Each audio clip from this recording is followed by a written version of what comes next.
Yeah. Time to start this thing, I guess. Day 5 begins.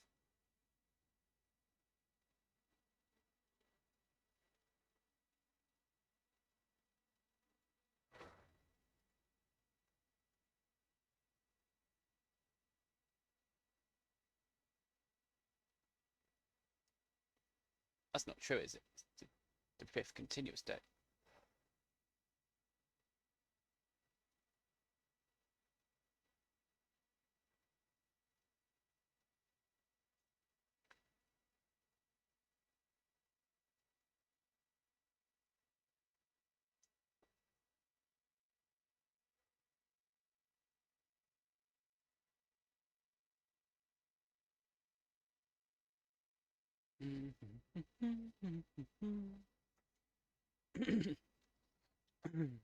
Yeah.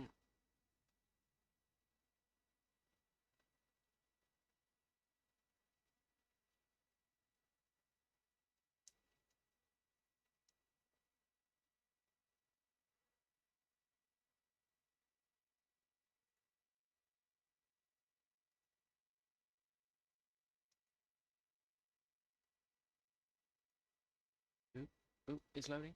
It's taking its time.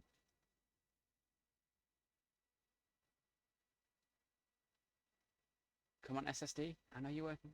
No, SSD. Is it on the SSD? No, it's on the M2 drive. Thank you.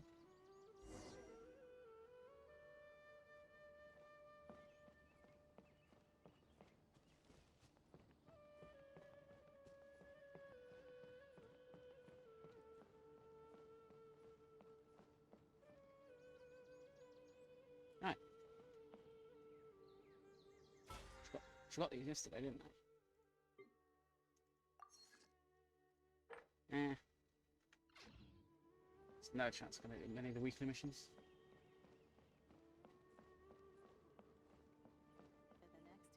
We'll have to grab a drink with Flame Bay when I'm back in Seeing as I didn't do much fighting yesterday, walk there, do some along the way.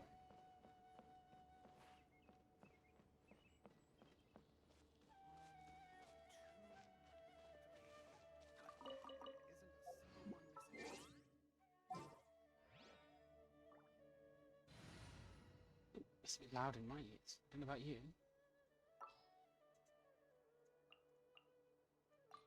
I can't wait any. Yeah, I know I'm supposed to use it, but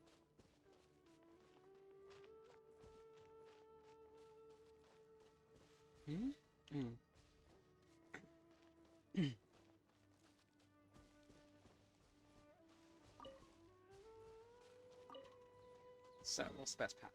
That way, that way, that way. Okay.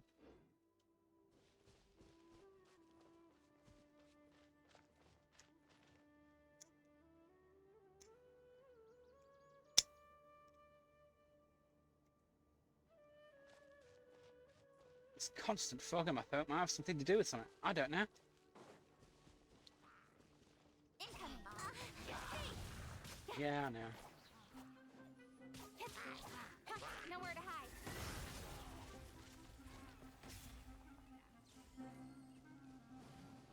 Hello. Oops, not paying attention.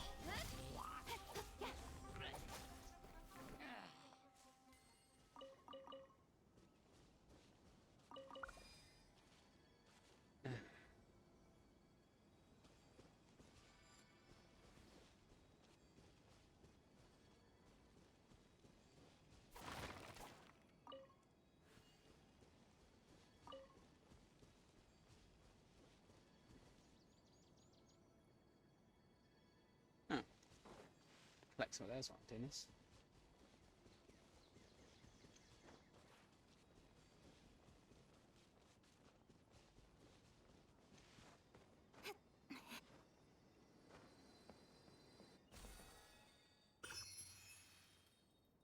Don't get too sidetracked.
Whatever. It's gone out now.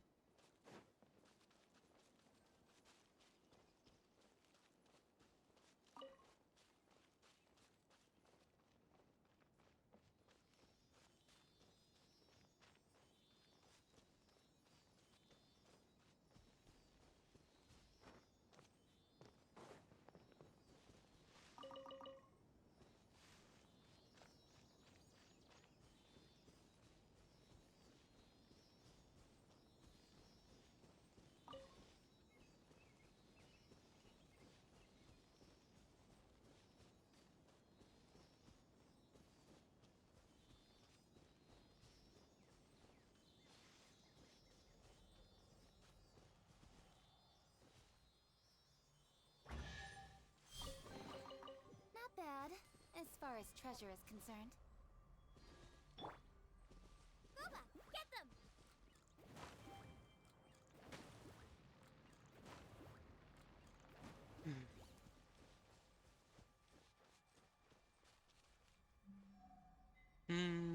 No.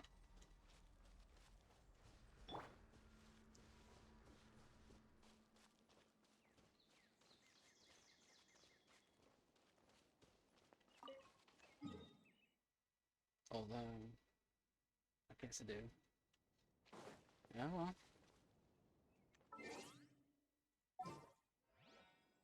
I'll leave her in. And Trainee Forest Ranger Kale, report.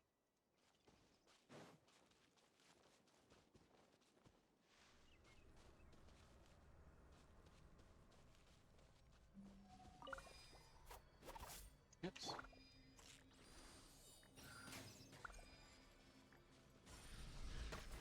Ow! I'm hurt pretty bad. I know you are.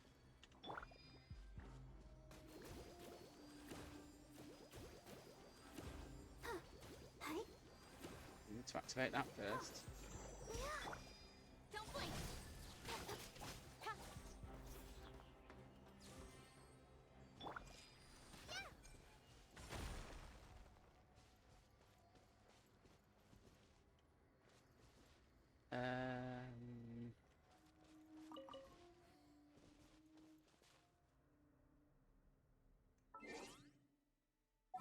No, wasn't it?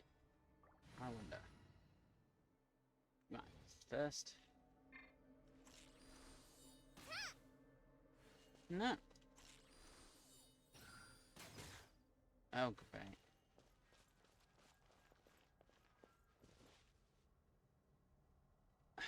Maybe it's got to do with it.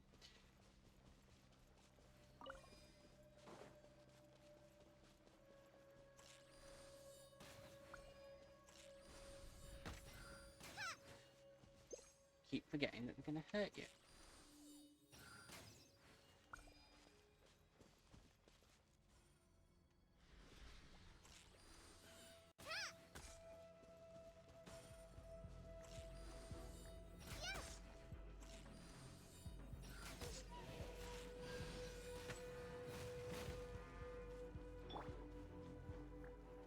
Speed of light. Hey! Cut to the chase. Beg for mercy. Incoming.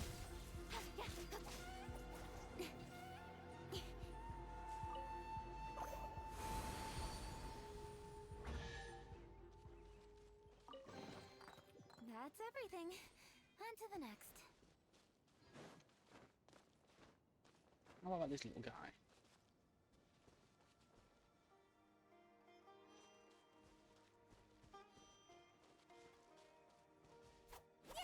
Yeah. It wasn't electric.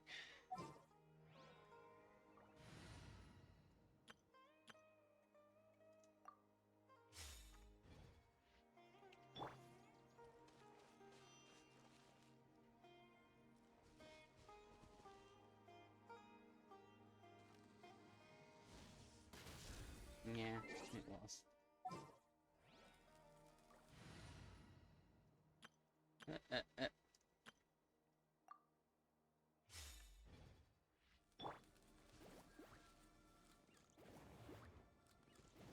Thank you.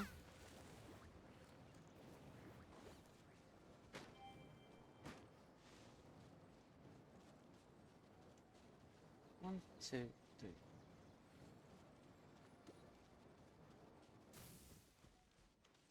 Don't think there's anything out here.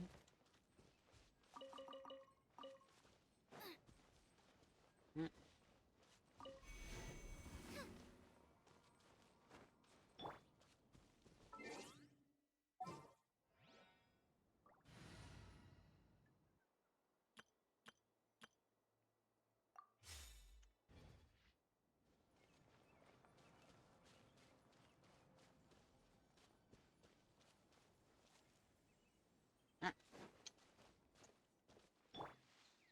Of course, I've switched the party without having it now.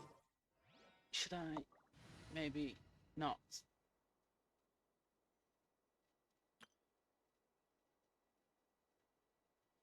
Uh,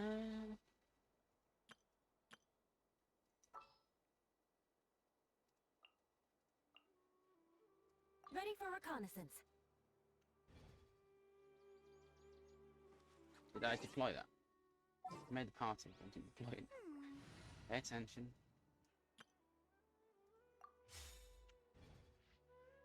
Out of the frying pan, into the fire. Thank you. All None that. of this will go to waste.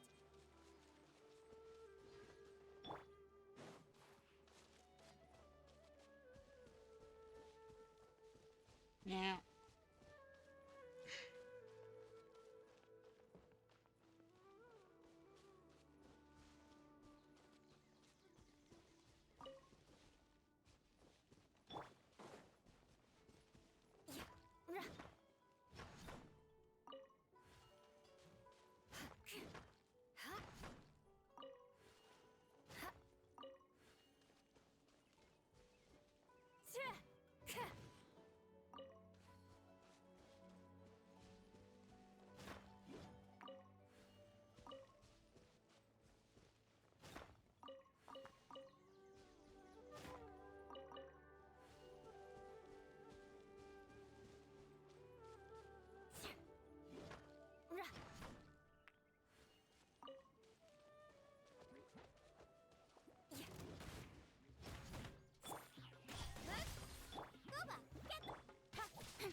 Where am I going? You're in the wrong way.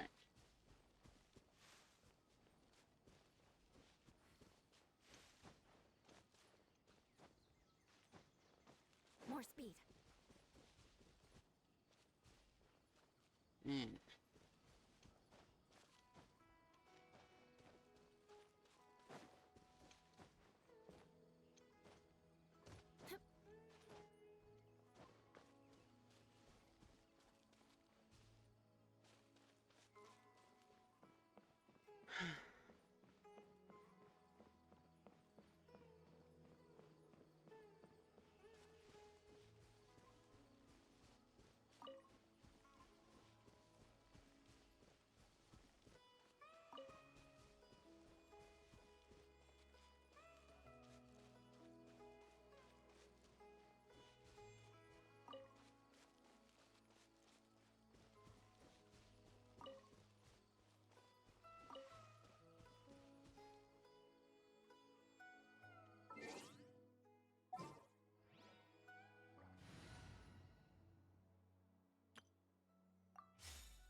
Oh, it's one of those. Ah.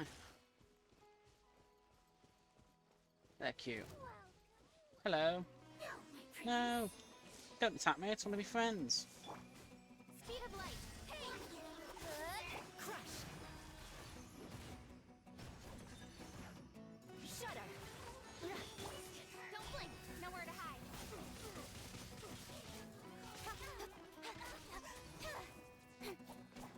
Incoming. Crush.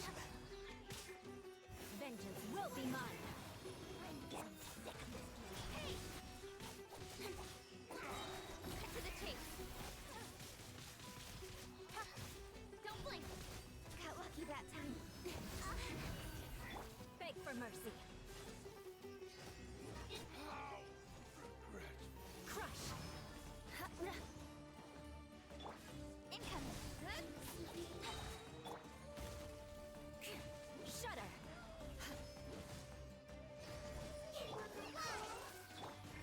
Let the show begin.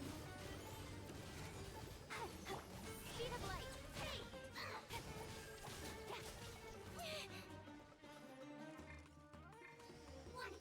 Beg for mercy.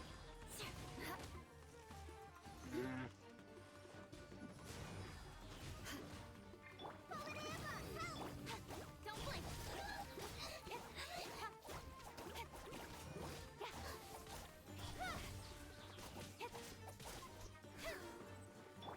Crush. Speed of light.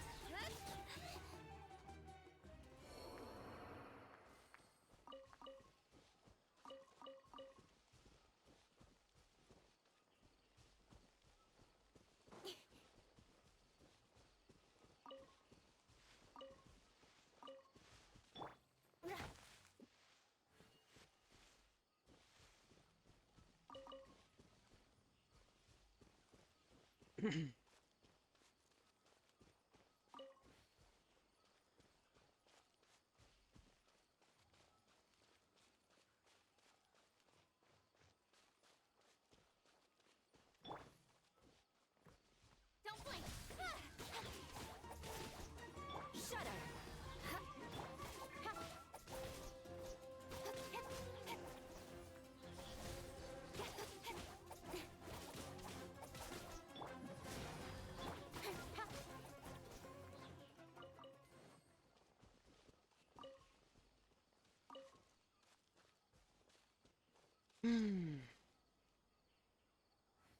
Yeah, whatever.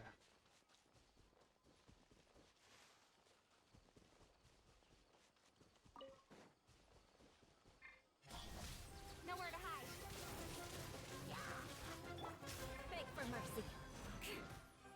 Freeze to the core.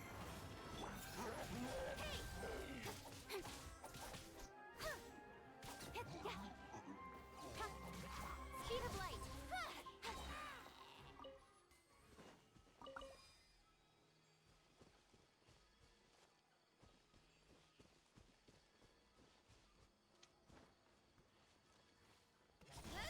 Oops.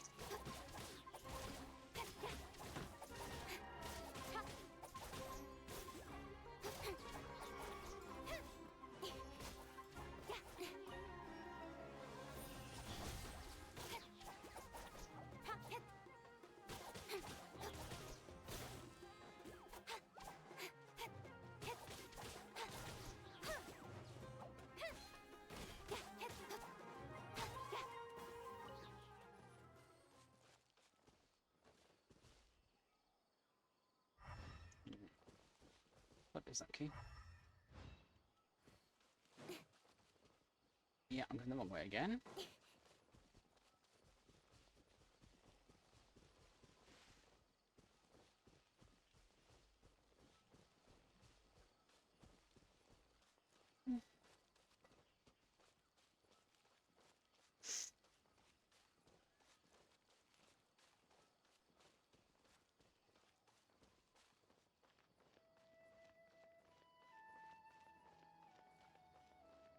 Hello.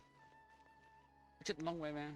Wait, look who it is! It's Catherine. Thank goodness you're okay. We were so worried about you. Hey, this was supposed to be a touching reunion, but you're ruining the moment. Actually, it's very smart of the traveler to be wary of me right now. After all, the doctor has shown that his technology can apparently even control human minds. Again. Let's move me out of the way again and get some text. Sort.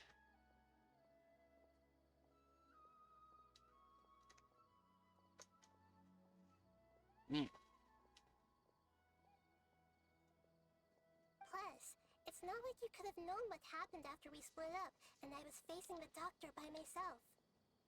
Even a pool of stagnant water after a torrential storm can occasionally pass as a patch of sky.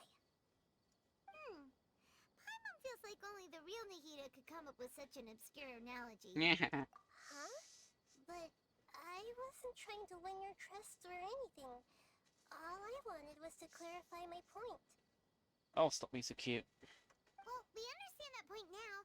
Please, Nahida, tell us more about what happened. Are those poor people all right? Yeah. When you left, I was still in the middle of restoring everyone's minds. Thankfully, when the doctor mentioned depositing information into the subconscious, he didn't mean engraving information into their minds. Instead, he did something closer to creating hallucinations. That was still within my power to fix. Luckily, I managed to finish my restorations and mind jump away from him just as he was about to capture me. What a relief. The doctor sure pulled out some hidden cards, but good thing we had Nahida with us. Now, every time they say the Doctor, I'm just going to start thinking of, well, Doctor Who, but I'm British. I won't be relieved just yet. I gave away my true identity when I restored everyone's minds, which means we've lost another one of our trump cards. Also, the doctor is already an expert at modifying Akasha terminals. Maybe it's only a matter of time until he captures my consciousness inside the Akasha. Would that mean you'd no longer be able to jump between minds? Then how do we stop him? He's still at the academia, so it's possible he already started messing with the Akasha. Ugh, it feels like he's toying with us. What a nasty piece of work. Indeed. Plus, the doctor's combat ability alone is apparently enough to make him worthy of being number 2 of the Fatui. We shouldn't give up hope just yet. Let's try to find another way to attack this problem. Actually, Nahida, how did you know we were trying to get to Party's DI? Have you been waiting for us? Yes, I have. I can see the traveler's elemental energy, so I deduced your destination by looking at the direction you were moving in. Good job we didn't teleport then. You didn't come here for sightseeing, right? Did you find any leads? We're looking for a scholar we know. His name is Tainari, and the sages once tried to reach out to him. Why don't you come inside with us and see what we can find? Okay. Let's just hope we won't get him into trouble.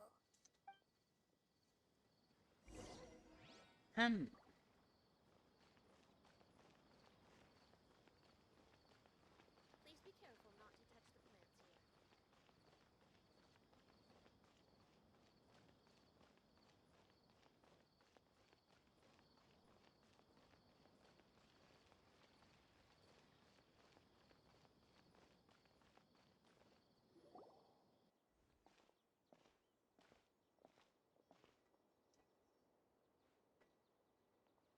Traveler?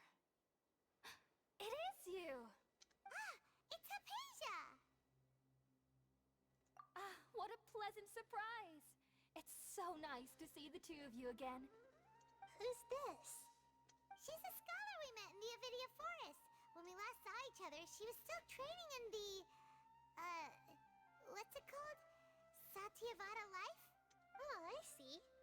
That's right, we're old friends. You've come at just the right time.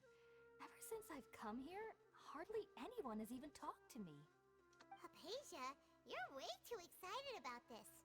Actually, for you to leave the Avidia Forest means... you're not in training anymore? Wait, no. Did you already finish your training and reach Paripurna life? What do you think? My consciousness has already managed to make Oh, no. contact with the divine. You did it! Congratulations! It's so exhilarating to share this sublime joy with others at long last! When my consciousness made contact with the gods. Ah, what a supreme and unparalleled experience that was! Oh dear. That sounds incredible! Oh, alright. Actually, please wait. I haven't forgotten my promise to you. Remember? I promised to help you understand what you saw from Irminsul once I gained deeper insights. My current self has not only gained true insight, but I can even help you establish a direct connection to the consciousness of the divine. What? You can do that? I've never heard of anything like that, but if you want to give it a try, I'll do my best to protect your consciousness during the process. Hold on. I brought some spirit borneo with me. This is still a crucial part of the ceremony. We're using that incense again? All right now. Hold my hand. I'll help you establish a pathway to connect your consciousness. Okay. Oh dear. Ready? It's a trap.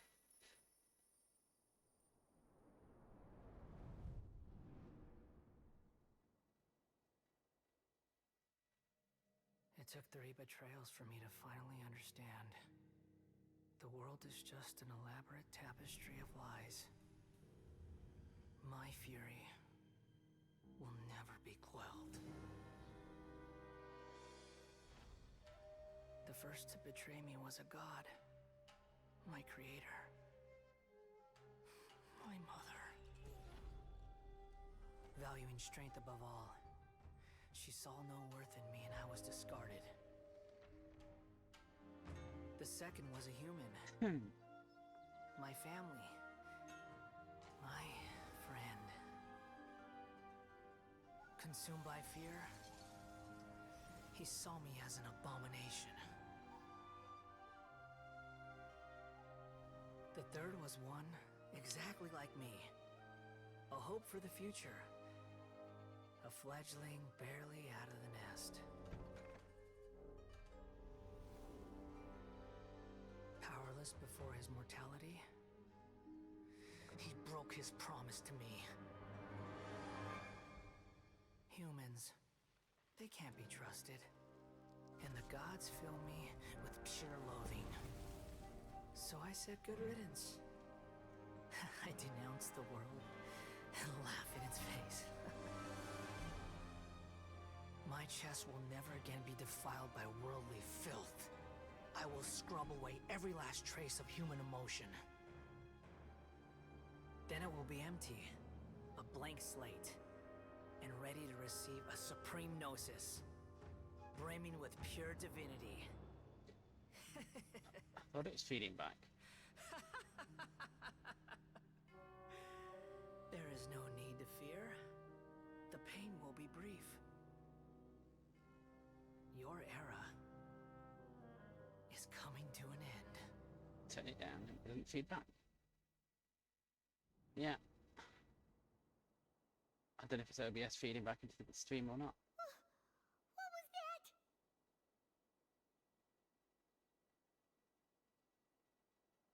Did we actually just see the Balladeer's memories? Everything matches what we know about him. But how is he connected to the divine consciousness that Hypatia was talking about? You saw it, right? You felt it, right? Such a majestic god! Such a noble will! Such sublime emotion! Alas, shame. If only that which beats within my chest wasn't a filthy mortal heart. Oh, great and merciful God! Please grant me forgiveness and salvation!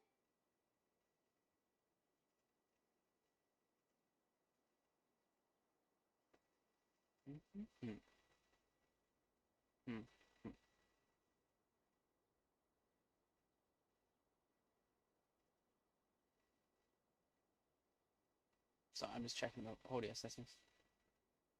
Something went wrong there. Maybe those two are active.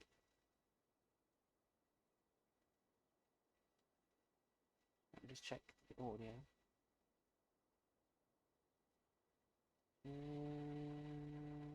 Nope. Okay. You have to monitor it now, aren't I? Do you understand now? I'm afraid this is no Purina life, but rather... You! Why are you so mean to me? Why is everyone hiding from me? I found divine wisdom. Shouldn't I receive praise and honor? Haven't I uncovered that light in the darkness? Apasia? That's how I always thought everything should be. Wait.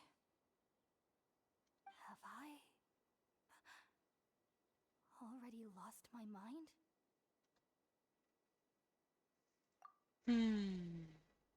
Maybe. Where did you last have it? Go and look where you put it last. That's what I did. Wait, something isn't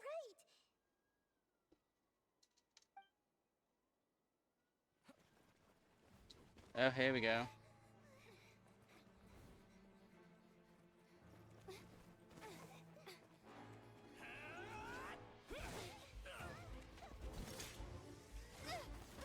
It was a trap.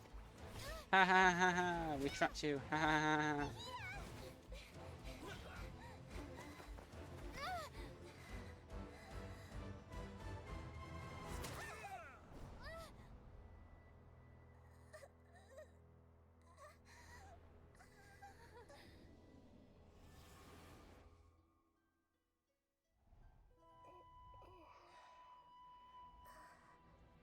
Surely you could just occupy us.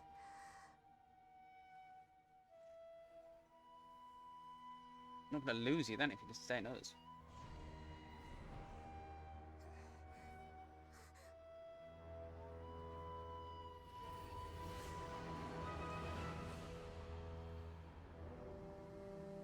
Uh.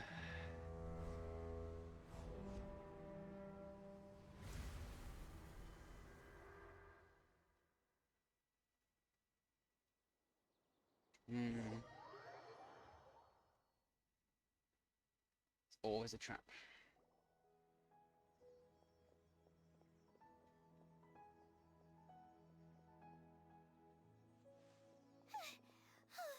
Okay, we finally lost him. Are you okay, Nahida? Wait, no. Something feels different. You're back! Oh, the traveler's back? Nahida was controlling your body for a while. It seemed like she jumped over to you as an emergency measure right before the Catherine puppet was destroyed. After that, Kainari heard the commotion and came over. He helped us defeat the mercenaries and then he ran with us all the way here. What? You swapped places? You mean your consciousness also went into Nahida's body? Wait, then where is Nahida's consciousness? Where is she now? I never imagined that an individual's consciousness could be transferred around like this. Had I not seen it with my own eyes, I would have never believed it. I don't think this can be achieved with current human technology. You didn't see anything. Also, while we were running, the consciousness in your body told me to pass on a message. She said, the doctor has found a way to trap my consciousness, so I can't journey with you anymore. But even in a moonless night, a shower of starlight can still drown out illusions and lies. Oh no! Nahida's trapped in the sanctuary of Surasthana for good this time. Was that message all she left for us? It's pretty vague. Oh, that makes sense. Since the doctor captured her, she won't be able to say anything without him knowing. She's being extra careful. Even in a moonless night, a shower of starlight can still drown out illusions and lies. Huh. Paimon knows the moon illusions and lies are from the alchemical divination at the Sub-Zero's festival. Didn't Nahida use a starlight analogy before? It had something to do with Sataria. Mm-hmm. Oh, that makes a lot of sense. Huh. Do you think Nahida was telling us to go find help in the desert? But she isn't with us anymore. Think we'll be okay? Paimon, you said Sanctuary of Surasthana, correct? Does this mean that this Nahida you're talking about, the consciousness who was occupying the traveler's body, is the Dendro Archon? Mm-hmm. Let's give it a moment while the advert runs. I was messing about that. I've got to take a moment to stand up.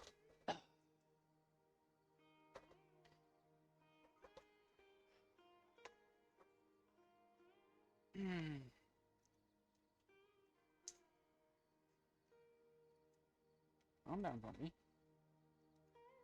You're only standing up.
Your guess is correct, but the situation's a bit complicated, so it's really hard for us to explain right now. That's all right. A scholar's curiosity doesn't need to be appeased right away. As for the complicated nature of the situation, safe to say I have witnessed that for myself. I've spent some time with you, and it looks like the Dendro Archon's also on your side. So, I trust you. Thank you, Tainari. Oh, actually, we came here to ask you a question. What do you know about the project that the sages have been working on? That. While I was indeed invited to join that project, the sages were always secretive about its scope and goals, so I eventually declined. All I know is that the project has something to do with the restoration of Irminsul. Huh? Did you see something when you were in Nahida's body? What? Do you have any evidence?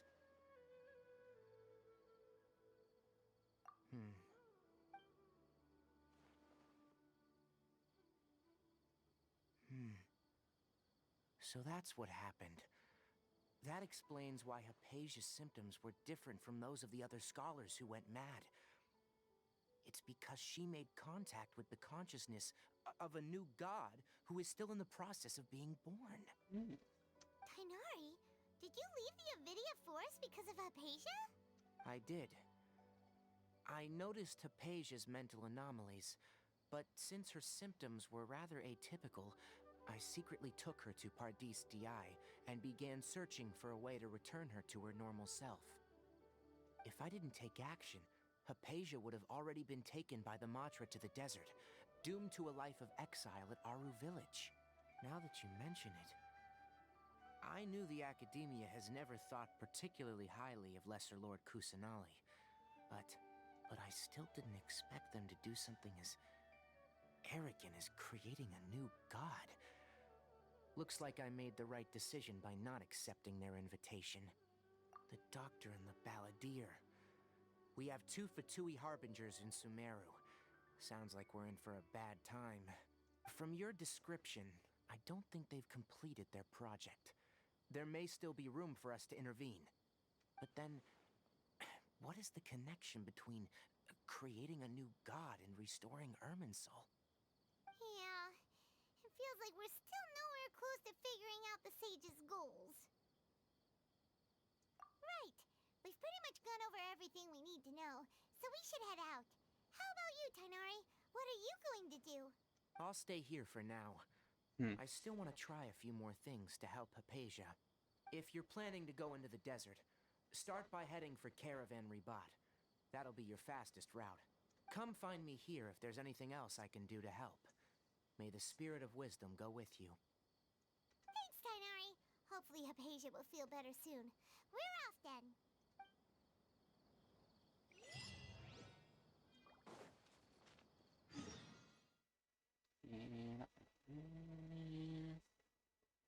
Should I walk? Should I just run over the land? Is there anything I need to get that? So let's run over the land. Don't know if I'll get to it when I get there, but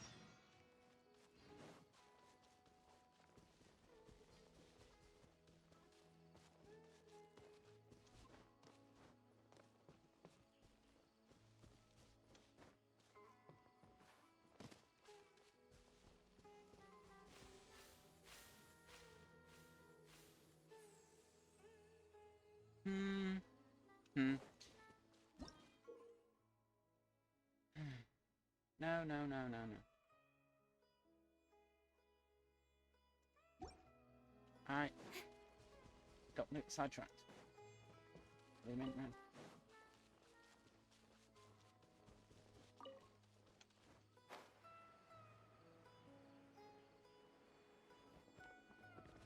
Yeah, don't have energy.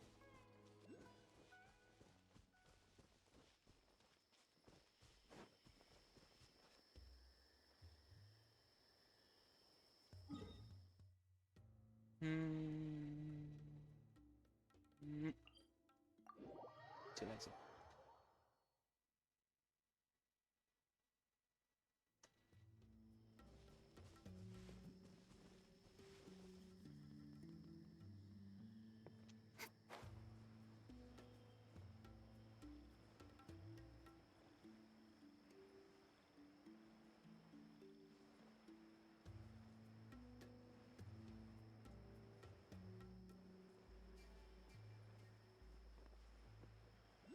There you are.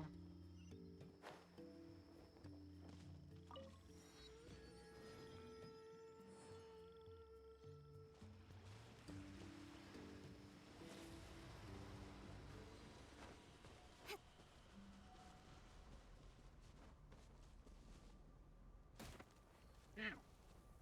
Pay attention. Eh.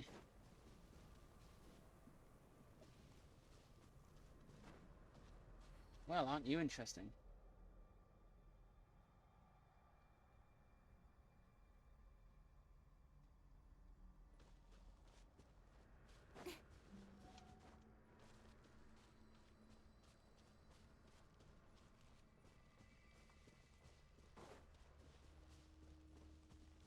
Quite a downpour.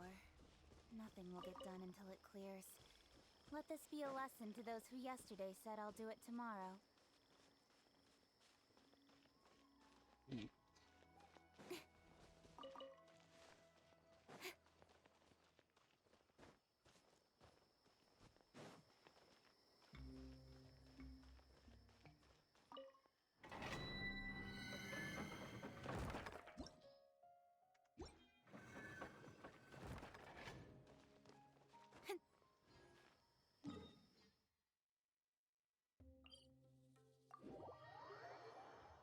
Yeah.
Caravan Rebot.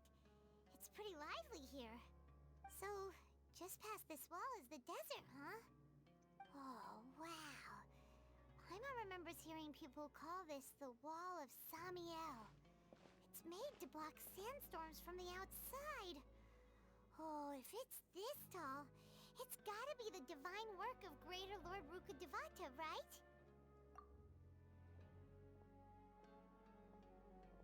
Enough gawking. Come on, follow me. Over here. Oh, Hatham went that way! Let's hurry up and follow him. Wonder what he's up to.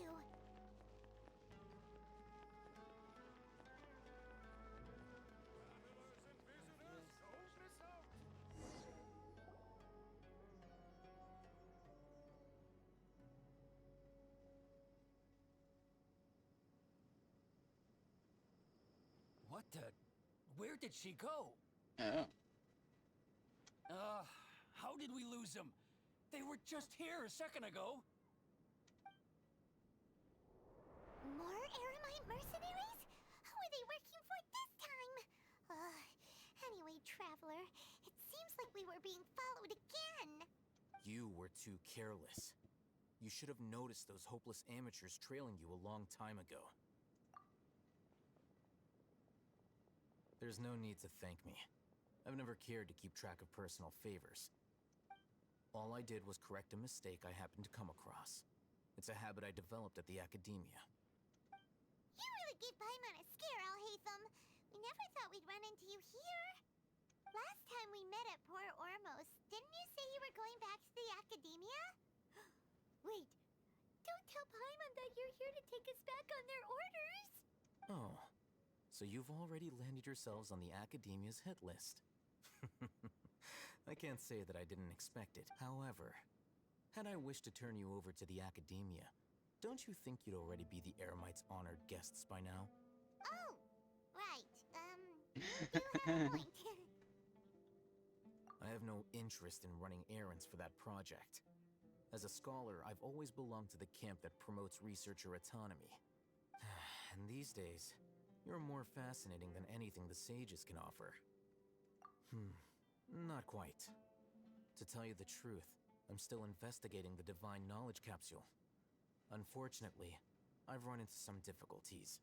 Everyone says the capsule originated in the desert and was eventually moved to Port Ormos. If I am to get to the bottom of this, I must understand how the capsule first came to be. Which brings me back to you, and why you're so interesting. The leader of Ainul Ahmar used the Divine Knowledge Capsule right in front of you, and upon seeing him, your expression became perplexed, and you were lost in thought for quite some time. To have that kind of reaction, I think you must have realized something. Are you interested at all in sharing what you've been hiding from me? Alhaitham, you really have a ridiculous eye for detail. What kind of person even notices or remembers stuff like that? So that's your answer. Well, I do work for the Academia after all. So considering that, it is indeed wise to keep your cards close to your chest. But that does prove you do have some undisclosed information about the Divine Knowledge Capsule. Am I right? No matter. Rather than simply learning the answers from you, I'd still prefer to investigate on my own. Speaking of, you two are also headed to the desert? That's right! We have the same plan as you! But we don't really have any concrete goals at the moment. Then I'd suggest starting with Aru Village. It's the largest settlement in the desert, so it'll probably have more resources and intel than anywhere else. Well, would you like to head there together? It's always better to travel with someone you know. Let's go!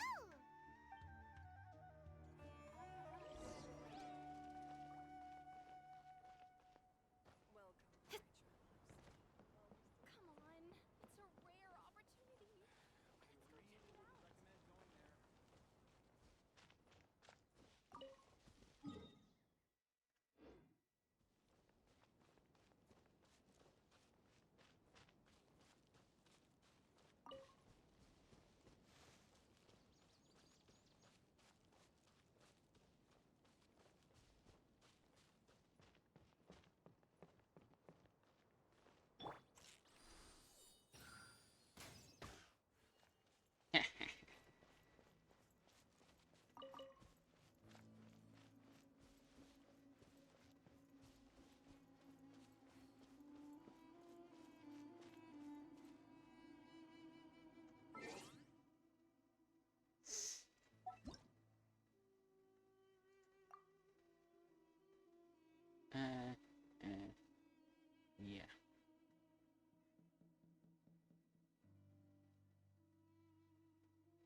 Is something like that?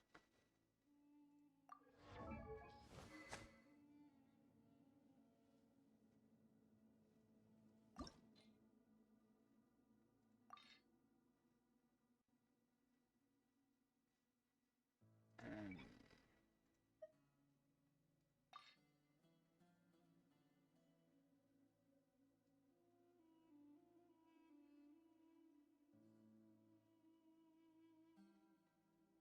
what's it adding? Yeah.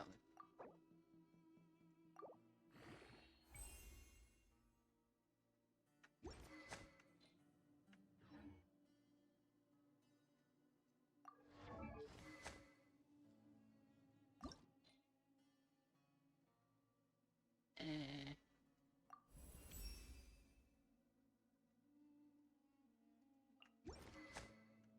I'll do it. Right.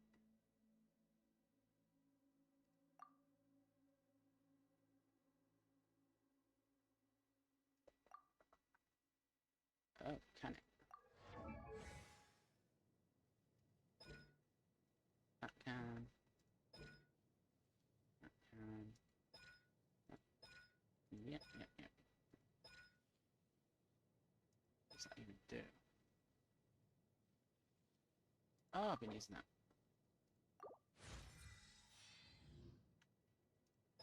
That's got no, that's not got that. Oh, what else did it say?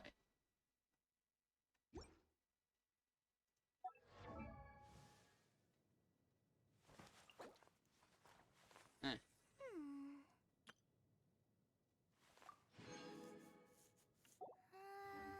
Okay.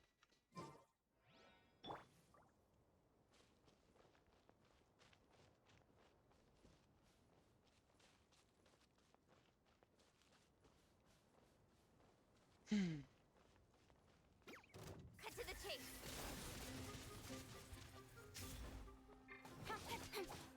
Shudder. Yeah. Hi. Incoming.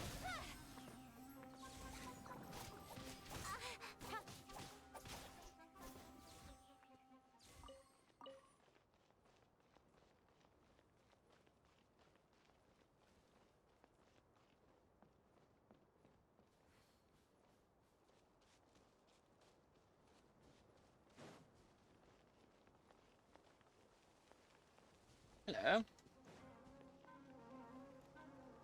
Jab and cross. Fry.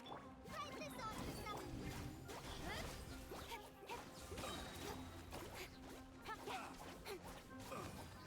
That tingle. Speed of light. Hey. With sword comes shadow. Incoming.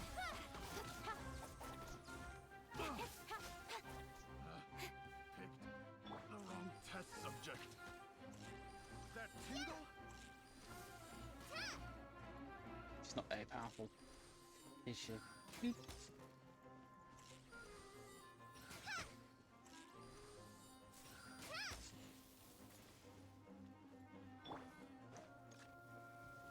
Don't blink. Cut to the chase. There we go.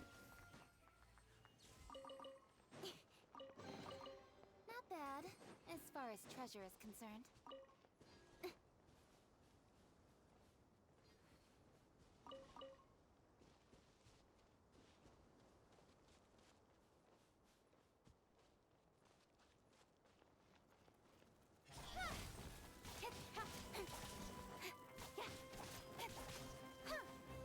Give me more meat. These things are great for me.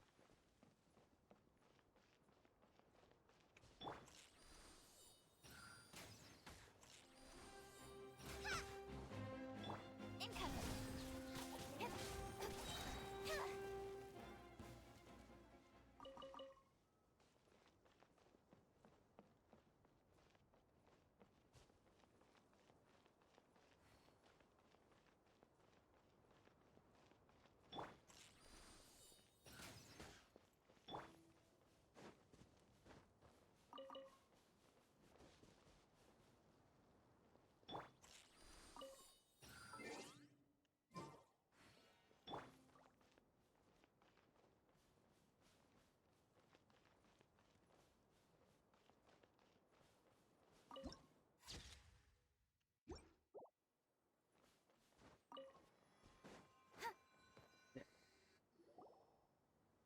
Before us lies Aru Village, the safe haven of the desert folk. Whoa, this landscape is really something else. What a cool place! Let's go check it out! That worries me when it does that. It crashed.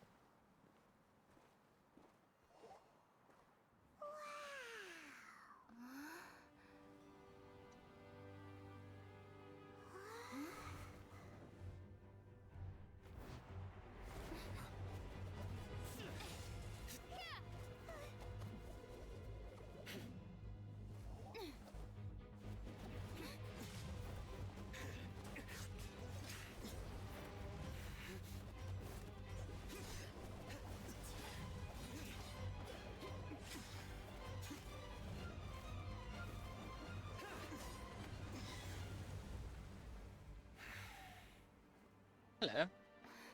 Sino.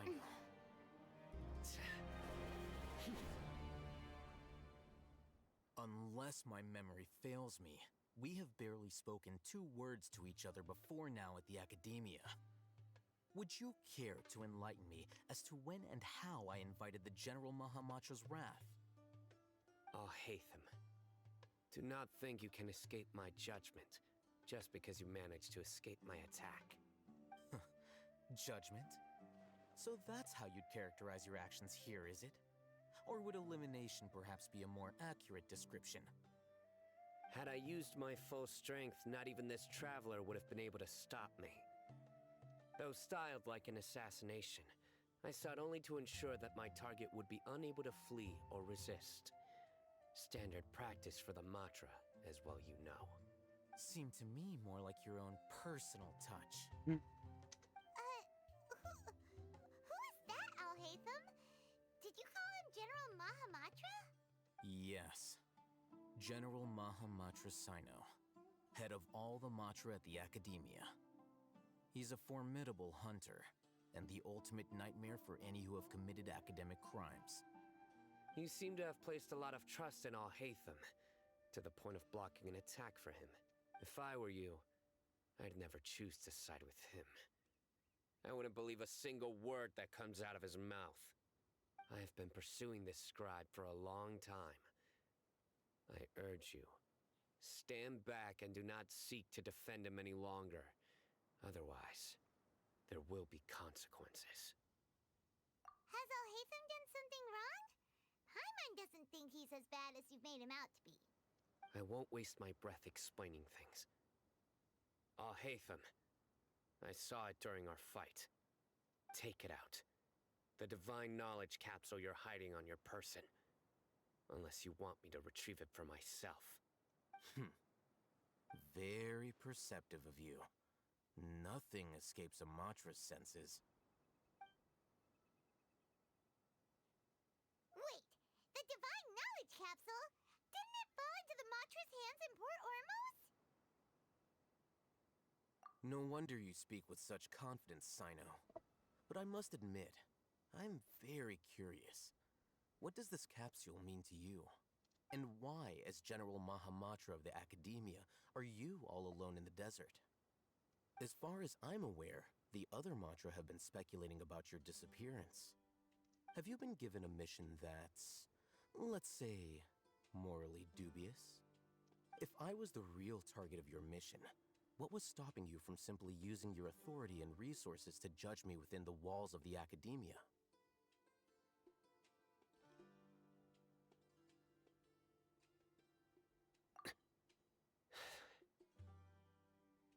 I should have known you'd be difficult to deal with.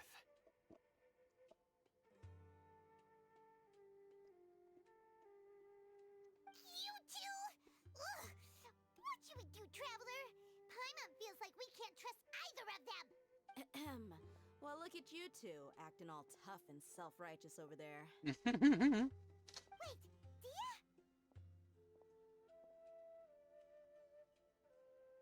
Great! Finally, someone that we can trust! You gotta help us out here, otherwise these two are gonna start fighting again! Yeah, sure looks that way. 2 giants from the Academia duking it out once and for all. Not something you get to see every day, that's for sure. Listen, I know you academic types love to fill up your big brains with self-righteous morality and lord your empty rules and virtues over each other. But how dare you bring your petty disputes into the safe haven of Aru Village? Yeah. You tell. It seems like someone's gonna have to beat some sense into your thick skulls until you finally learn to respect these grounds. Oh. Oh. Hmm.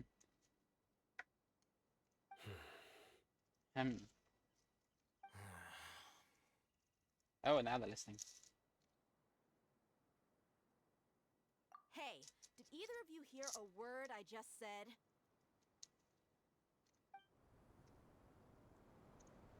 Oh, the wind's talking now. Whoa, what's going on?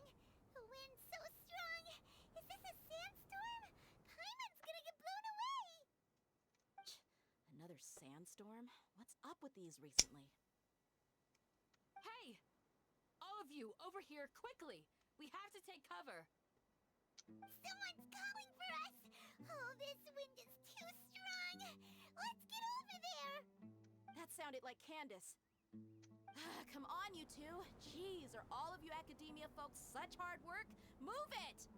All right, stop yelling.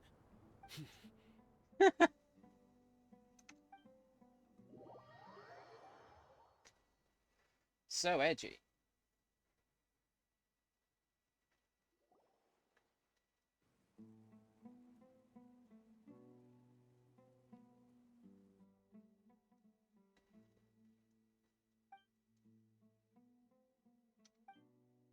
Well,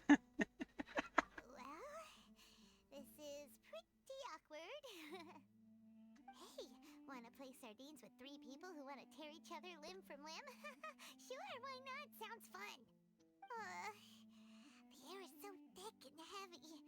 Paimon can hardly keep floating anymore. My sincere apologies, everyone. This is the home of our village chief. I will have to ask you to make do with this small room until the sandstorm dies down. What's the quality? Please, I'm gonna let me stop introduce trying to stream at myself. 60 FPS, shouldn't I? I am Candace, protector of Aru Village. Our savior has come at last! Nice to meet you, Candace. The name's Paimon. Thank you so much for helping us. There's no need to thank me. It's only right to help each other when the weather gets rough. Wow, she's so gentle and caring, like a nice older sister. Unlike those guys over there. All right.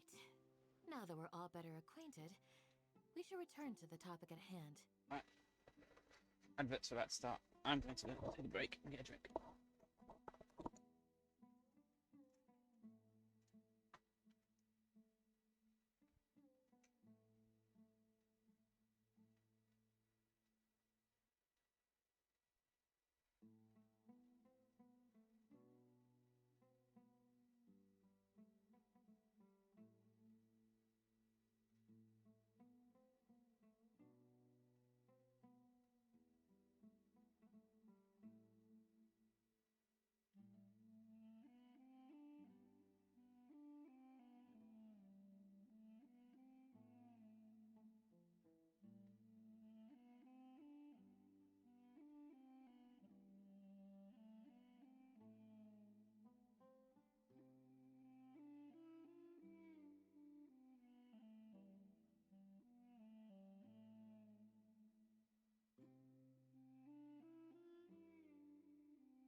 Just in time for the adverts to finish.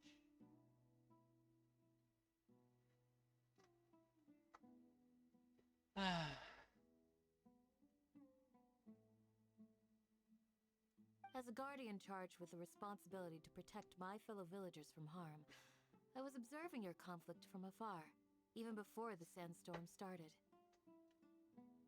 And now that you have set foot within our village itself, it is all the more my responsibility to make absolutely sure that you pose no threat whatsoever to us.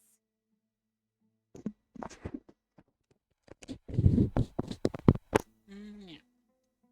So please, have an honest and sincere conversation with one another, and put your hostile feelings to rest. If anyone dares to start anything again while they are under this roof, I will not hesitate to send them out for some quality time with the creatures of the sandstorm. Yeah. Oh, on second thought, Paimon may have misjudged Candace's character. No. And that goes for you too, Miss Dia. Do I make myself clear? All right, we got it, Candace. That's what I like to hear. So, which of you will begin? I was supposed to be a mediator, but I might have gotten a little too involved just now. Anyway, one of those two should probably start talking. Wait, that was you trying to be a mediator? I have nothing to hide, so there's no shame in explaining myself. While Alhaitham wasn't wrong about the other Matra not knowing my whereabouts, it's not because I've been assigned a morally dubious mission. Rather, I've chosen to exile myself. Huh? Exile yourself? A little while ago, I discovered that there was data missing in the Academia's project planning and development files. What little they did report clearly did not match the project's actual progress. As General Mahamatra, I had the responsibility and authority to request an audit. However, to my surprise, the person responsible for the erroneous data was none other than Grand Sage Azar himself. I tried to investigate the issue myself before submitting a formal audit request, but I soon found that all leads and potential pieces of incriminating evidence were carefully concealed from me. I began to realize that they were cautious of me from the very beginning. Unsurprisingly, the Grand Sage rejected my audit request as soon as the submission reached his desk. He even said to me, "The power of the General Mahamatra is granted by the sages. You have no right to judge us." Oh. So they really are up to no good. I realized then that to the Grand Sage, the Matra are nothing more than tools for the sages to assert and maintain their control over knowledge. The vows that we took, the principles that we strive to uphold, they are meaningless to the academia of today. I believed it would be wise to flee the academia before the sages had a chance to take action against me. This way, they can no longer see nor predict my actions. I will never give up on this investigation. There's no need for someone else to give me power or authority. Once I find the truth, I will administer judgment by my own name. Sino seems to have the same goal as us. We're all investigating the sages.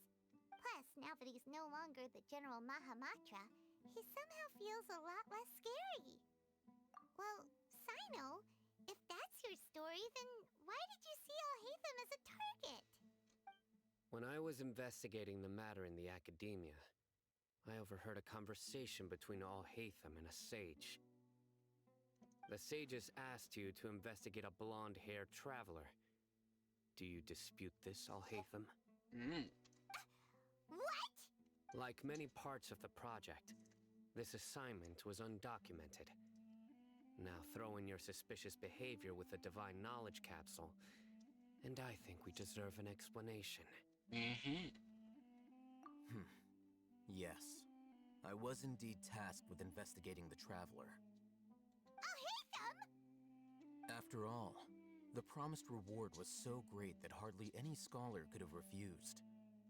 The sage told me, once you've completed this assignment, I can give you a glimpse of divine knowledge. Yeah. A most enticing offer. Unfortunately, those academics don't know me at all. Their words contained one key piece of information, namely that divine knowledge indeed exists. That gave me all I needed to know. From my perspective, the sages are far from trustworthy. Think about it. Isn't it a little strange they're so willing to share divine knowledge with anyone, even as a reward? So, I began my own investigation following the lead of the divine knowledge capsule. In the end, I realized my wisdom in committing to this rather than collaborating with the sages. Had I been less guarded, I probably would have ended up like that Ain al-Ahmar mercenary, incapable of remaining sane for long enough to hold a conversation. You mean that the sages originally planned to dispose of you, using one of those capsules that drive people insane?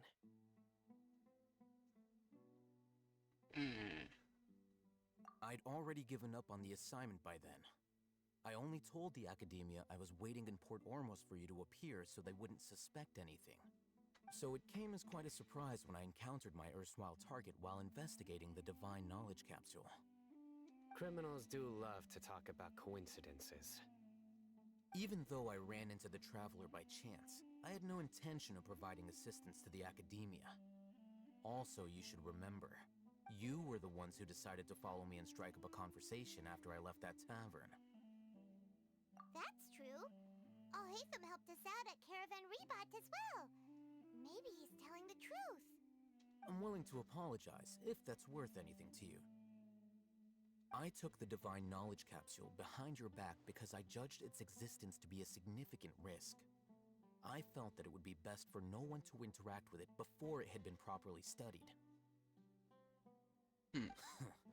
After all, curiosity often proves to be the most dangerous thing in this land. You should be well aware, Scribe Al-Haytham, that curiosity can also lead you to danger and suspicion. Answer me this. Did the sages share any information about their project with you? Have I not made myself clear? You and I are both distrusted by the Academia. Do you really think they would tell me anything? Fine. Although you haven't completely proven your innocence, I won't regard you as an enemy, for now. As you wish. Yay! Good.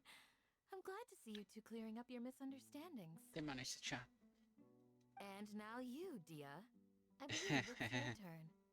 Oh, sorry. Whatever the boys were talking about must have been so boring that I spaced out. My situation is pretty straightforward. My employer, Dunyarzad of the Homayani family, is friends with the Traveler and is currently recovering from her illness at home. I had nothing going on, so I decided to return to Aru village for a visit. I was actually looking forward to a pretty exciting time getting back together with everyone here. But then I saw these two random guys in the middle of a pointless argument. It ticked me off, and things went downhill from there. Is that all? Well, I will admit that definitely sounds like your style. In that case, welcome back, Dia. That's more like it. I missed you all so much, Candace. Oh, great. Whoa! Fight What time. was that sound? No need to worry. Now that you're no longer at each other's throats, please make yourselves at home. I'll take a quick trip outside to clear out some of those creatures in the sandstorm. Creatures? In the sandstorm?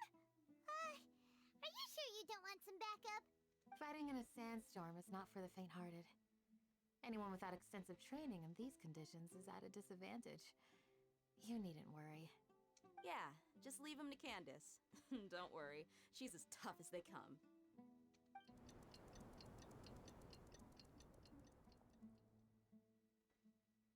The wind's died down. That means the sandstorm's over, right? Candace still isn't back yet, though. Is she alright? Maybe we should go out and check on her. When you put it that way, even I'm starting to feel a little worried. All right, let's go. We've been here long enough, and the boys are as chatty as the floor.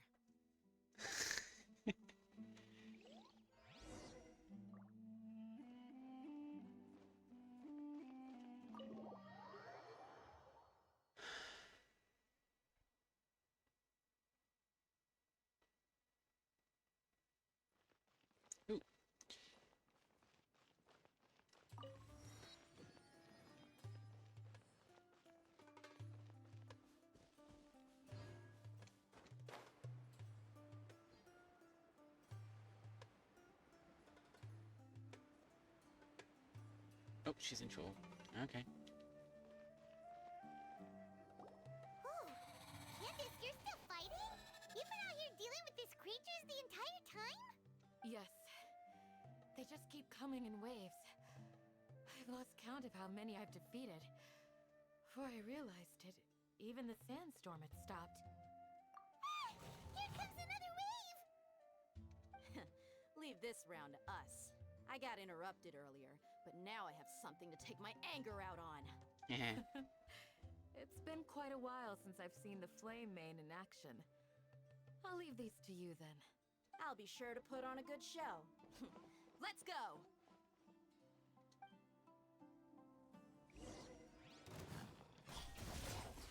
Beg for mercy.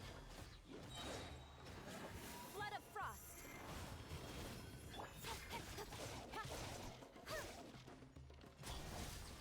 Nowhere to hide. Ta! Go! Here comes another wave. When are they ever gonna let up?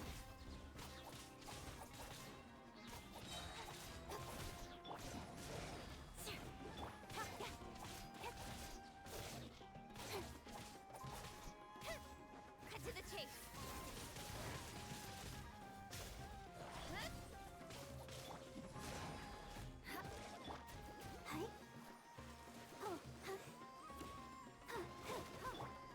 Incoming.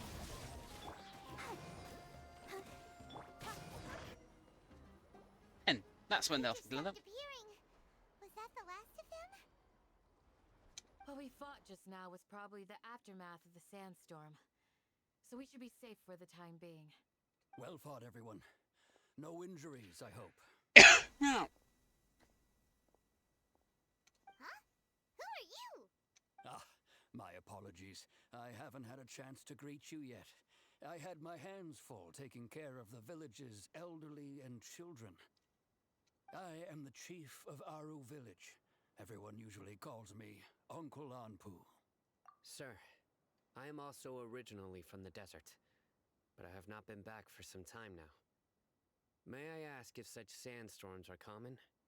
I can't say they've always been common, but recently the storms have become increasingly severe and frequent. Besides sandstorms, we also occasionally get earthquakes. According to an investigator who stayed in the village a while ago, these unusual natural phenomena are related to the withering of Irminsul. Another effect of Irminsul's withering. So, Irminsul's withering causes withering zones in the forest, and sandstorms and earthquakes here in the desert? Everything in the natural world is inextricably connected to Irminsul.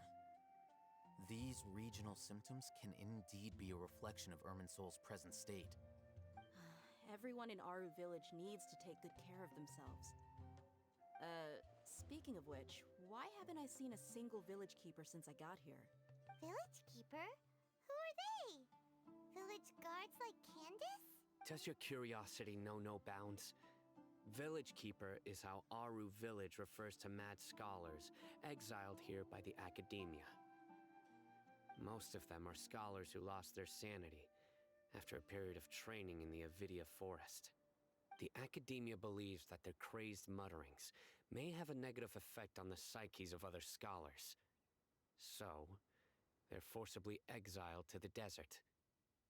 Though if you ask me, it's all a boatload of nonsense. Alas, that's exactly what we've been trying to investigate. One by one, the village keepers have been mysteriously disappearing without a trace. But no one in the village has ever seen them leave. If you're planning to stay around the village for the next few days, I'd appreciate it if you could keep an eye out for them. I've had encounters with those people in the past. I'll see what I can do to help. The Matra are the ones responsible for their exile.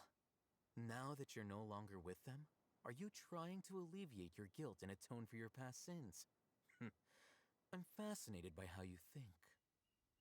Mock me if you will, but if you are guilty, I will eliminate you, regardless of my position or identity. Oh, you're the former General Mahamatra. You must be an expert in these kinds of investigations. Thank you for your help. Is it because you're reminded of Hypatia? Oh, these poor scholars. First they lose their sanity, now this! We need to help get them back home, safe and sound. But, is it really a good idea to tag along with Sino? You seem like you really don't trust him. I'll be grateful for the assistance. No doubt you will do a better job than some of my former subordinates. Let's start by finding a spot to share what we know so far.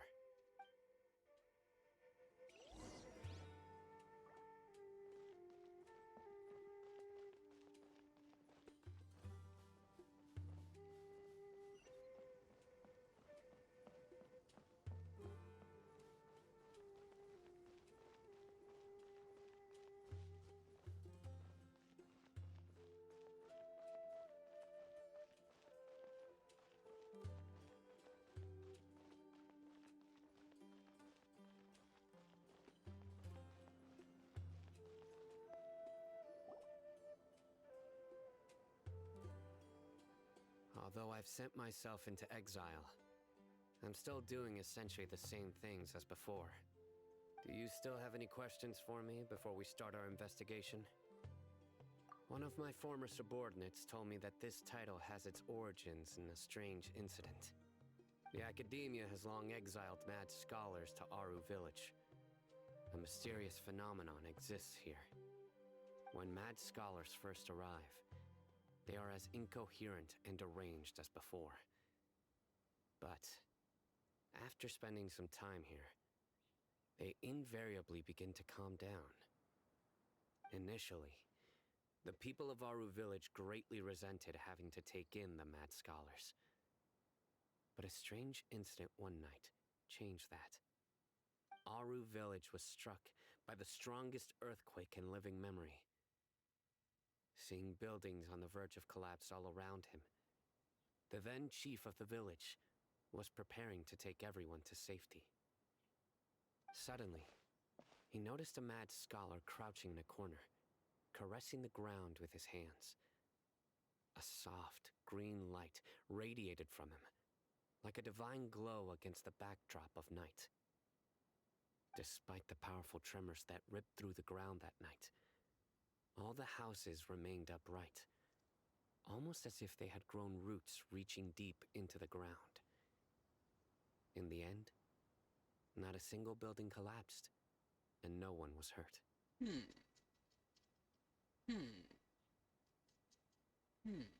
After that, the people of Aru Village treated the mad scholars with greater kindness, and began to refer to them as the village keepers. Interesting. A soft green light? A mad scholar protecting Aru Village? What do you make of it, Traveler? Paimon thinks so too. Actually, Sino, do you know if any of the mad scholars continued to wear their Akasha terminals at Aru Village? In theory, they would continue wearing them so the Academia could still monitor their activities.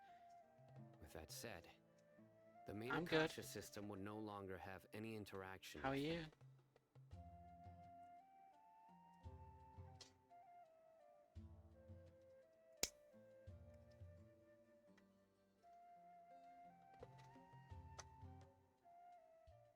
Oh, no wonder!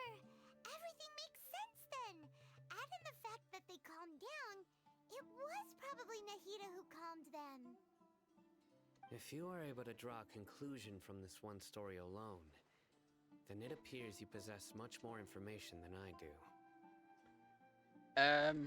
I really don't play anything else at the moment. I've got to play this for a long time. I've got a lot to catch up on. So, what do you make of the story?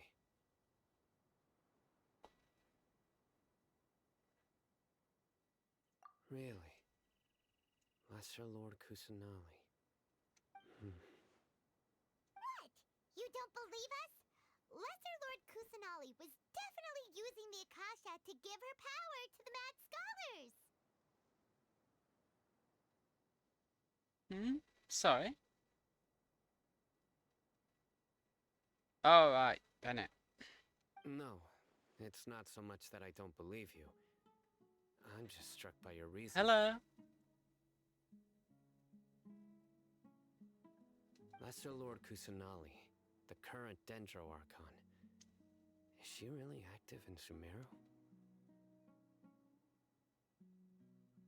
The Academia has always placed far greater importance on the late Greater Lord Rukkhadevata.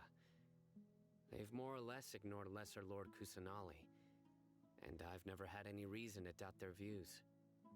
I used to play Fantasy Star Online as well, but that's also something I've not played for a while. In addition, I've never heard any stories about Lesser Lord Kusanali and her deeds. To me, she might as well have been a god that I'm never good. How are you?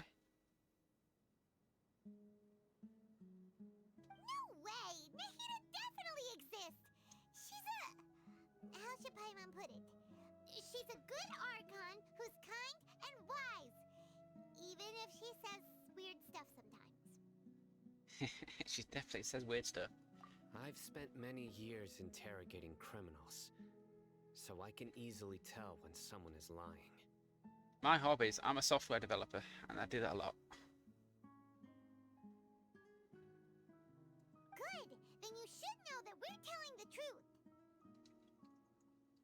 That look in your eyes.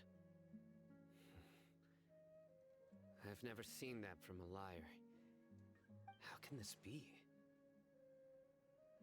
To think, our Archon has been amongst us this entire time. Sorry, just a moment. The text is going off the edge of the... There we go.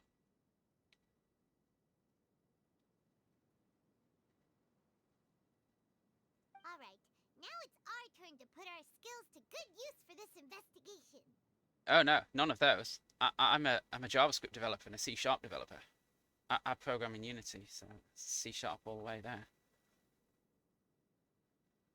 But easier said than done, especially since we don't have any leads. Maybe we can start by knocking on some doors. Excuse me, are you here to help me find my grandpa? Huh? Who are you? By the sounds of C# it, a lovely you're language. a resident of this village. I've done Java before, I've done C++ before, and I tried to do Python, but I really don't like that language at all. My name is Isak. You'll help me find my grandpa, right? Is your grandpa a mad scholar? Hey, don't say that. Grandpa is just Grandpa. Why do you have to call him that? It's not like he's a bad person or anything. The person you're referring to is not a local, yet you are. Why do you call him Grandpa? Besides streaming, I mean, I made the software that does the tracking, I made the model, and it's deciding to stutter again. Stop stuttering. I do websites as well. Oh, what's up with the program? Just a sec. Something's going wrong with OBS again.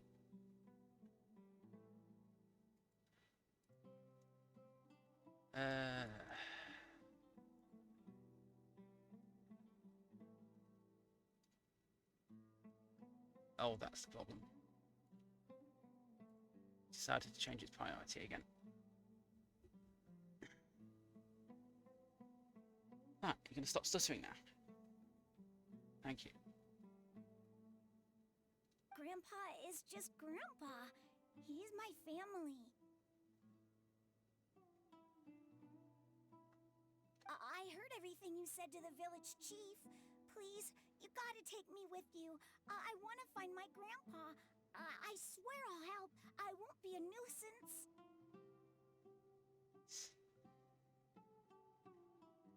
Ah, so you're the one who was eavesdropping on us around the village chief's house. I was planning to go out and take care of whoever it was, but I had a vague feeling that they didn't harbor any ill intent.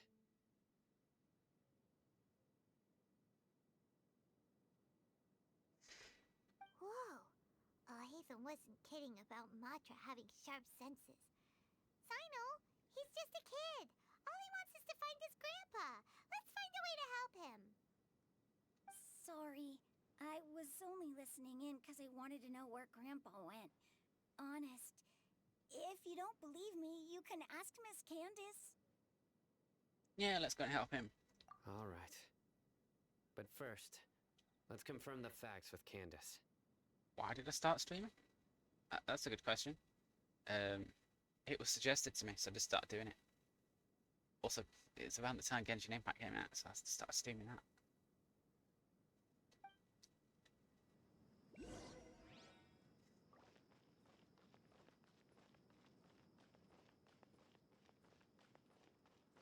Give the excuse. Oh, of course not. It's all a bunch of nonsense. Higher. Oh, up there.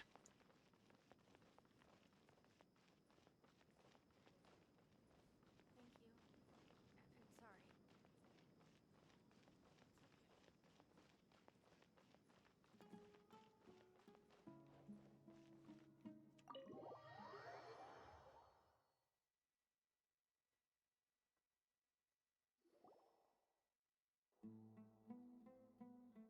Sino is super vigilant. Is this what all the Matra are like? Ah, you're back already. We just wanted to confirm something with you. Do you know a boy by the name of Isak? I had a feeling he'd go looking for you. Huh? You knew this would happen? Yes.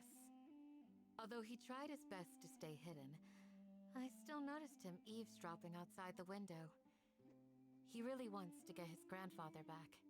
I have got so much to catch up on in this game. That's about 3 regions before the new one comes out.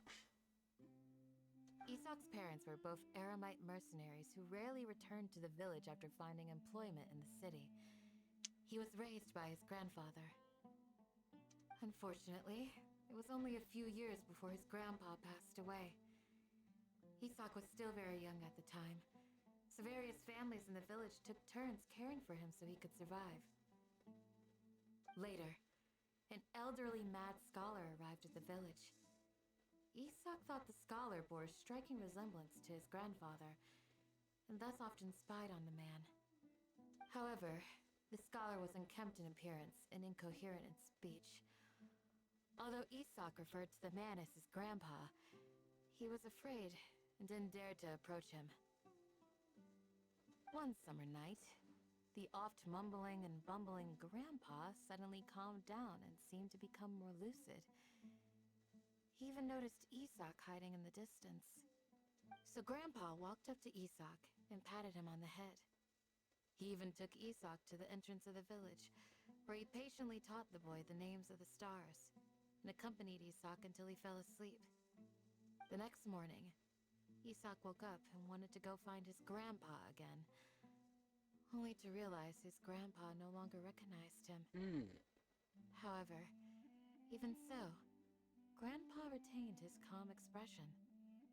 It's said that those who saw the scholar claimed he no longer appeared to be crazy, but appeared to be living in his own world, almost as if he were sleepwalking. Isak was thrilled that his grandpa was able to find peace, and would follow him all the time, asking him things like, "Grandpa, want me to take you somewhere fun?" Or, "Grandpa, could you tell me stories about the stars again?" Shrink stuff down there. That's far too big.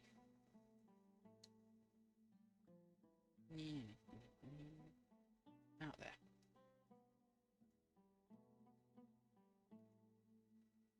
All this somehow just makes Paimon feel really sad. It seems like they both deserve so much better. Perhaps. Nearly everyone who lives in the desert has some form of hardship or regret. But even so, we must still continue on with our lives. It's also my reason for fighting. I must continue to protect this land.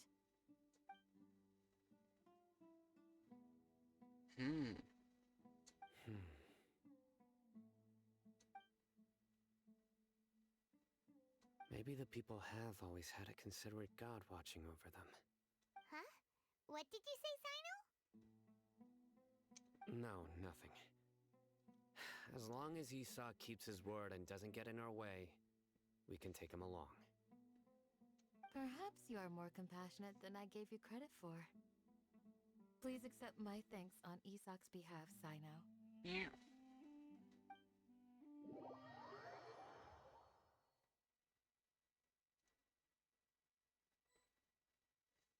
Hey, Isak! Oh, it's you guys! We've cleared everything up. Let's go find your grandpa. Really? Wow! Thank you so much! Yeah! No, we're not gonna find him. Alright. Let's ask the local residents some questions first.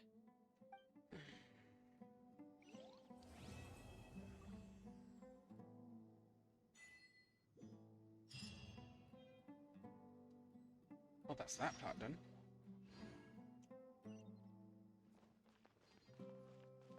On to the next part. Excuse me, did you happen to see where the missing scholars went? You mean the village keepers? Oh, let me think.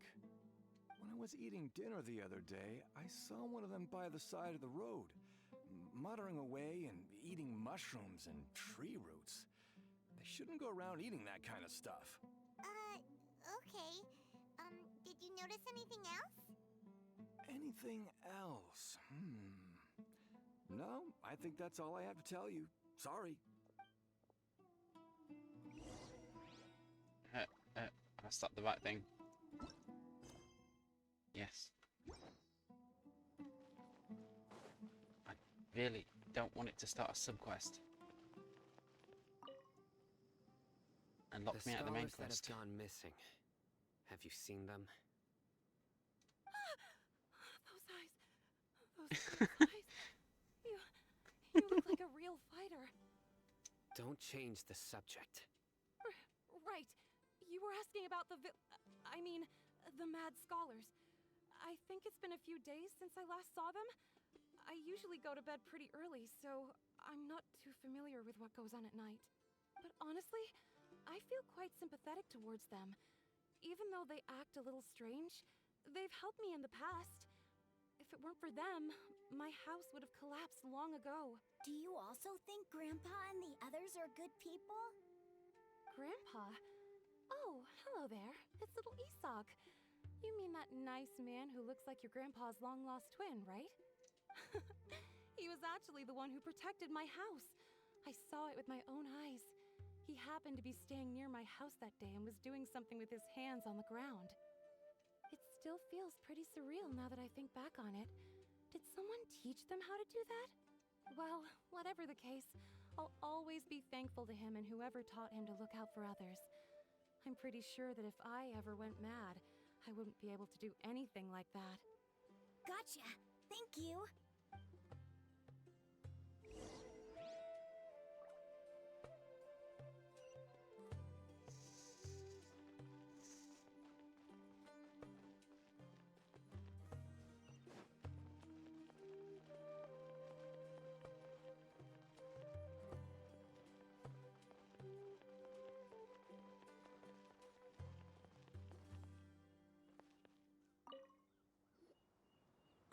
Sir, have you seen my grandpa recently?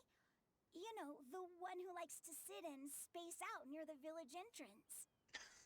Oh, well, if it isn't Isak. Oh, your grandpa, huh? It's been a while. The last time I saw him, he was spacing out by the road as usual. I went and asked him if he'd like any of the food I had prepared, despite my wife's protests. Like many people, she's really quite terrified of them. And speaking of my wife, she's still always complaining about how I don't make enough mora. That might explain why she's always mad at me. Oh, thank you. Thank you for taking care of him. It was nothing. You're looking for him, right? Did he go for a walk and get lost? Yeah. That's no good. Well, once you found him, come by my place again and I'll cook a little something for the both of you. I've known you since you were very young, so as far as I'm concerned, you're family. Please feel free to come by anytime.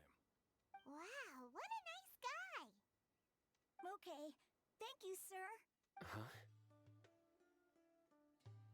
Don't say anything for now. Isak, stay here. Let's head over there.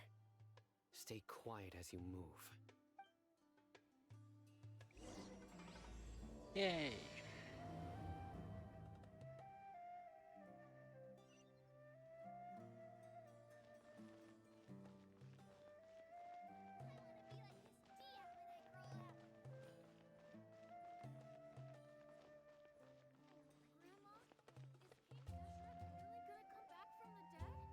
Listen, see if you can make out what they're saying. Have you heard? The mighty King Deshret, the sovereign of our faith, will soon return to this world. Yes, of course I have. King Deshret is the one and only true ruler of this land. I've never believed in any other gods. Still, you say he's coming back, but it sure doesn't feel like life's about to change around here anytime soon. What's your proof? Haven't you noticed? The village has been getting more deranged scholars than ever. Delavar was saying that many people also went insane just before the fall of King Deshret's civilization in ancient times. We don't quite know why, but it seems like there's some sort of connection between insanity and King Deshret. Isn't it a sign of King Deshret's power that all the mad scholars have disappeared? If you ask me, they must have been chosen as the final sacrifice for King Deshret's resurrection. Huh. Now that you say it, that does make some sense. Does this mean our lives are finally going to take a turn for the better? Exactly. Those city folks will get what's coming to them. Now, repeat everything you've just said from the very beginning. Huh? Who are you? Where did you come from? My patience is running thin. You heard what I asked.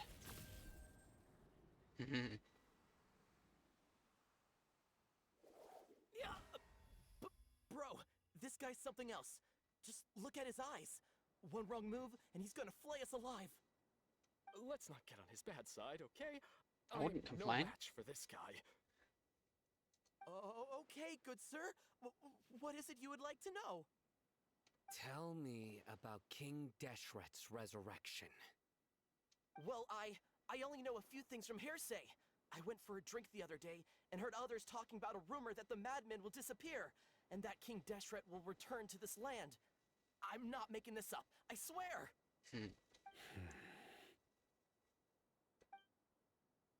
Hey, go on.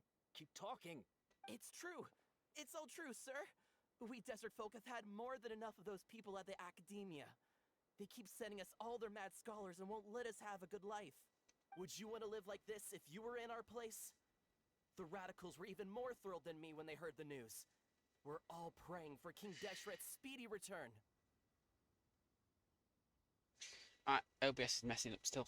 Time to fix that.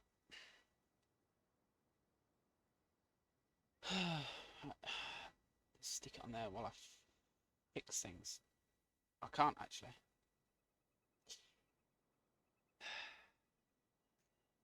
Great. This is going to be messy.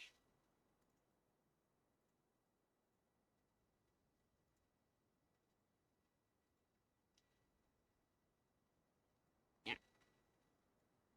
Yeah. There we go. Back to lowest quality.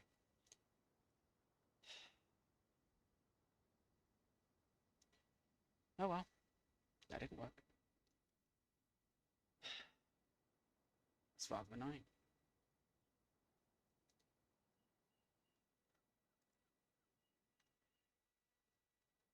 I found a better solution to that.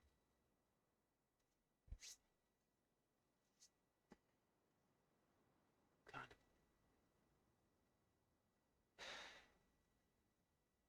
Well, I know what I'm doing tomorrow. Probably reprogram this so it works differently.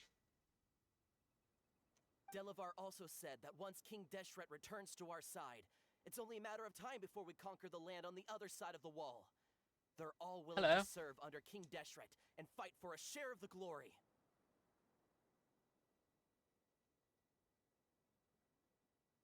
Is that so? You have a good day. Seems like he still wants to know more. Keep talking. Got it! At first, I told myself it was just the drink talking, but then all the mad scholars vanished without a trace, just as the rumor said. Please, don't beat me up just for mentioning these rumors. If I'm guilty, then everyone else around here is also guilty. I'm just saying what the others said. The people here really like King Deshret, but dislike the Dendro There's nothing to check on my Discord.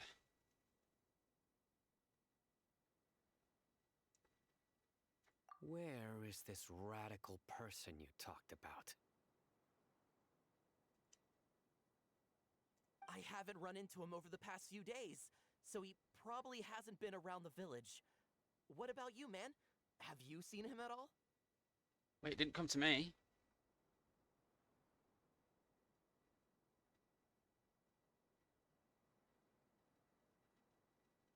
No, it's not come to me. No, not at all. We wouldn't dare lie to you. He's really not here right now. Sounds like you're not too close with the radicals. No, of course not.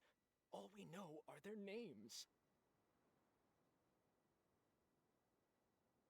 I have many ways to stop you from talking, and many others to stop you from sending warning messages.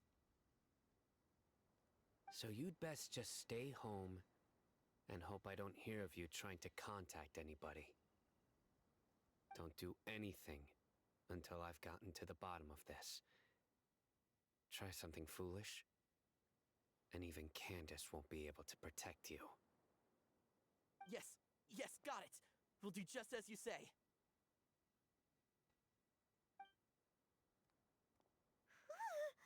That scared Paimon half to death. Sino is pretty terrifying. He didn't try to reassure us at all. It's like he's used to hearing that. Oh, Paimon bets lots of people have told him that before. I heard that. Sorry. It's part of being a Matra. The rumor we heard just now seems like a strong lead, but we need to check a few more places. Very well. Isak! I'm here. Where's your grandpa's house? Well, I can take you there. Just follow me. Join the Eremites and embrace a wonderful new life. Yeah.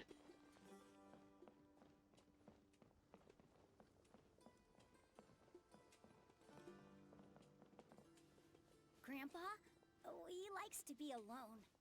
Sometimes he stares at the sky in a daze, and other times he just pokes at the ground with his fingers. Every now and then, he yells out at the top of his lungs, so a lot of people are really scared of him. But he's a good person, really. I know he is. I swear, he's just like my real grandpa.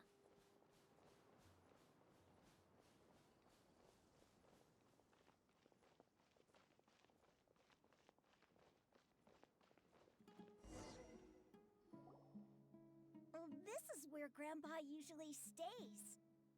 There sure isn't much here. Oh, not the incense. No. Incense? Please don't say it's the same one as before. But are you okay? Are you getting dizzy or need to lie down? There's a scent that you can sense, but I can't. A certain traveler here once passed out from that smell. Thankfully, Tighnari saved the day. And then he gave us a long lecture to explain all about how it worked. So, you know Tainari? Huh? You know him too? Are you two friends? Yes. Now that I concentrate, I can also make out the scent of incense. Wait, surely Tainari didn't lecture you too? No, no need. Did you first encounter this scent at Tainari's house? In the forest. From a scholar.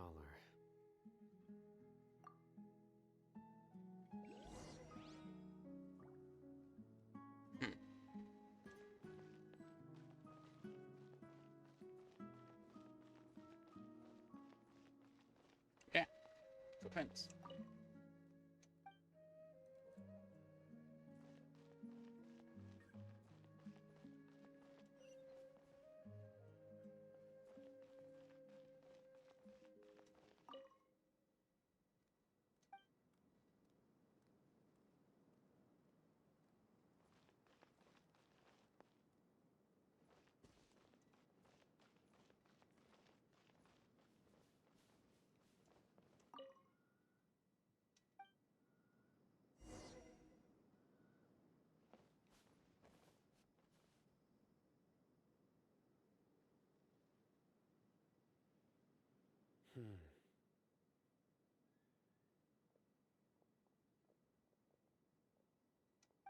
What are you looking for, Sino? Here it is. Take a look right here. Paimon doesn't see anything. Although the traces have been completely buried in the sand, there are footprints here. From the size and shape, they belong to an adult male. This pattern, the scent is quite faint. Pay attention. But still extant. The footprints head in that direction. But who would come looking for Grandpa? He doesn't have any friends. We'd have to ask whoever lured him away with the incense. Huh? So you can lure someone away with just a scent? Hey! What's wrong with liking good food? Everyone's got something they love in life. Exactly. Most scholars are fond of incense, since the smell supposedly helps them clear their minds and discover new knowledge. Even deep within the clutches of madness, they still yearn for their knowledge-seeking days, and will follow the scent whenever it presents itself. No, Grandpa. So, someone's taking advantage of their weakness? Huh. Still, why would anyone want to abduct all the scholars? Are the rumors really true? Could the disappearance of all the mad scholars have something to do with the radicals? It's highly likely. Please, you have to save my Grandpa. Grandpa's never done anything wrong. Please help him. Sounds like we'd better help get him back. Don't you worry, Isak. We won't let whoever took him get away with it. Let's head to Aru Village and inform Candace and the others about what we learned here. After that, we'll set off to find the scholars.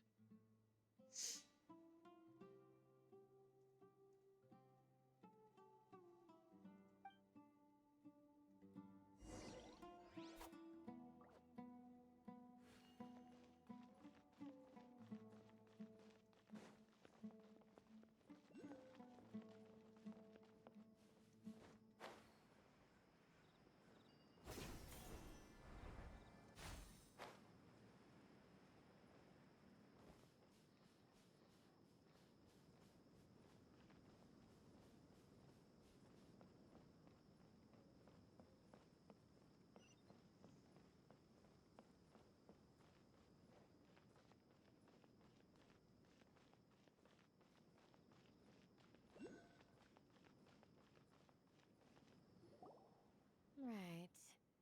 The darker fabric definitely looks a lot better. That'd be my choice, too. We're back, Candace! We've got a lot to tell you. It was all peaceful until Paimon turned up. Ah, welcome back. Sounds like everyone's friends already. Dia's here too! You bet. So, everything goes smoothly? Reasonably. Alhaitham didn't go with you? We haven't seen him at all. Huh. I saw him around the village entrance earlier and figured he was investigating with you. I guess he must have gone off on his own. Did you find out anything useful? I see. So someone used a kind of incense to lead the exiled scholars away from the village.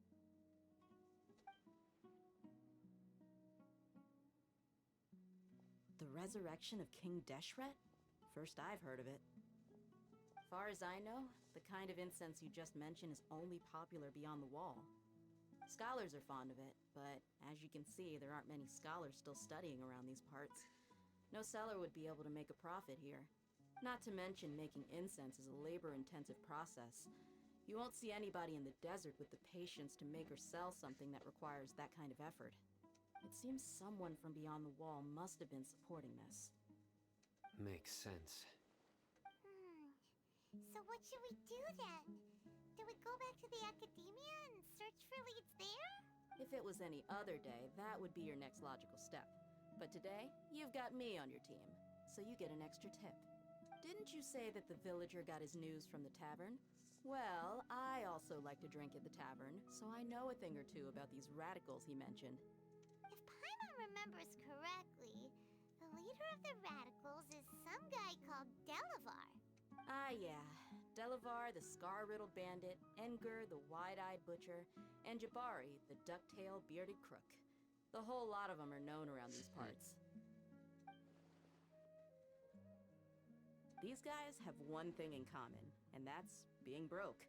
The rougher life gets, the more they want to believe in King Deshret. Way they see it, King Deshret's resurrection is their only chance at overthrowing the academia.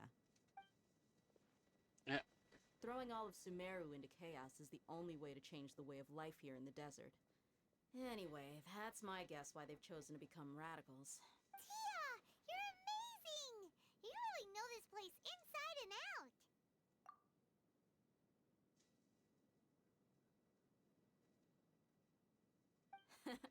No merc can afford to slack off on gathering intelligence.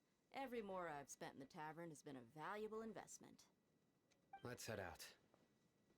Now hold on, you're staying right here, Sino. Why? Aru Village is not a big place. Outsiders stand out here like a sore thumb. I'd bet word about you has already gotten out. The desert is unforgiving, so the way of life here is also a lot tougher than on the outside of the wall. You survive on making connections out here. Compared to you, mercs like me are just third-rate amateurs. I've got no actual fighting skills to speak of, but that also makes it a whole lot easier for me to gain the locals' trust. I need to go around and ask some questions, but it'll be difficult if you're with me. Fine. Good, then we've got a plan. The Traveler and Paimon will go to Caravan Rebot with me, and we'll try our best to figure out where the mad scholars have been taken. Sino, you'll have to stay in the village and continue investigating on your own. Alright, sounds like a plan!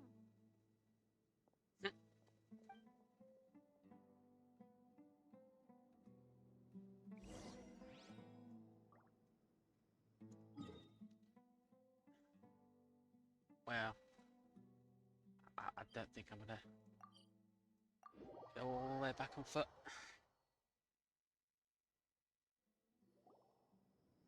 Well, here we are again! Sounds like you're starting to get familiar with the area. Paimon's amazed every time we see the wall of Samiel. How can a wall this tall even exist? It's almost unreal. I know what you mean. I had the same question every time I walked this way when I was a kid. Also, why is this high wall here? And can a wall really block sandstorms? Sure can. It was only after I grew up that I realized the wall of Samiel isn't just there to keep out the sandstorms. It serves a more important purpose, keeping out people like us. Sumeru is run by wise and mighty sages. To them, Us desert dwellers are nothing but tools that can be used and discarded at their whim. We're cheap labor, like livestock, but easier to control. Nothing more. Even if a child from the desert got the chance to obtain an Akasha terminal, almost all their requests for knowledge would be denied. The academia believes we're underserving. Geniuses like Sataria are 1 in a million. The other children never get a single chance to try and rewrite their fate, even though the academia knows very well that we're humans, just as they are.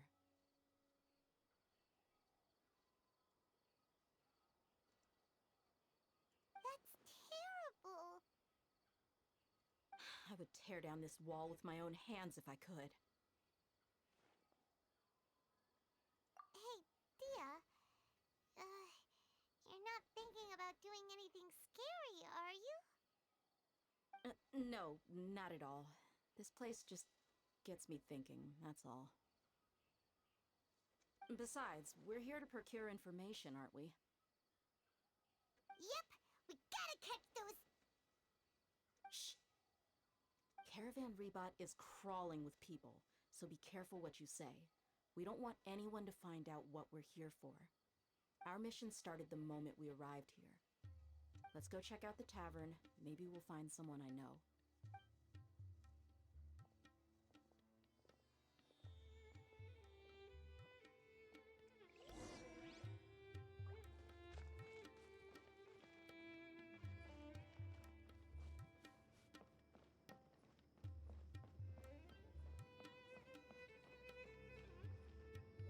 Just our luck. None of them are here today. You mean, you don't see anyone you know? Dia, is that you? What a coincidence. You here for a drink too? Zaki. Finally, a friendly face. Oh, and who do you have with you here? Guests from another land? Hello, hello. I'm Zaki. Dia's, how would you put it? Drinking buddy? We've had drinks together a few times. You could say we go back a ways. Anyway, as far as my friends here, they aren't too shabby, are they? You rarely see any Outlanders so friendly and respectful nowadays. Absolutely. Much better than those people on the other side of the wall. So, Dia, are you looking for someone? Yeah. Have you seen Engur, Delavar, or Jabari recently? Of course I have. Matter of fact, we were all here drinking together just a few days ago. I've got a spice trading deal from another nation. I thought maybe Delavar and his friends might be interested. Know where I could find him? And the advert started.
Alright, let's get ready to get back into this when the advert's finished.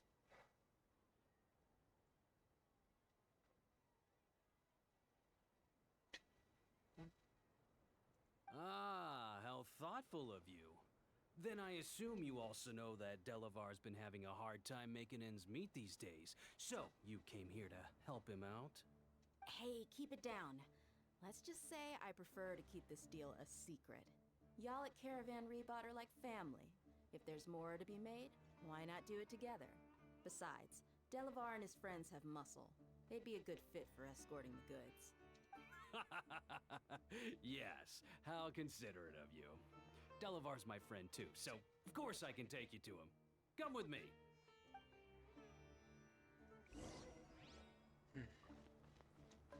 How far away are they?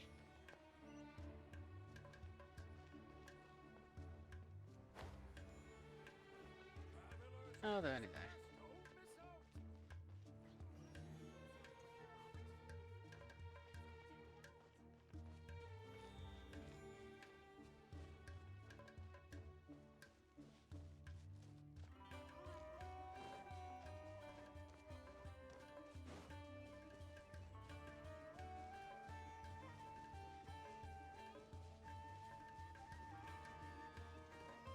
Yeah.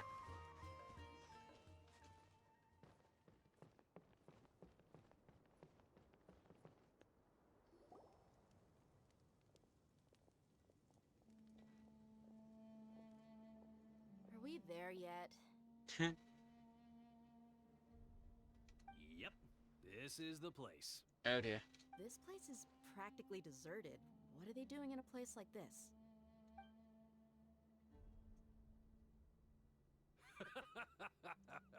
Why don't you take a guess? Go on, a wild stab in the dark. You're like lambs to the slaughter.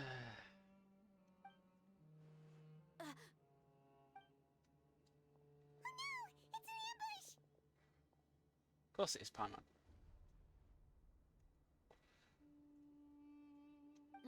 What's this all about, Zaki? Come on, Dia. You really think we didn't hear about what you said back in Aru Village? The boys have kept a close eye on you from the moment you set foot there. Not only do I know that you're looking for Delavar, I also know that you've teamed up with people from the Academia to look for the missing scholars. So, you've been watching us from the very beginning? Uh-oh. Paimon knew leaving Sino behind was a mistake! And you left the strongest one in the village, didn't ya? Who do you think you are? You really thought we'd fall for your little business deal nonsense? So you and Delavar have been partners all along. Dia, I guess it's only natural for a traveling mercenary like you to be out of the loop. Those of us who hang around the tavern have stronger bonds than you think. But you got one thing right. We're all looking forward to an uprising in Sumeru.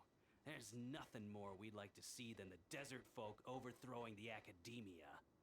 If that's the case, then I'm sure Delavar wouldn't miss a second of it. I'll be honest with you. If it weren't for what you said in the village, your little monologue about the Wall of Samiel would have convinced me that you're one of us. Delavar. And Enger, you're here too, huh? Long time no see, Miss Mercenary.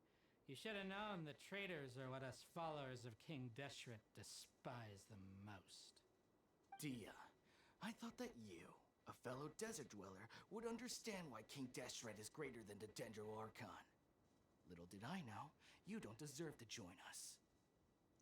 Hello. Yeah, gee, what a missed opportunity. Adopting radical views and kidnapping innocent scholars, all because of some baseless rumors. It's going okay. Anything else I'm missing out on? How's yours been? See? There you have it. Mercenaries are just a bunch of faithless scum with only one thing on their minds. Mora. Pathetic. You're all like a pack of street rats. You're not wrong. Mercenaries are driven by Mora, and my faith lies with whoever's paying me. As long as there's a profit to be made, anyone can become my friend. Enough talking! Get him! Get him! Yay! Fight, fight, fight. Just as I expected. Let's teach him a lesson, traveler. Don't blink! Oops. Crush! Incoming! Nowhere to hide!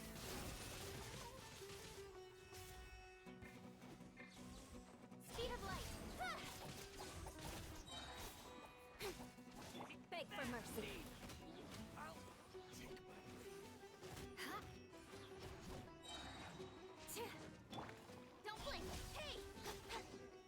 Anymore? Oh. Impossible! How could you? So, what do you think about your meticulous network now, Zaki? How did you say it? It's only natural for a traveling mercenary like me to be out of the loop. I'm guessing your informant told you that I'm just an incompetent merc with no real fighting skills, correct? I mean, that is what I said after all. And of course, you would believe everything he reported. The only thing you know about me is that I'm a mercenary, but you've never seen me in action. Even though you heard we went to handle monsters together, you believed that Candace was the only one doing all the real fighting. That so-called Flame Mane is just a fraud. She admitted it herself. She just uses her connections to gain the trust of others. That's what you thought, right? You lied in the village because you figured that we'd have people watching you. And you were stupid enough to fall for it. I figured as much the first time we drank together. You all thought you were so smart. Pathetic. Okay, that should be all of them. Whoa! So you've been planning this since we were in Aru Village? No task can be done without preparation. I just happened to notice a couple suspicious-looking people while you were out investigating. Oh, but instead of catching them right away, you let them report back.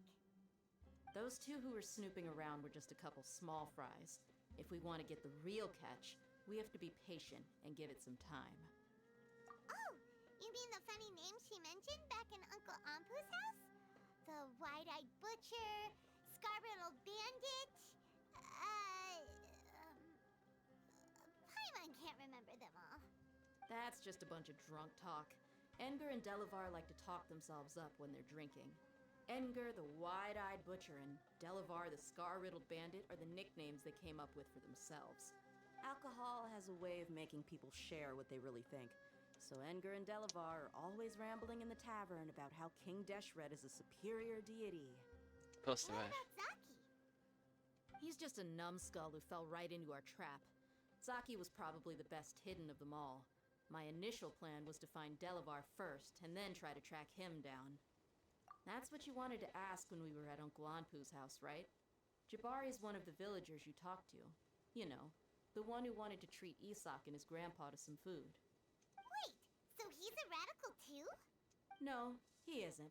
I just needed to tack on a random villager name to make the eavesdropper think that I was making some wild guesses based on my impressions. Wow, what a genius idea!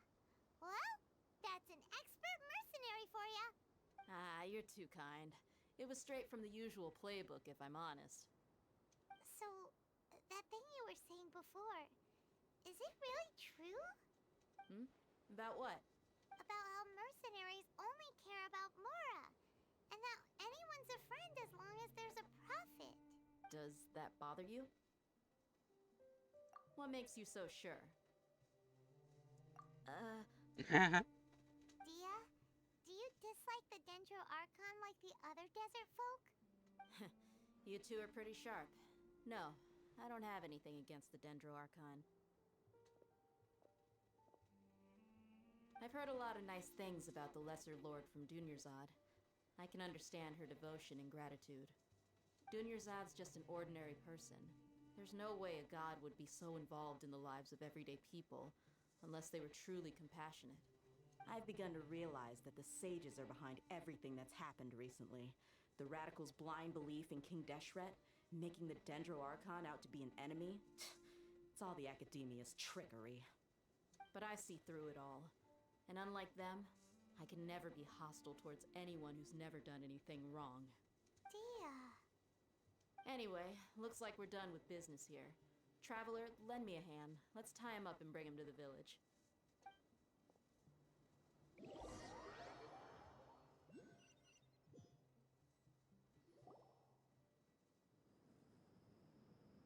This should be all of them. I'll let you take it from here. All right. I'll be in touch.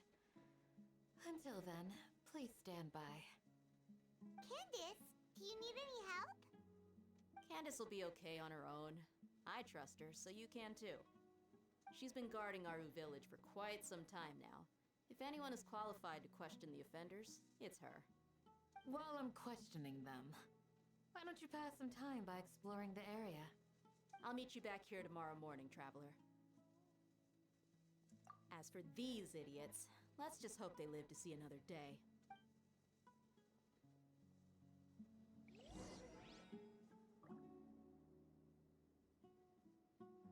You heard the question. Now answer me.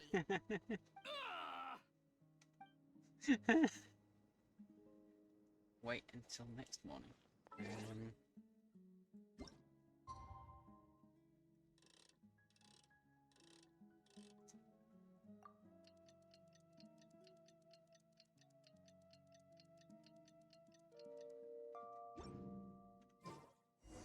Okay. Hey, Dia! Right on time. No, one. A few minutes late. We'll know any moment now. Paimon's been wondering. You seem to know Candace pretty well. Have you been friends for a long time? We've known each other for some time now. She's a pretty interesting person. Even though she's an extremely strong warrior, she never misuses her powers against others. Oh, Paimon knows what you mean. Like a lot of martial artists say, never take the fight outside the ring. Yep, I guess you can put it that way. It takes strong convictions to be as dedicated as she is, and shoulder that kind of responsibility. Us mercs, on the other hand, we pretty much live from one day to the next. Well, Paimon thinks you're great too. Really? Thanks for that. Oh, Sino's here, and he's pretty early too. Yes, I was here yesterday to help out a little. To help out? By doing what? Sharing some interrogation techniques. Yeah. Oh, you mean you taught Candace some more persuasive methods? Right. Come on in, everyone. Come on, let's go inside.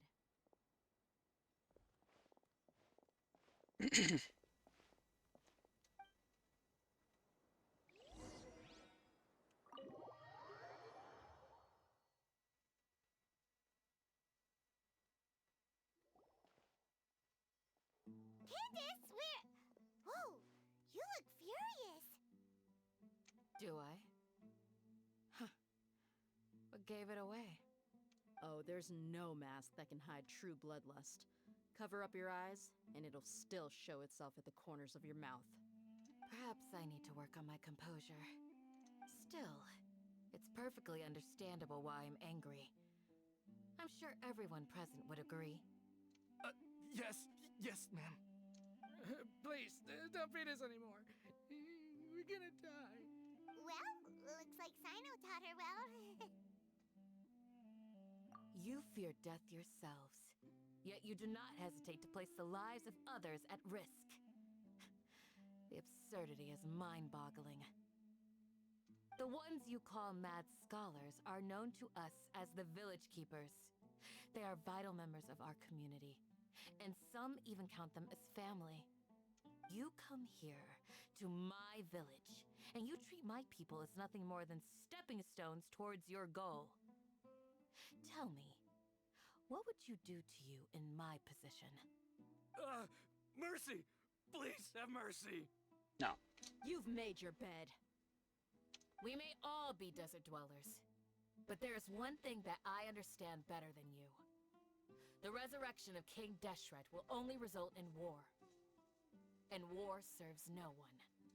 The people of Aru Village care little about which god is in power. Life may be tough and tiring, but we wish to preserve our way of life. A war would only cause us to lose all that we have. And that is not a responsibility that you can afford to shoulder. We understand. We're sorry. I'll tell you everything I know. Please, just let us go. I'm listening. You might not believe this, but it wasn't us who came up with this idea. Someone was spreading rumors in the tavern. That's how we ended up hearing about King Deshret's resurrection. Some mystery man told us that mad scholars will make the perfect sacrifice to usher in King Deshret's resurrection. They give their lives, and we can get anything we wish for. They're called village keepers. Slip up again, and you'll regret it. Yes, sorry. It was all that mystery man's doing. He told us to spread the word about King Deshret's resurrection, and talked us into helping him. In return, he said he'll help facilitate the resurrection process. I'm not sure. That's one. Huh? One what? Strike. You get a total of 3.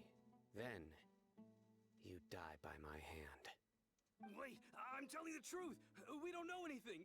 It was all him. 2. He got us to lure them out of their houses in the night with some kind of incense. We take them to a junction outside the village. Then the mystery guy takes them from there. You gotta believe me, please. I'm telling the truth, I swear. Just ask them if you don't believe me. That was indeed the truth. Traveler, go on.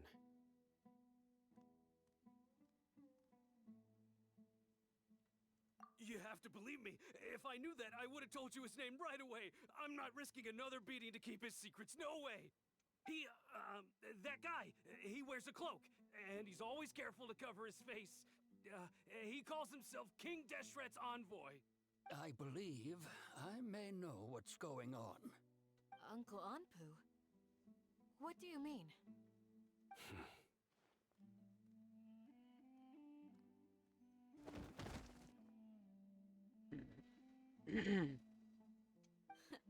Smooth.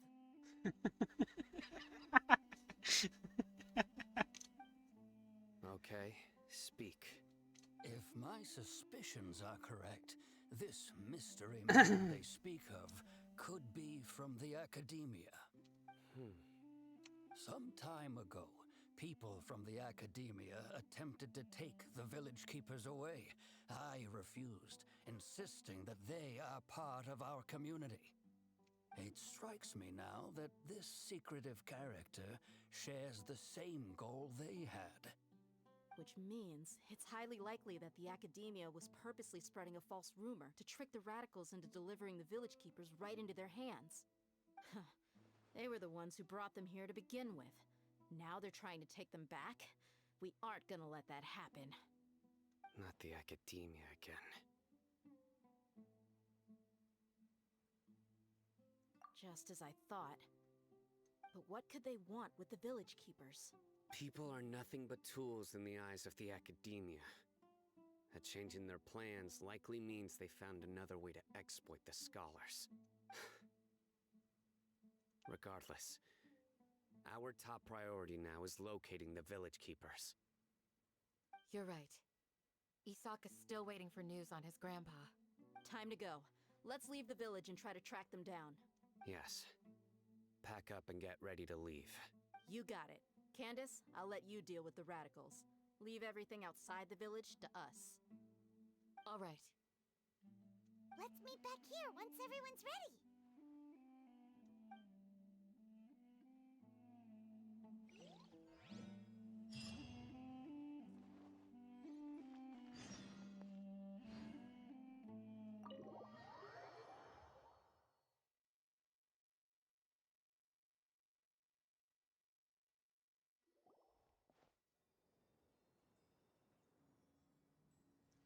Let's get some food in us and then we'll... Whoa! Where did you come from? Well, as you can see, I am merely sitting here and reviewing what we have deduced thus far. You were gone for ages! And now you're suddenly sitting here musing to yourself? Where have you been anyway? Hey, what's with the silence? You never think things through before asking questions. I'm... Paimon's so mad! Paimon's gonna give you an ugly nickname! Go on. Never mind. Paimon's got nothing. There's just nothing super obvious to pick with this guy. It makes it so hard. Well, you've heard nothing to suggest I left this whole time. So clearly, I stayed in the village to investigate. Anyway, You plan to leave Aru Village and keep searching for the truth of this matter, yes? Yep. We're not gonna find out anything more by staying here, so we thought that we might as well take the search elsewhere.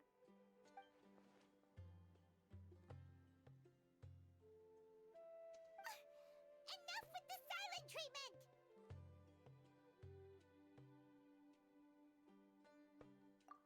No.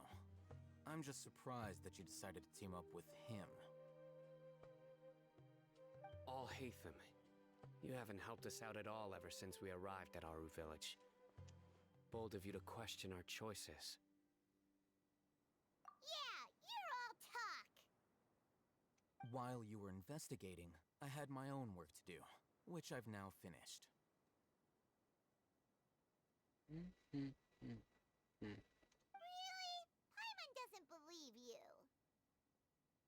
To be honest, we aren't really a team, so I have no obligation to inform you of my whereabouts. Not to mention that going separate ways allowed me to find some important information that you all had missed. Huh? Right here in the village? Correct. What did you learn? I'm going to take you to someone. But before that, you need to understand where she's coming from. What does that mean? How do you think the residents of Aru Village feel about what we're doing? In other words, do you truly believe every single word the villagers tell us? You mean some of them lied to us? Hiding the truth does not necessarily equate to lying.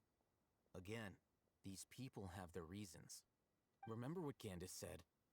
Most people in Aru Village don't necessarily care which deity is in charge of Sumeru. That's because whether King Deshret or the Dendro Archon has power is of little significance to them. By contrast, the perils of their daily lives are ever-present concerns. They won't simply share everything they know with you without good reason. That's why you believed there was no further information to be found in this village. Glad you're following along. Talk to them again. Among Right. those you have talked to, there's someone who was consciously keeping you out of the loop. In fact, she's been observing your every move since you arrived. The reason being, to someone who only wants to live their life in peace, any external factors introduce unpredictability into the equation. Those eyes. Those fierce eyes. You look like a real fighter. Don't change the subject. It's quite obvious that she's intimidated by Sino's authority and strength.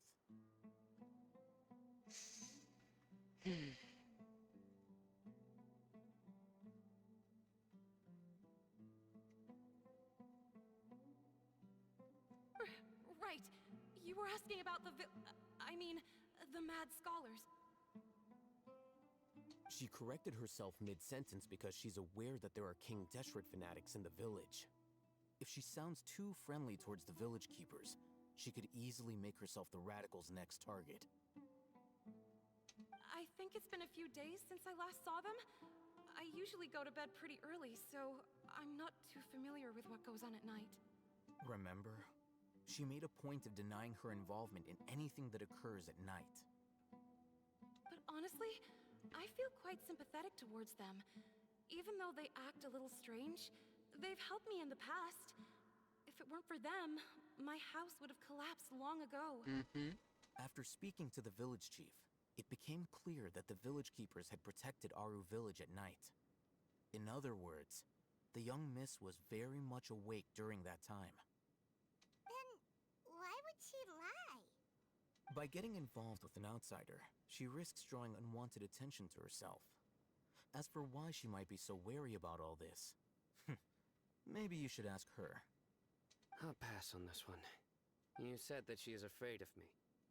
If so, it's best if I stay out of this. We're on it!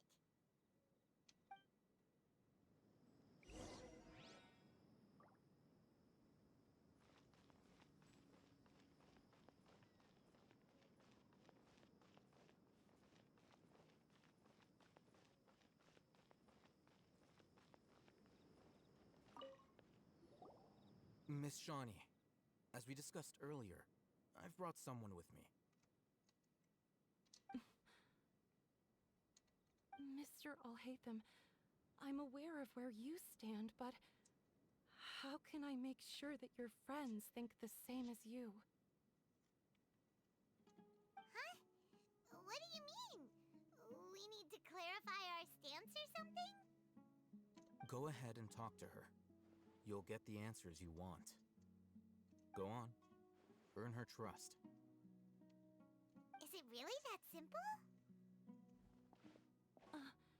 May I call you Traveler? Hi, Traveler. I want to ask you something. Do you think the resurrection of King Deshret can truly change Sumeru for the better? Why's that? That's very similar to what Miss Candace says. I know you two are friends. That's why I'm willing to talk to you, even though I do have some reservations. Before, I wouldn't even have the courage to ask something like this. Traveler, do you believe our lives will get better?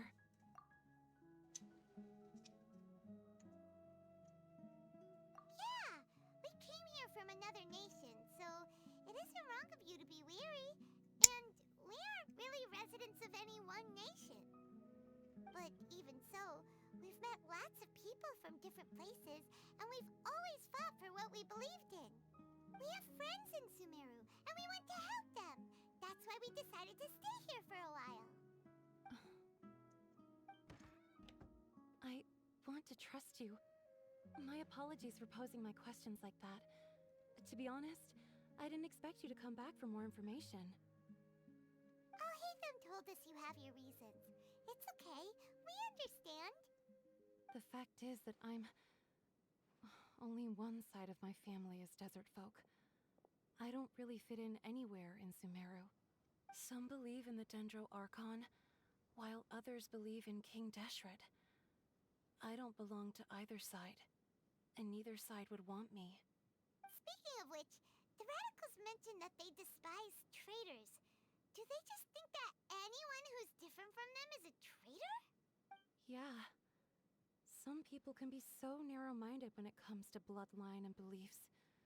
It makes no difference what I say or how I behave. I'll always be suspected of having ulterior motives. Slowly, I just stopped talking to people.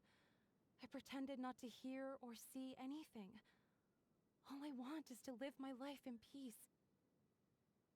And then it happened. The village keepers who had helped me disappeared with no explanation, and I didn't dare breathe a word about it to anyone. Until now. You can tell them. I'm sure she'll keep your secret.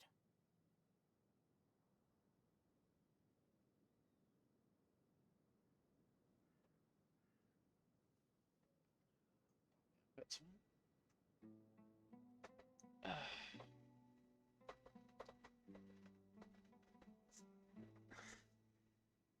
Thanks for the reminder adverts.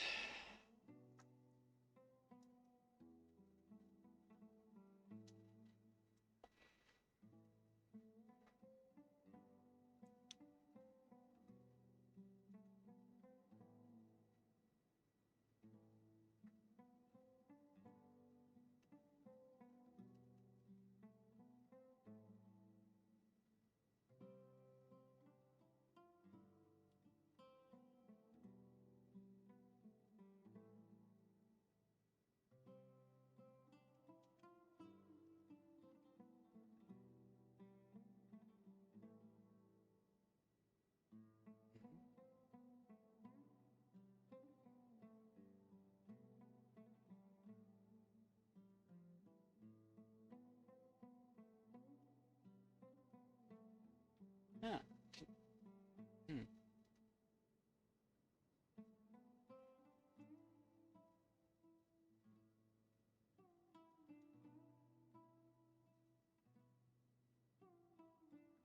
I'm gonna have to sort that out later.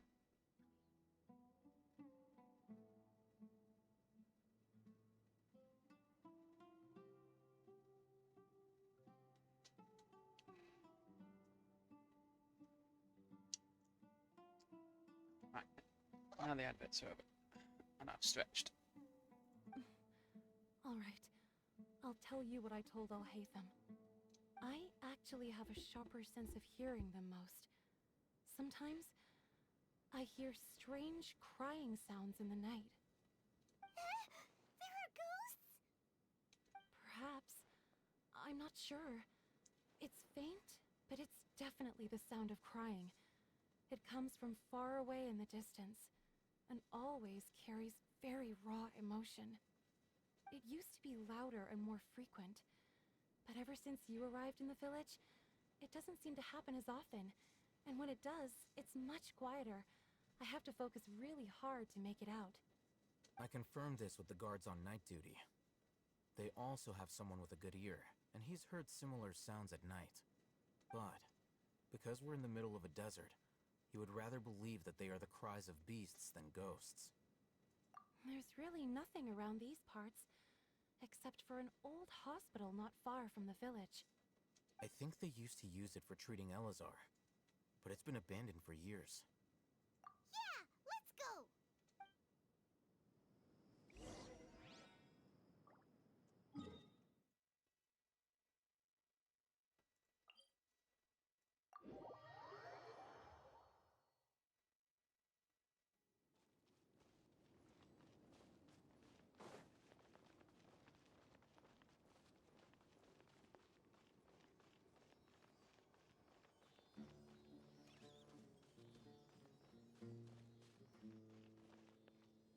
Where are you going?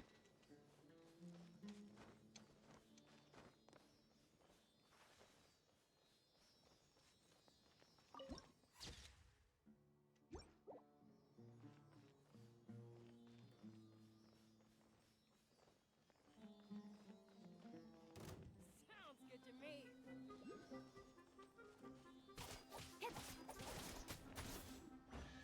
Speed of light.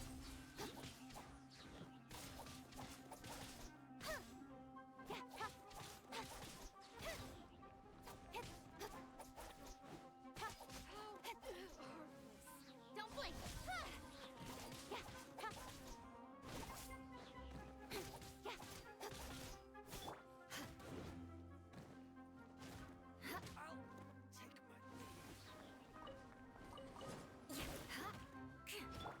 Speed of light.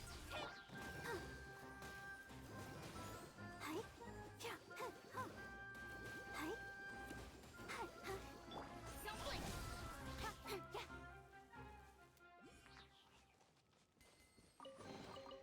That's everything. On to the next.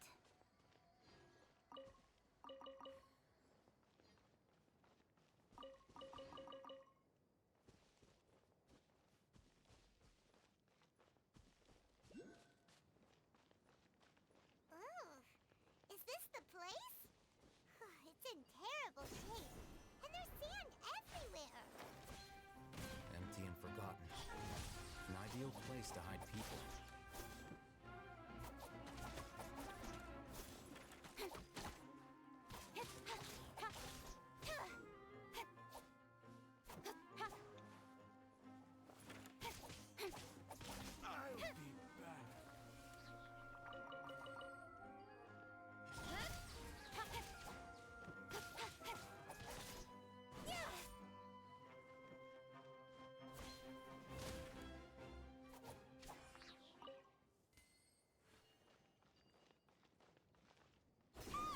Monsters!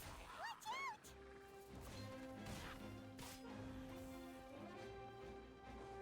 Cut to the chase.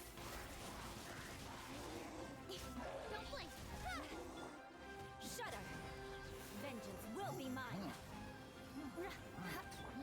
Nope, too late. Incoming. Oh, Got lucky that time. With sword comes shadow. Stronger than I thought. definitely. Crush! Beg for mercy! Just like we rehearsed. Speed of light. Hey!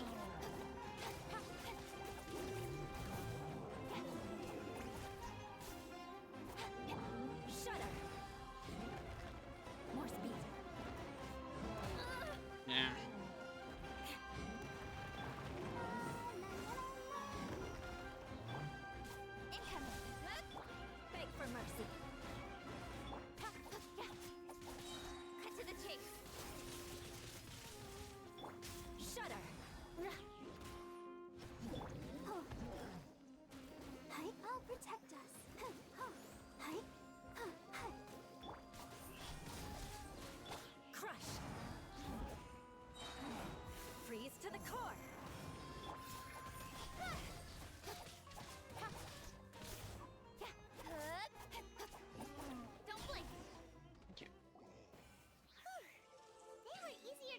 than Paimon had expected.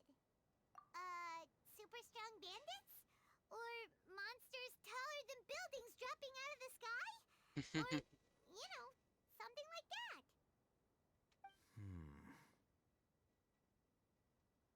He looks super serious. We gotta stay on our A game too. This is the one.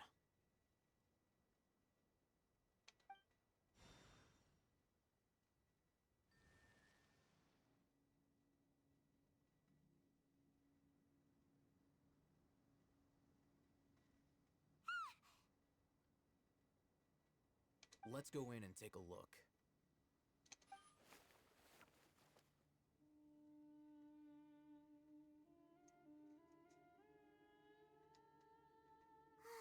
Hey, Hatham, we haven't found squat.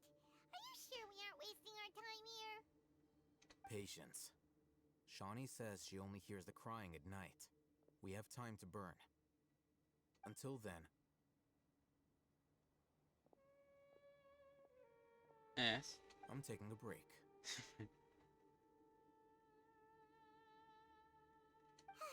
And just like that, he sits down. Wait, he even brought a book to read? What are you reading? Let Paimon see.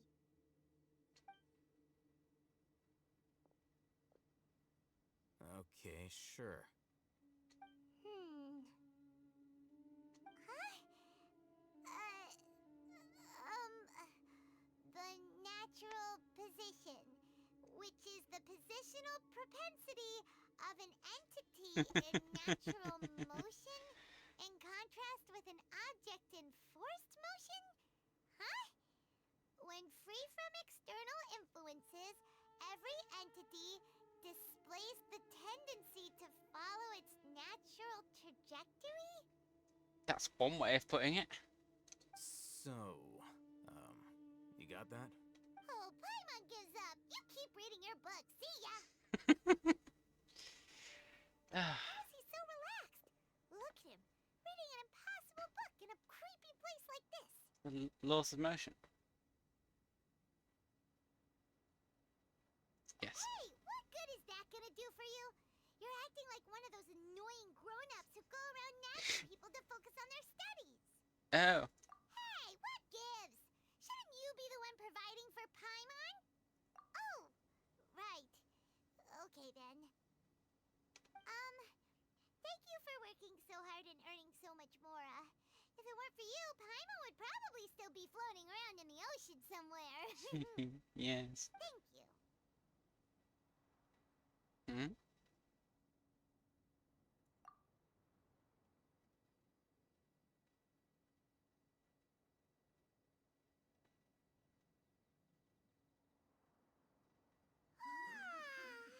Paimon's getting so sleepy. Huh? What was that sound? There it is. It's coming from that direction. Is the sound coming from here? Huh. Paimon's not seeing anything.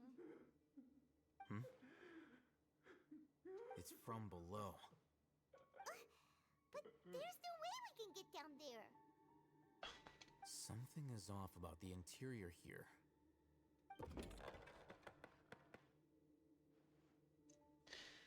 Did... Oh.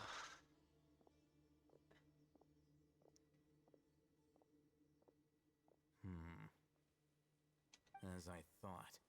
There's a hidden structure. Wow. It's like they tucked another hospital into this one. Oh, it looks like there are other mechanisms around here. Let's keep exploring. Yay, more puzzles.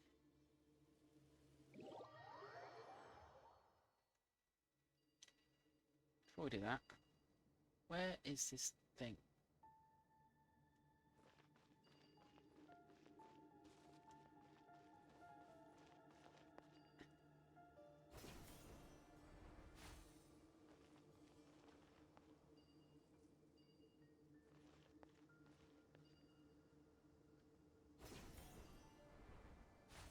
There you are.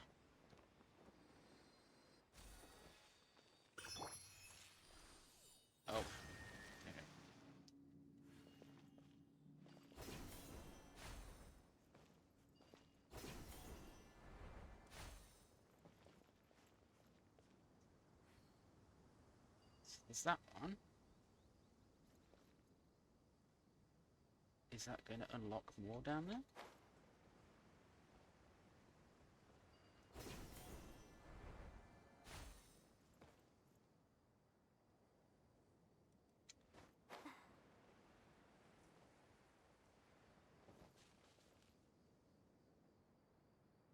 Hmm.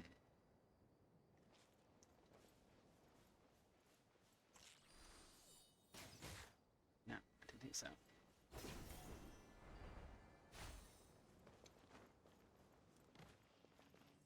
There's definitely nothing down here.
Nowhere to hide. Should have known. Incoming. Shudder.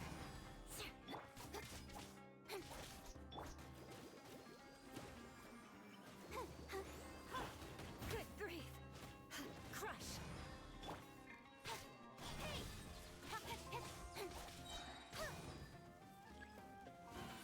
Oh. With sword comes shadow. Shudder. Don't blink.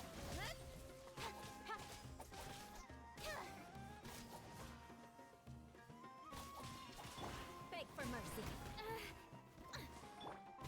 Speed of light. Hey.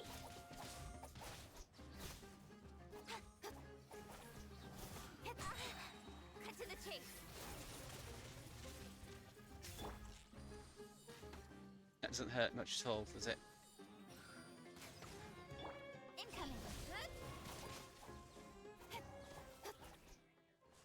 Now can I do it? Maybe I forgot the right person. Right.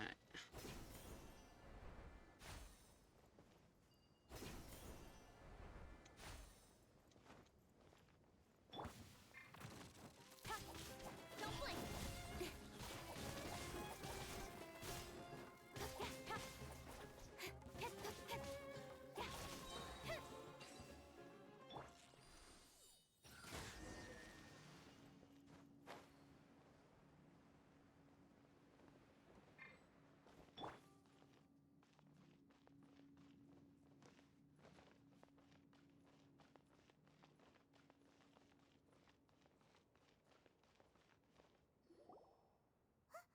Look, there's someone over there. Good idea. Let's approach him slowly without alarming him.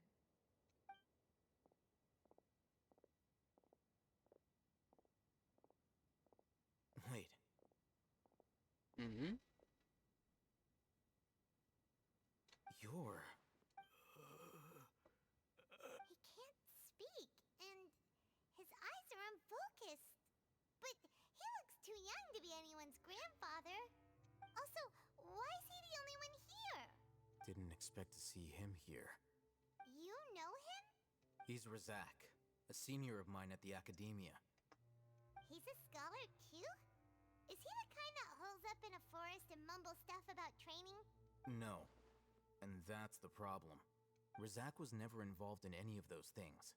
He never trained in the forest, let alone reach Satyavada life. Leaving that question aside for the moment, him being here alone means that we might be too late. Looks like they've already taken everyone away. For whatever reason, they left Razak here. Perhaps they simply didn't have time to come back for him. There are drag marks on the ground. They're clearer by the doorway. Someone was forcefully drawing a cart that was loaded with something heavy. Loaded with people? That is one possibility. It looks like they were in a hurry, as if they were afraid of being caught. In their haste, they failed to notice Razak hiding in a corner.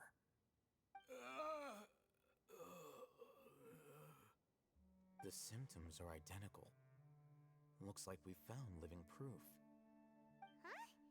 Why do you say that? Allow me to jog your memory. Recall your time at Port Ormos. Don't you think his symptoms look familiar?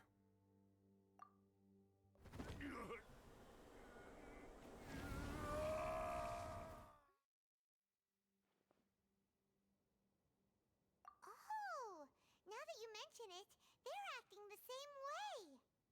Correct. The academia is behind all of this. It isn't difficult to deduce their rationale.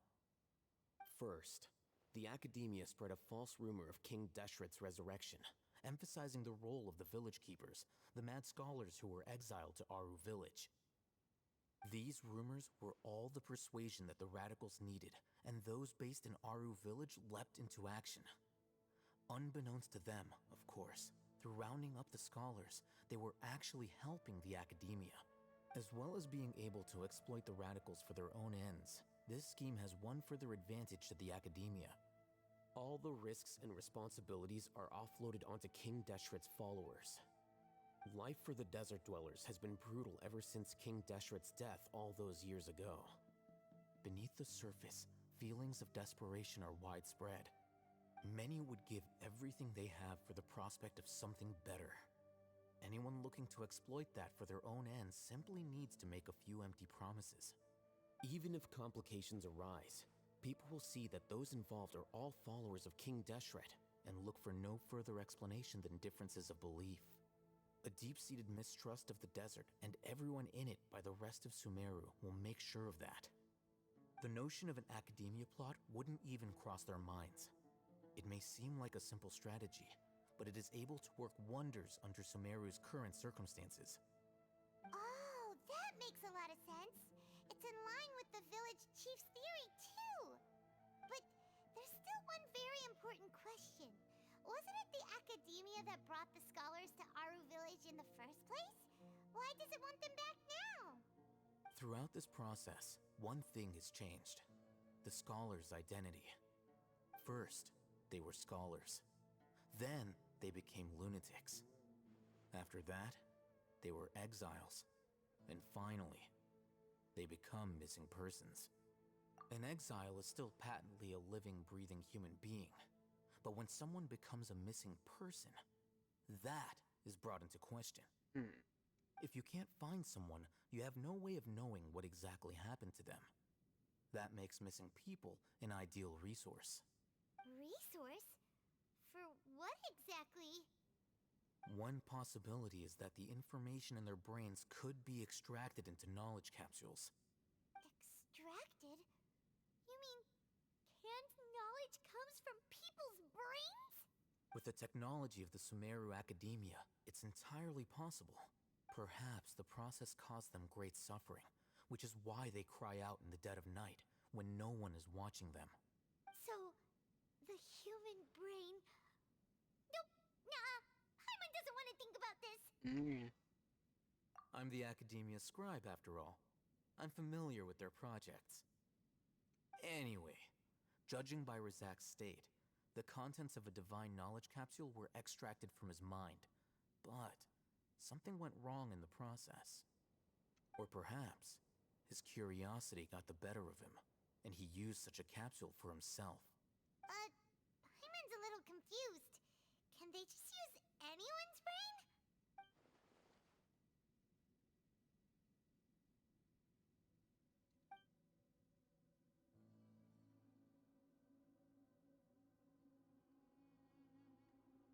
Yeah. Touching the divine intelligence and extracting the knowledge from people that have touched it. Yeah? The look on your face tells me you've realized the answer. Yeah. That's right.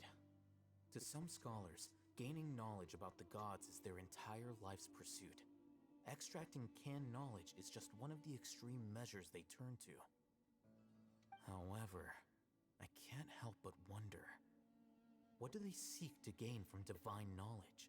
The academia is going out of their way to look for forbidden knowledge, but what is their ultimate goal? You could just tell him. I've spent quite some time trying to analyze the contents of the divine knowledge capsule, but to no avail. It seems like my way of thinking is too different from theirs. You mean you're not even slightly interested in getting your hands on this forbidden stuff? All scholars seek to expand the horizons of knowledge, but I'm not particularly interested in gods, so I don't share their degree of zealotry. Extracting information from people as if they were lifeless objects? If this is the direction of academic progress, then the academia may as well shut its doors. Sounds like you're really against all this. Of course. The academia's actions run contrary to their rules. Whether it be academics or knowledge, everything has its boundaries. If those lines are crossed, the rules and order that govern everything in the world will be destroyed. This matter needs to be corrected, just like fixing a typo in a book. Wait, didn't you step in to help because you felt sympathy for those poor people? Not to be callous, but no. My criteria are a little more restrictive than that. There is no shortage of suffering in Sumeru, and the same can be said for the rest of Teyvat as well. What do you plan to do about that? Save every last person? Probably not. Paimon's not sure. You can say that. Simply put, I don't blindly place my faith into strength or heroism. I do what I want. The divine knowledge capsule is something I want to investigate in full. That doesn't mean I'm willing to take action for the sake of a few strangers.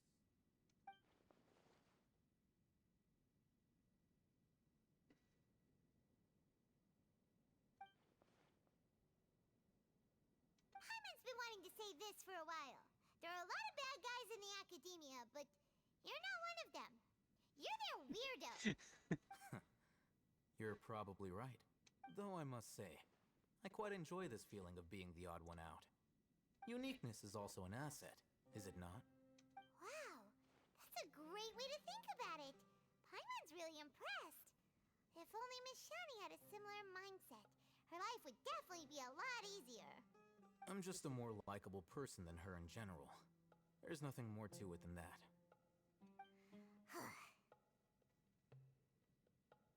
He won't last long if we leave him here. Let's take him with us. We'll work out our next step after we return to Aru Village.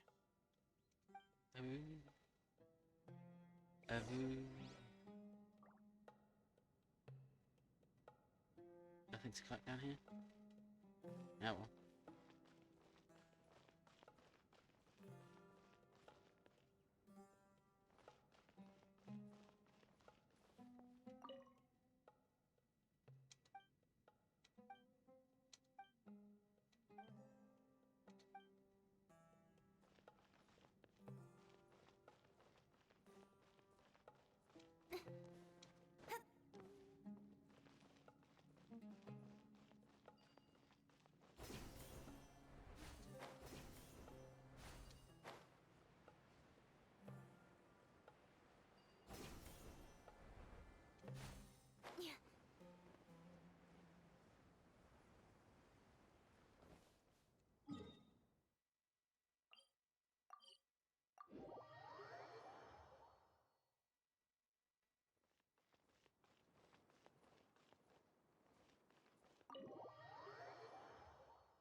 We're back! You must be tired. You Indeed. should rest and take some water. What's the situation? Who's this? Unfortunately, somebody who's too young to take on the role of Isak's grandfather. Nevertheless, he's one of the people we're trying to find.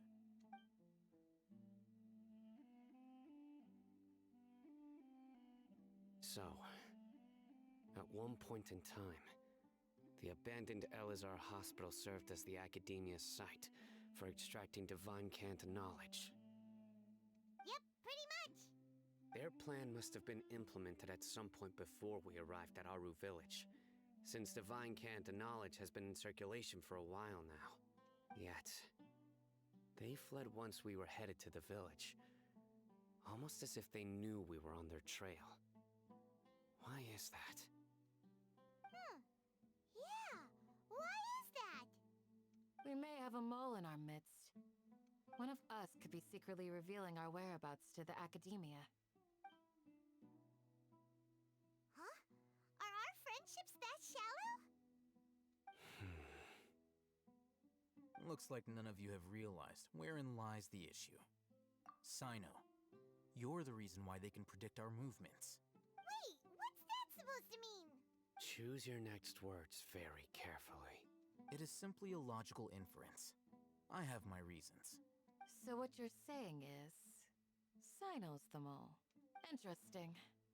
And here I thought you were the most suspicious one, Alhaitham, since you were always acting alone.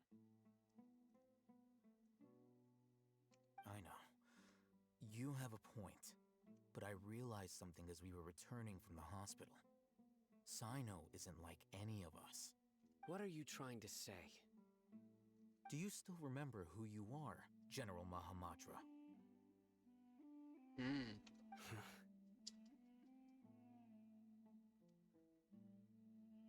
As a Matra, you are no doubt privy to certain kinds of information. Before you can take action against someone, you are required to have all the facts available, including the less than savory details. Simply put, the Academia has traditionally allowed you access to a wealth of sensitive information. Knowing their modus operandi, wouldn't you expect them to take precautions against you? If you want to raise a vicious wolf, you need to make sure that you can avoid its bite. The Academia is monitoring me? It's not that simple. The Academia has eyes all over Sumeru, but they have a special protocol for dealing with you. Every so often comes a Nyagarbaha Day. On this day, the Academia enters new information into the Akasha through knowledge capsules. I remember seeing the thick notebook next to the control panel once. Its contents were all about the General Mahamatra, his activities throughout the day, preferred methods of enacting judgment, everything. You're saying that the Academia entered my information into the Akasha too?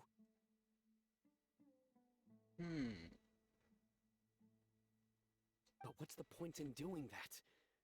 My actions aren't important enough to be added into the Akasha. The Akasha is capable of computation. The Akasha's algorithms are entirely capable of predicting your movements using the data entered. When you would depart, the route you would follow, your destination. It knew all of this. It predicted my every move. The Academia has been watching you longer than you think. However, the fact that you resigned is proof that their suspicions were well-founded. So that's how it is. Sino adheres to his principles so strongly that he's actually a thorn in their side. Tenacity of will and steadfast faith are worthless to the Academia. They need scholars who are easily pliable and mindlessly go after anything they can profit from. Sino, don't take it to heart. This just proves how much of a trustworthy ally you are.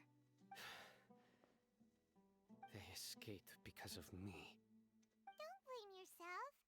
It's not like any of us would have known. I have an idea.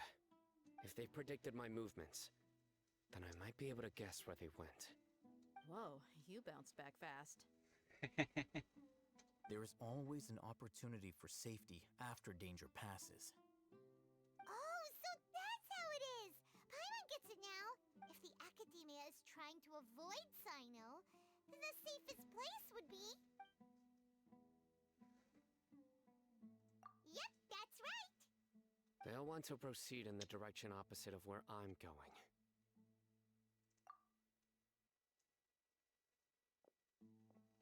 I must go.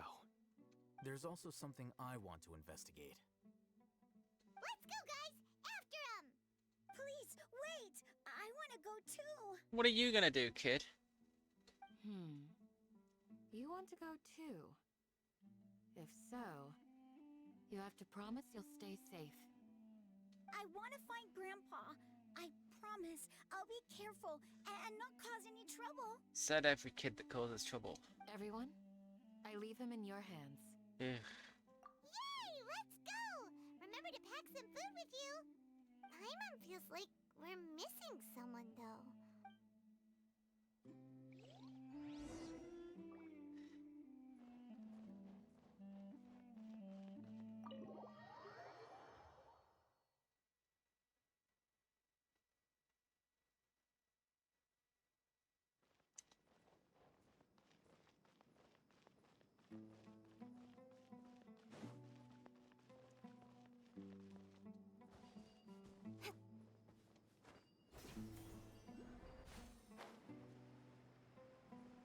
Let's go that way.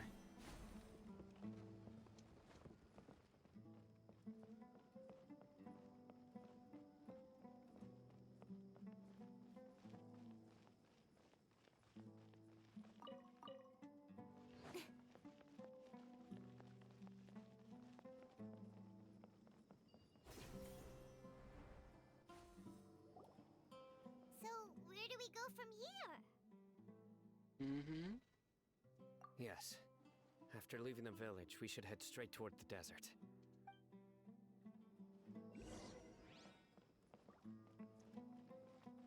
I know the desert like the back of my hand. Is that because you play here a lot? Yep. One time, Grandpa almost got lost in the desert, but I was the one who brought him back.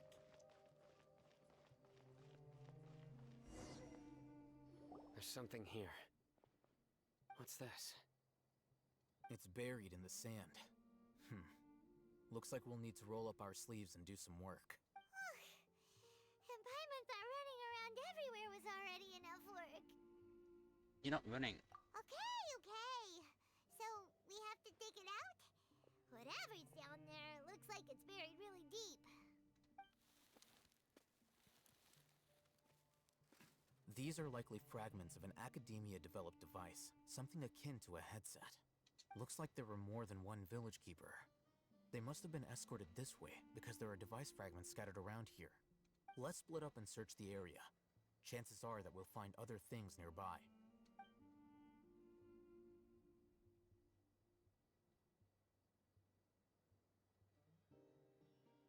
Is this what we're searching for? It looks kind of scary. This is definitely a device used to extract divine knowledge. How did it end up buried in the sand? That can't have been part of the plan. They must have been attacked along the way. Wait, what? Grandpa, I hope you're okay. Don't worry.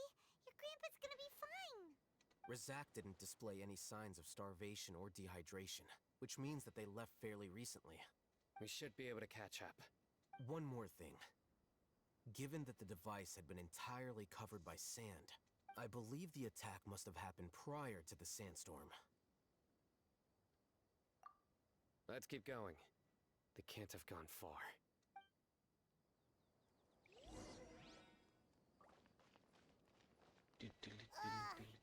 Running on sand is so tiring. But you're flying, aren't you, Paimon? Is flying over sand tiring too? Somebody said it. Of course it is.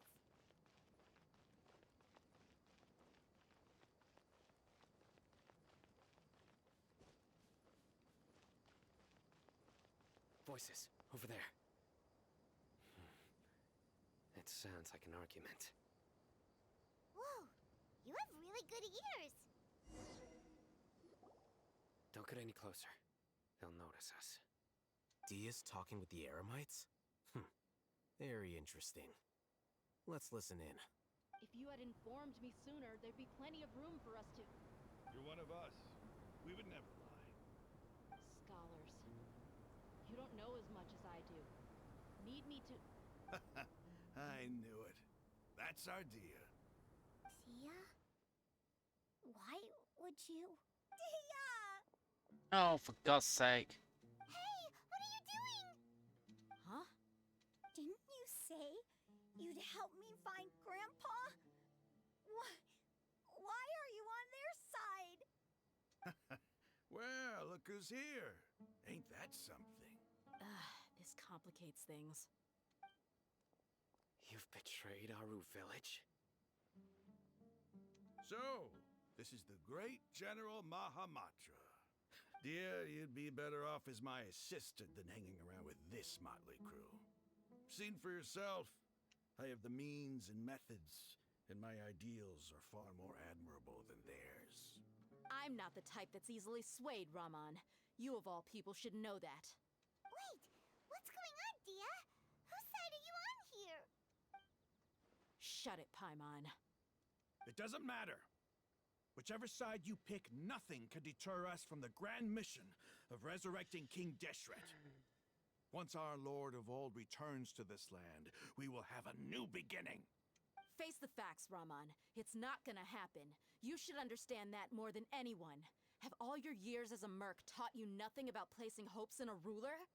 I'm a desert dweller and a proud follower of King Deshret. Whether I live by the edge of the sword or in peaceful comfort, my soul will always carry this conviction. It's not too late yet. The village mad scholars aren't gonna bring King Deshret back to life. You don't understand, my dear lady. Pursuing our faith is our purpose in life. Even if the chance of success is 1 in a million, we must be willing to give everything we have. Even if it'll expose you to the academia? Even if they end up disbanding the Eremites? Your Eremites, which you've worked so hard for all these years? Yes. We've waited a long time for this day to come. The sun and the moon no longer shine here. All you see now is cracks in this desiccated land. But fate has finally dealt me a hand to play against the Academia. With these scholars in our custody, we'll stomp the Academia's forces and fight our way beyond the wall of Samiel. Ridiculous. Think about it. The Academia controls the entirety of Sumeru. Your powers are negligible in comparison. If you still don't believe me, then try asking these 2 men. They're also against the Academia, but neither of them are as arrogant as you are. They look more like pawns of the Academia to me. Why would I listen to anything the people of Greater Lord Rukkhadevada have to say? Filthy traitors. Your god abandoned all honor and betrayed King Deshret. We desert dwellers will never trust the likes of you. It's impossible to communicate with someone so hostile. Perhaps we should. Do you really believe that by kidnapping the scholars, you'll be able to negotiate with the Academia? These people have no value as bargaining chips, but I could be persuaded to take their place as your next hostage. These scholars were exiled from the Academia. I, on the other hand, am their current scribe, and will be a much greater asset to you. Wait, you can't be serious. So, you want to trade places with the hostages, do you? Precisely. Any wise person would gladly accept my offer. What are you thinking? What if they decide to kill you instead? Well, that would be bad luck for me. However, I'd get the chance to observe the scholars, perhaps even find out the truth. Think you can talk me over with that confident look of yours? I'm not trying to persuade you. I'm using this as a means of joining forces against the Academia. You are the scribe. What do you have against the Academia? Not all desert dwellers believe in King Deshret, and the same applies to the Academia. Why must all knowledge seekers approve of the Academia's way of doing things? You Academia scum! Every last one of you is nothing but a hypocrite, just like everyone else on the other side of that wall. I've made myself clear enough. I won't listen to another word from the Dendro Archon's people. Not so fast. I'll hate them. Do you stand by everything you just said? I never make empty promises. You know you're making a dangerous decision, right? I do. Good. Raman, hear me out. These people are my friends. Maybe you can't take the followers of the Dendro Archon at their word, but what about me? Do you trust me? We've known each other for years. Of course I do. In that case, I'm willing to vouch for their honesty with my right arm. Come on, Raman, don't be a coward. If you're serious about taking on the Academia, you need to steel yourself. You can't be afraid. An arm from the Flame Mane. You've piqued my interest. But what if you refuse to oblige? What should I do then? No one's a fool here, Dia. We're mercs. And mercs don't tend to live long unless they have their wits about them. You're not wrong, but this is different. I promised my friends that we'd bring back the village keepers together. Let's do it right here then. Give me your right arm as proof of your resolve. Yeah. Don't listen to him! He's not even trying to negotiate! He just wants to make things more difficult! That's fine. Are you crazy? We came here to save lives. One arm for that many people is still a pretty good deal, if you ask me. Raman, I'm holding up my end of the deal here. You'd better not let me down. Sure. Go ahead and cut off her right arm. No! Dia! What are you gonna do? Think of something! You don't have to go this far. That's not for you to decide. Do it!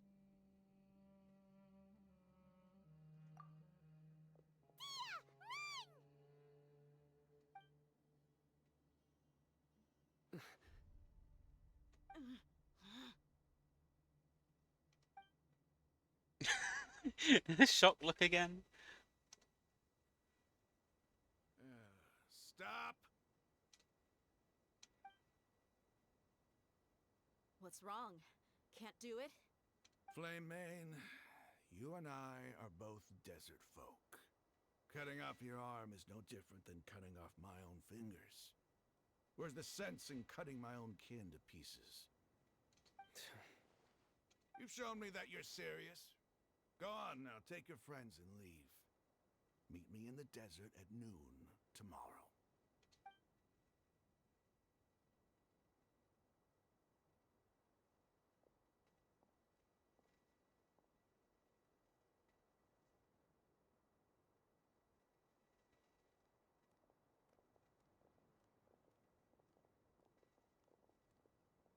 Phew.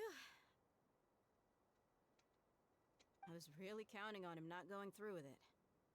Dia! That was crazy! Have you all lost your minds? What if he'd actually cut your arm off? Then I just have to hold my claymore with my left arm. Yeah. Okay, I'm sorry. But sometimes when you're out on a limb, you gotta double down to seal the deal, you know? Don't ever make a promise like that again. I can deal with the likes of them. If it came down to it, you would not lose to them either. I don't doubt it, Sino. But this is about more than me and them. There's a lot more where they came from. Even if we got rid of one bunch of radicals, there are others out there. Wiping them out would do more harm than good. As you wish. I'm sorry, Dia. I should have stayed put and listened. I should have trusted you. It's okay. I promised you I'd help find your grandpa, so I'll do whatever it takes. Whatever it takes? You just might be scholar material. Huh? Are you serious? The Eremites once said that I was a lunatic. Perhaps a little madness is essential to be successful in research. Why does it feel like he's using his praise for me as an excuse to brag about himself? Okay, let's get moving. We should head back to the village and rest up. Today was just a trial run. Noon tomorrow is gonna be the hard part.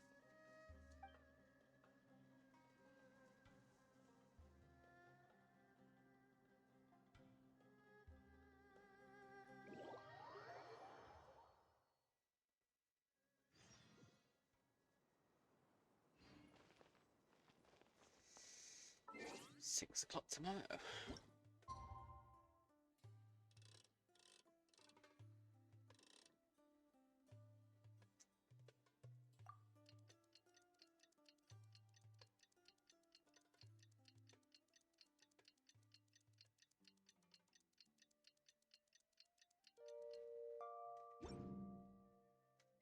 In adventuring, as in business, you always have to seize the opportunity while it's there.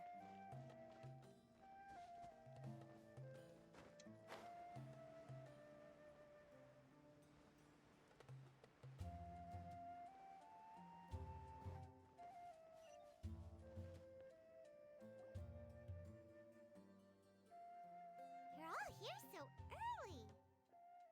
Looks like we have everyone here. Isak, are you sure you want to come with us? I'll watch from a safe distance. Dia, I want to be there to bring Grandpa home. Okay, let's go then. Dia, wait. What's the matter? I heard that you were quite reckless yesterday. No more of that today, understood? Or I'll be very upset with you. Fine.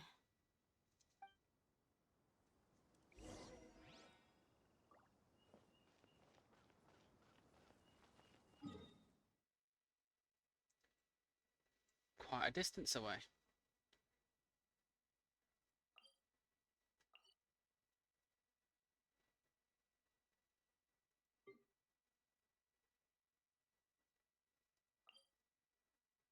Now, are they all underground?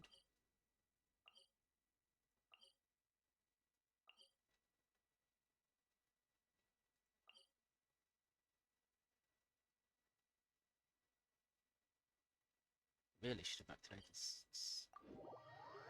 more of the above ground stuff.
Leave me alone.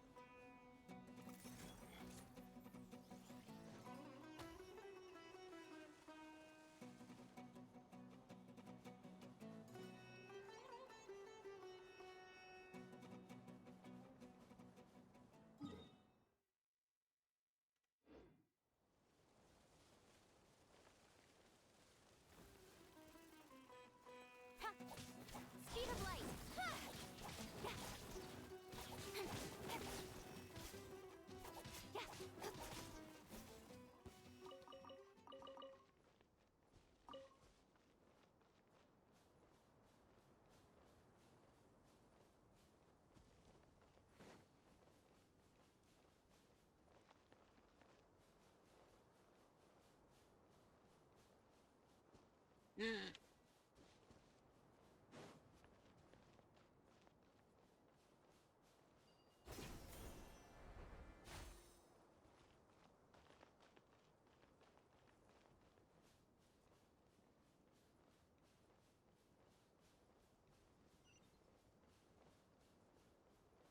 Now I'm thinking it is underground.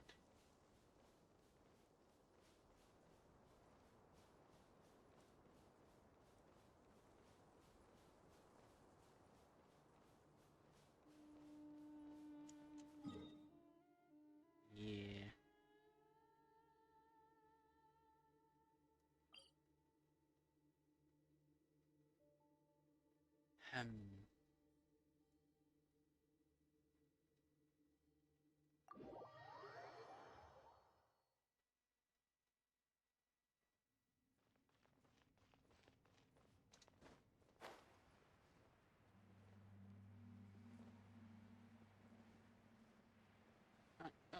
Oh.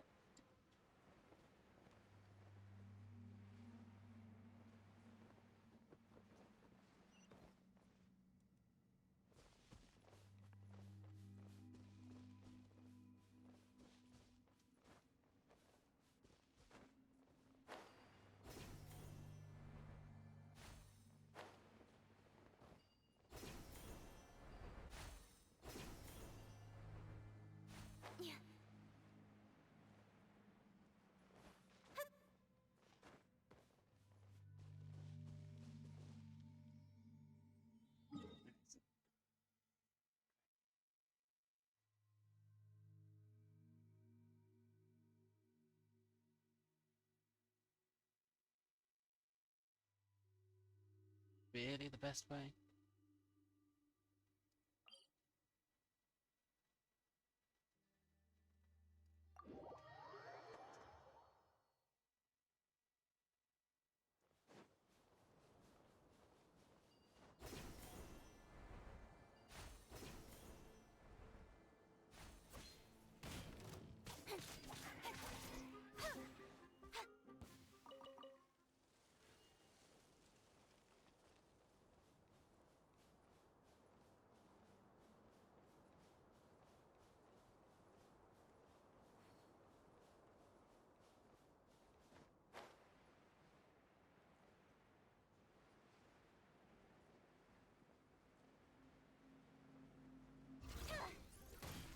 Incoming! Ha! Yeah! Shudder! Yeah! Ha! Ha! Speed of light! Ha! Beg for mercy! Ha! Ha! With sword comes shadow! Ha! Don't blink! Ha! Ha! Ha! Ha! Ha! Ha! Ha! Incoming! Hey! Ha! Yeah!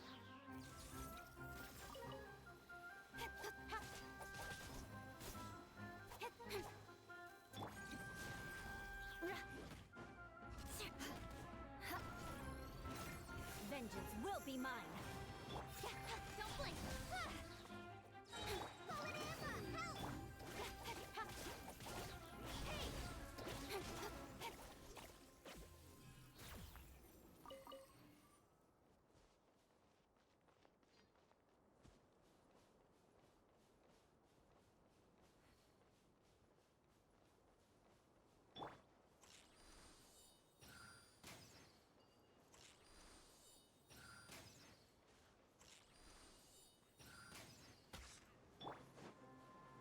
Speed of light!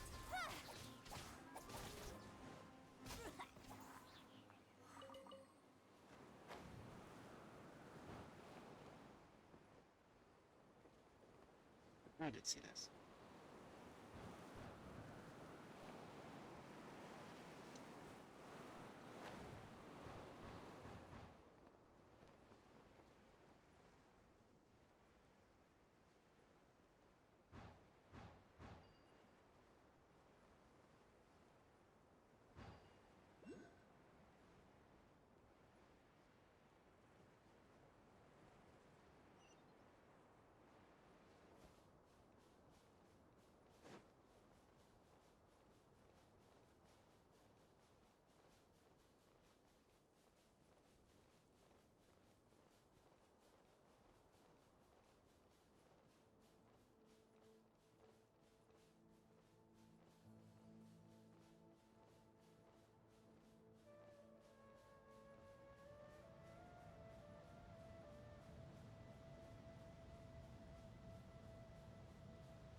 What do we have here?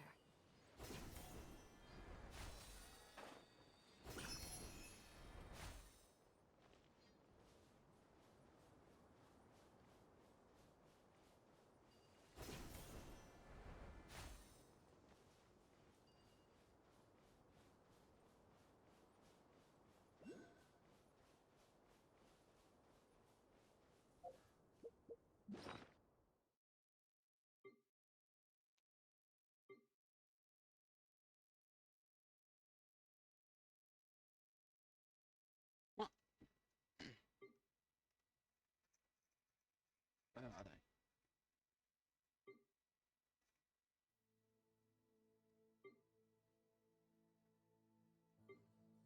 Something somewhere.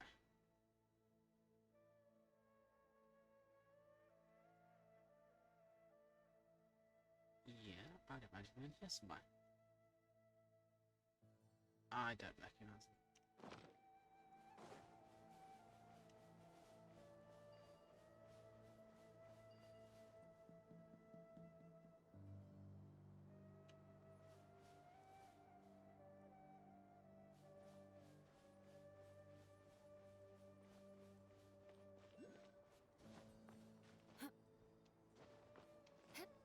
Of course.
They got here before us.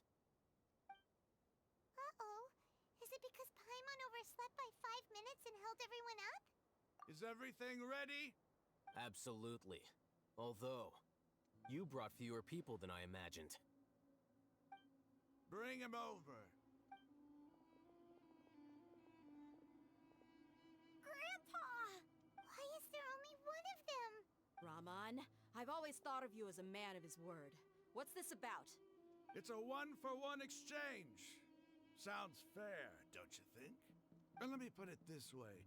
Agreeing to any kind of deal with the Dendro Archon's people is already a huge compromise on my part. Don't you think you've asked enough?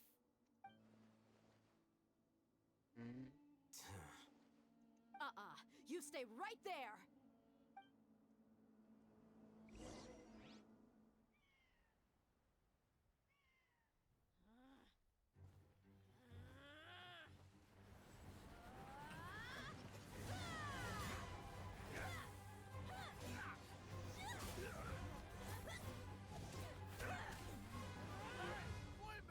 What do you think you're doing?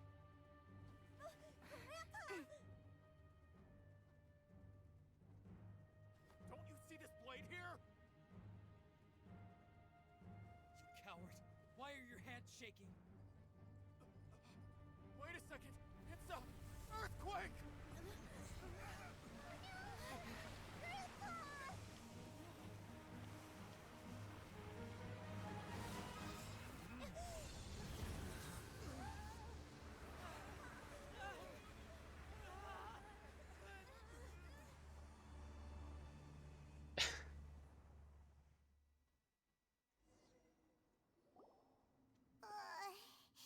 Paimon's dizzy.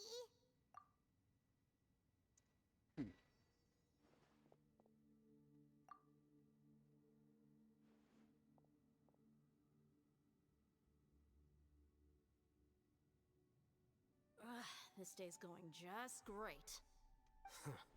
What a nuisance. The sand dune collapsed. I saw an energy field. The village keeper protected us. It glowed green with dendro. Just like you said, it may well have been the remains of Lesser Lord Kusanali's power inside the scholar's body.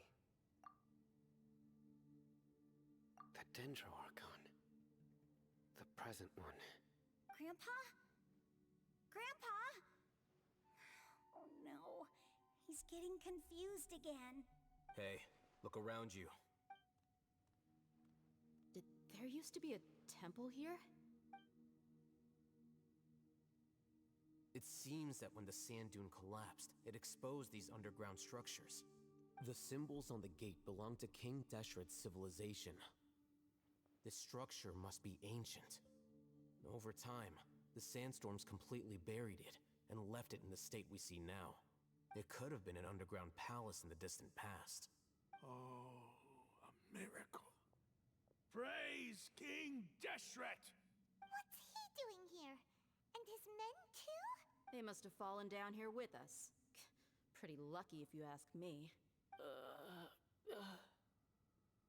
Most of them seem in really bad shape. Except for him. He got off lightly. Mind your head. No, this isn't the time for conflict. Our exalted lord has shown us the way to his sacred palace. He's not actually gonna go in there, is he? As it happens, I want to take a look inside too. What are you doing? Don't you think it's curious?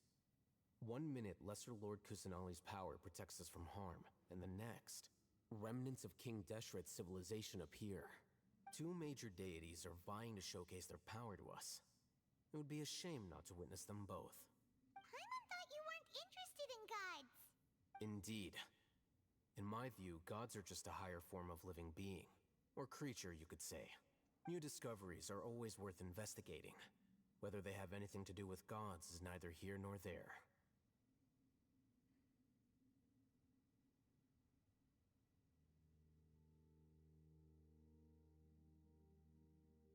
Raman, what are you gonna do about your men? I'll just let them lay here. King Deshret will take care of his people.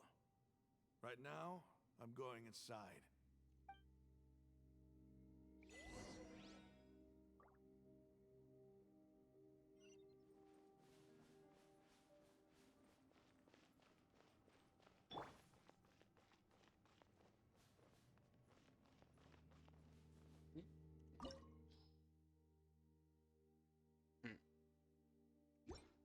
We have to do this part as part of the yes. Ugh.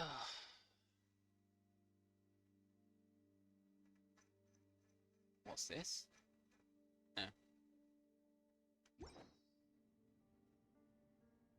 Come on, enough for crap.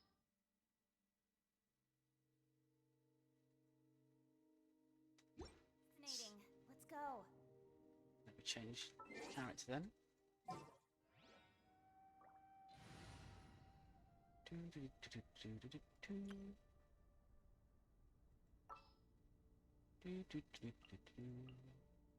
can do this.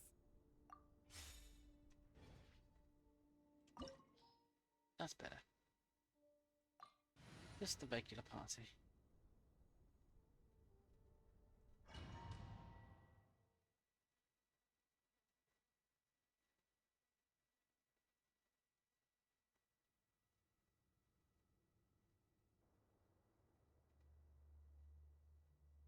It's full of life here. This defies comprehension. It looked completely desolate from the outside. Yet, it flows with energy inside. Yeah, and there's so many plants. It's so pretty. Sir Raman. Huh? Me? Do you see another Raman here? Are you mocking me? What do you mean, sir? Interpret it however you want. But there's something I'd like to draw your attention to. While this structure is clearly left over from King Deshret's civilization, the energy that flows in here is that of the Dendro Archon. Whatever you say. It's not like I have a vision. There's nothing to be angry about. Think of this as an academic journey. It does seem kind of strange. If that's true, then we might have to explore this whole area to find an explanation.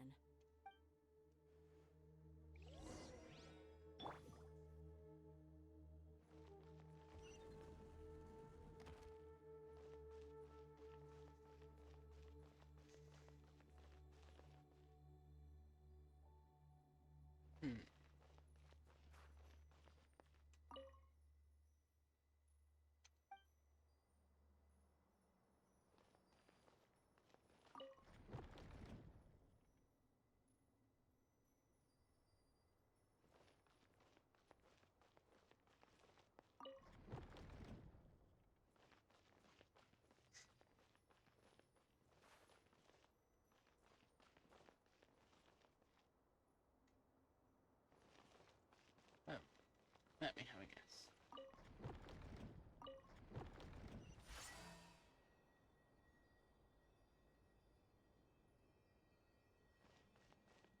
Mhm.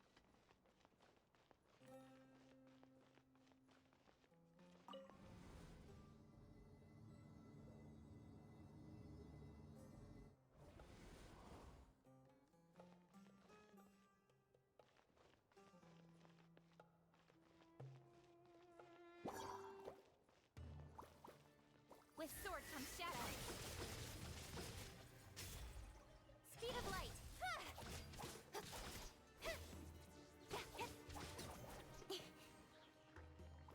Nice and spike.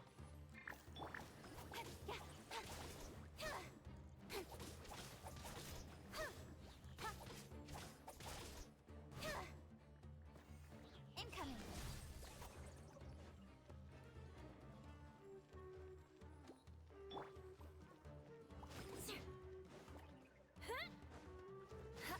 Beg for mercy.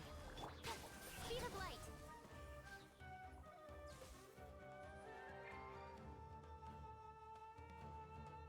Incoming.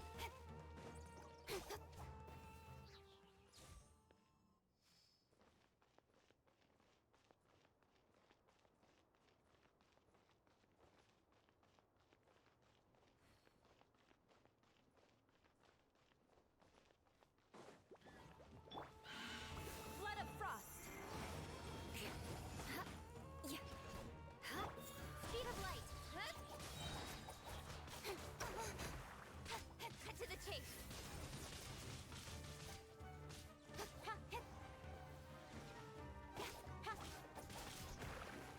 Incoming. Hey! Crush. Let the show begin.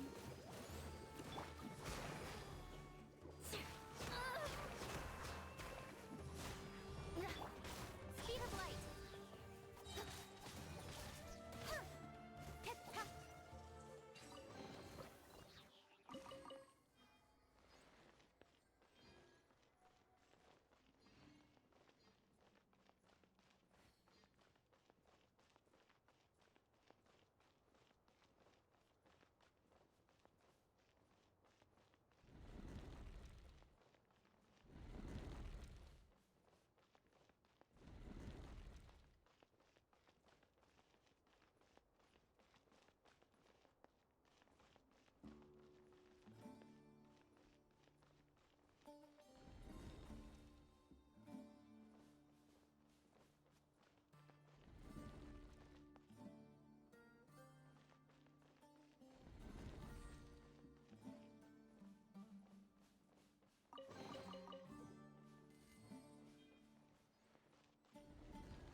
With sword comes shadow. Don't blink.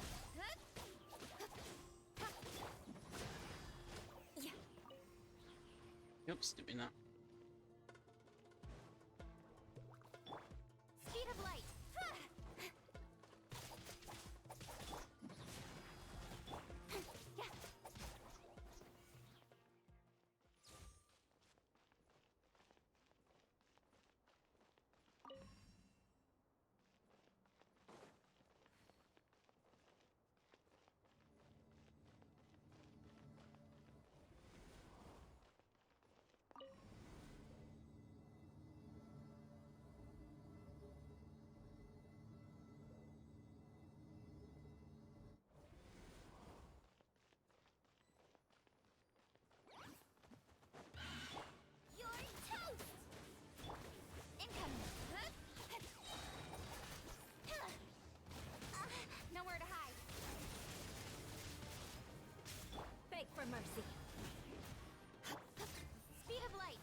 Here, maybe. No.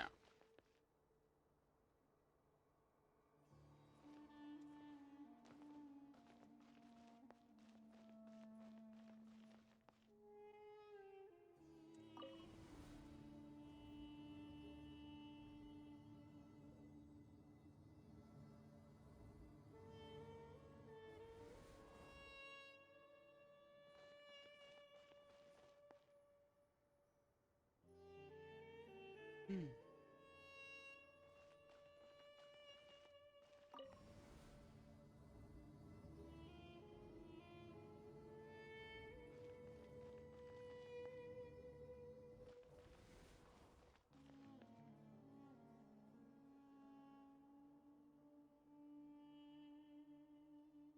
I can't do that from here, can I? No. Incoming.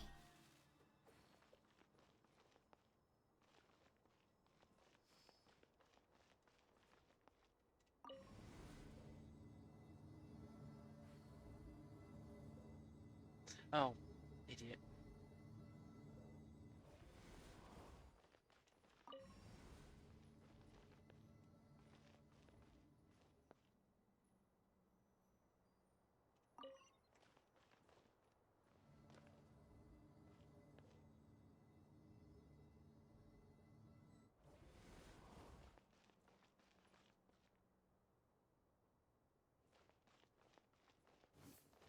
Don't blink. With sword comes shadow. I'm surprised you got lucky that time. Speed of light.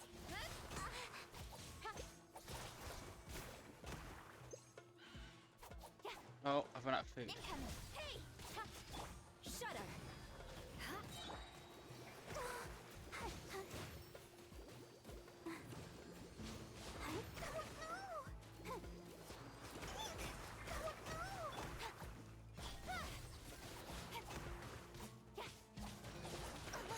Cut to the chase.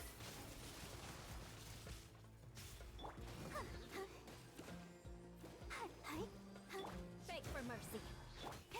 Speed of light.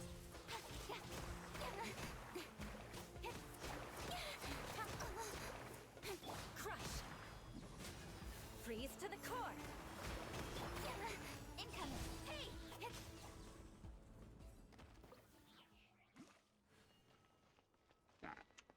No, no, no, no.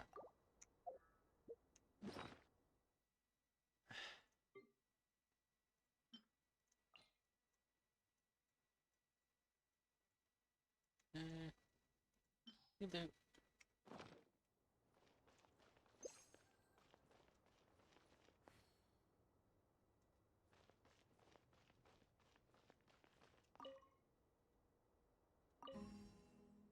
Oh.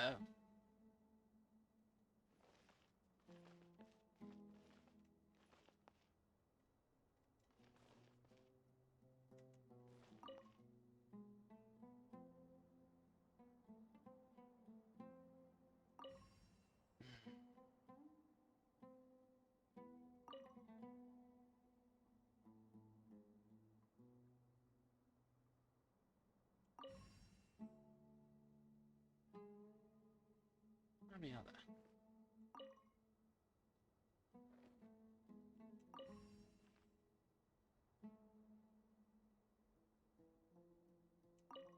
That one's right, I think. Yeah.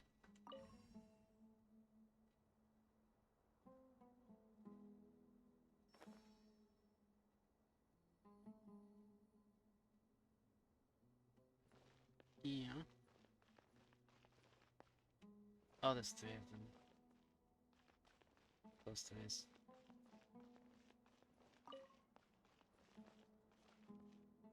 Okay, you're locked in place.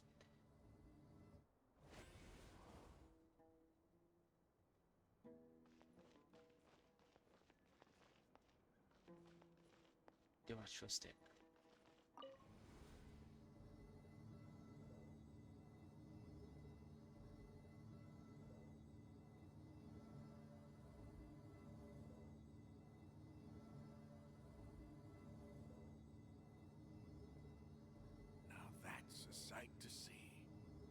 King Deshret's splendor surrounds us. There's so much vegetation here.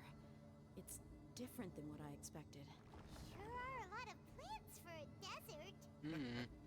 That's what I call divine providence of King Deshret.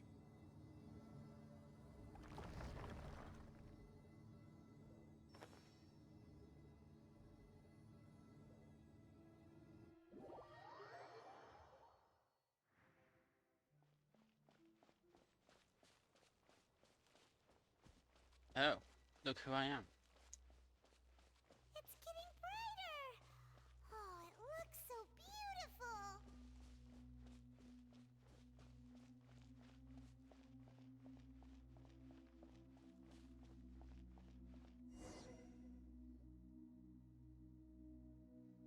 Wait.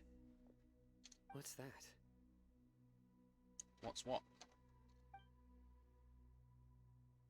We A saw lot it. of flowers, and it looks like there's something among them. These are King Deshret runes. They left something behind.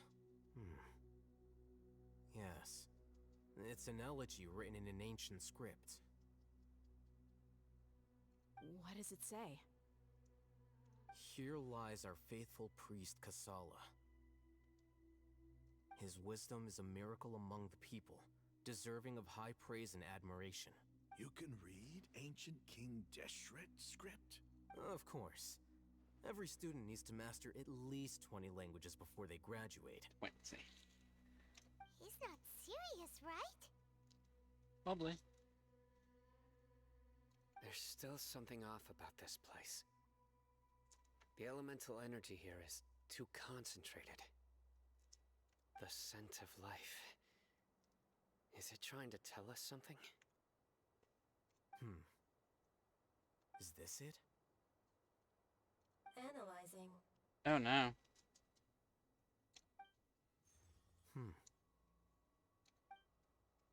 There seems to be a hidden message among these skeletal remains. Excellent. There's a device from King Deshret's civilization in this gravesite. I'll transmit the information over and project it for everyone to see. Isn't sharing knowledge against the Academia's rules? Yes. However, under the circumstances, I'd prefer you to see this for yourself. You'll understand after watching it.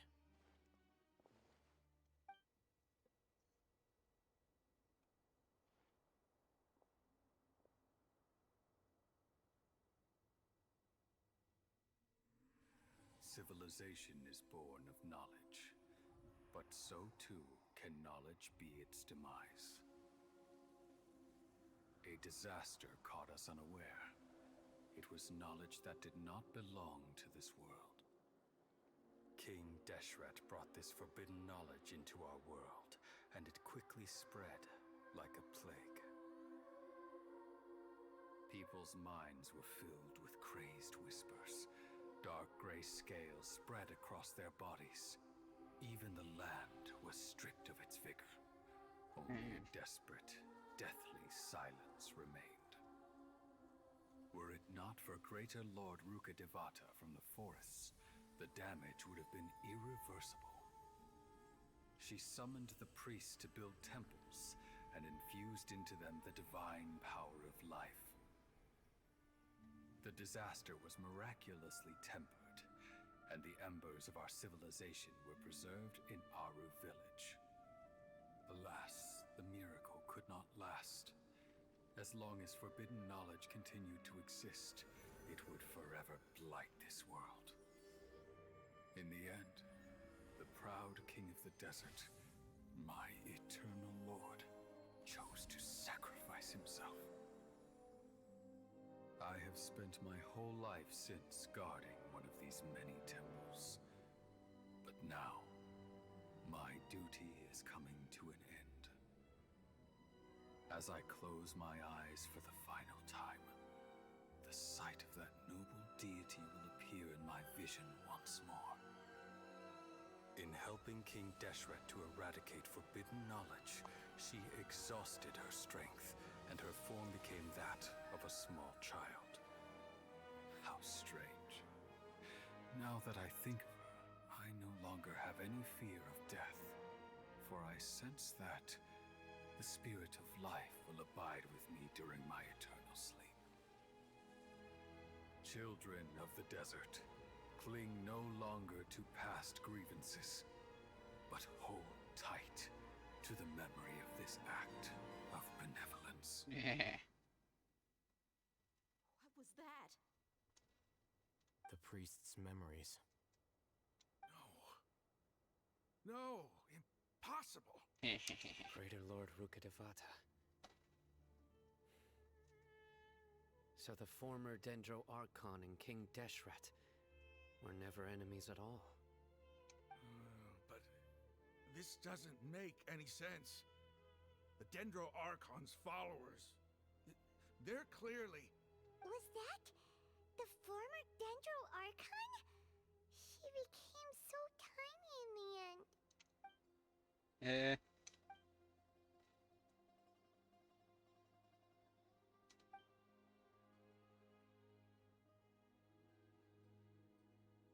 Yeah. Surprise, surprise. They weren't enemies. You might be distrustful of the Akasha, but there's no reason for you to doubt King Deshret's technology. You've just witnessed his priest's last words. I've never heard about any of this before. The surviving followers of King Deshret all gathered in Aru village. Our god did not make mistakes. We refused to believe any of the rumors.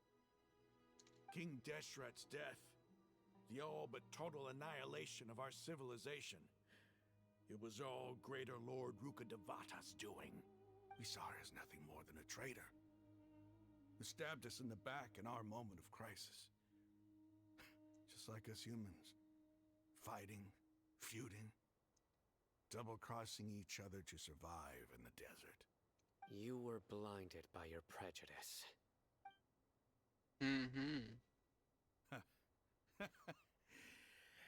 If I hadn't seen this for myself, if I hadn't witnessed his last words with my own eyes, ears, and heart, how could I ever begin to accept this? The truth is so far from what I've always known. Am I really supposed to believe that after all these years, all this time seeking revenge, suddenly now my enemy is my savior? Yes. And with that, I'm going to the toilet.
Oh, I wonder if I'm going to get this whole Archon quest done today.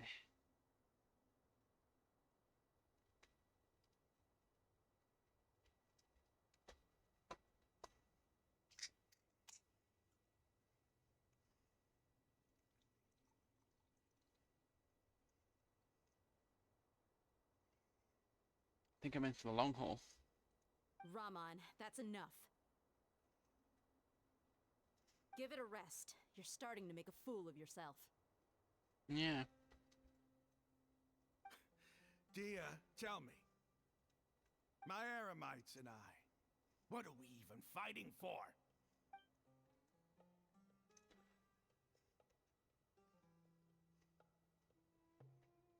Hey, how you doing? I'll live.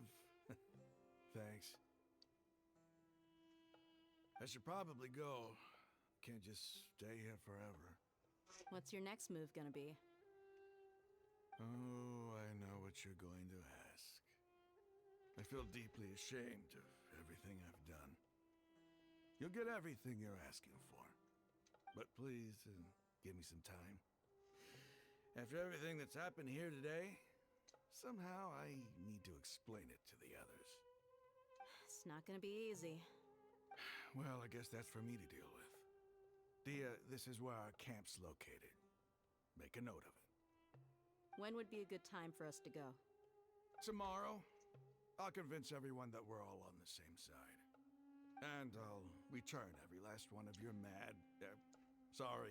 your village keepers.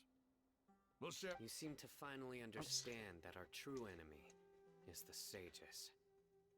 Yes. The gods never gave up on anyone.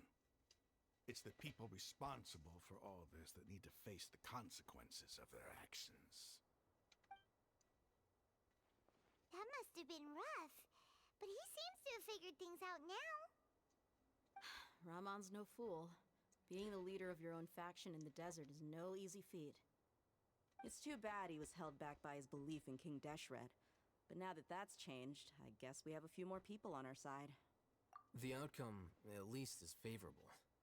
We should get going too. Let's head back, have a proper meal, and a nice, long sleep. We'll need all our energy tomorrow.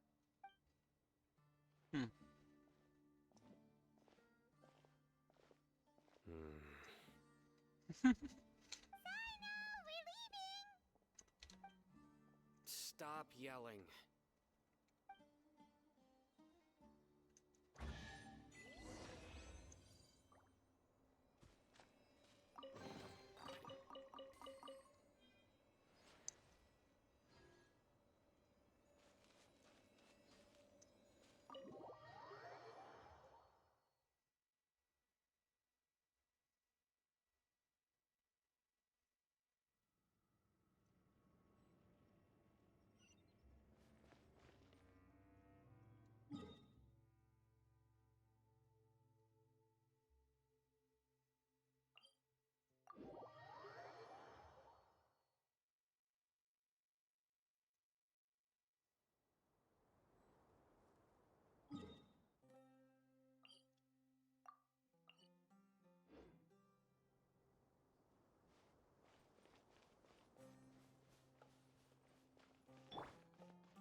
Oh, thank God.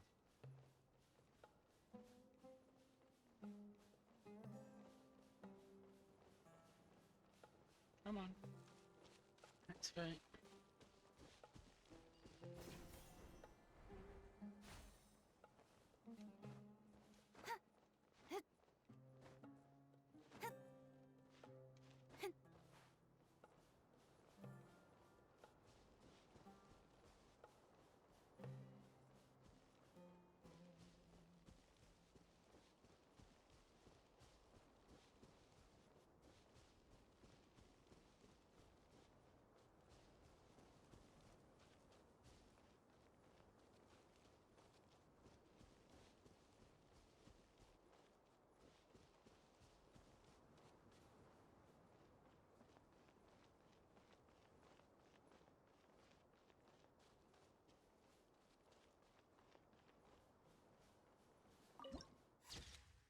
thought so.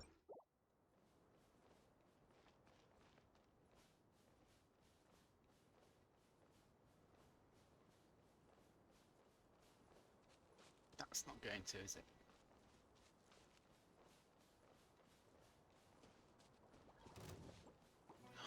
For God's sake. With sword comes shadow.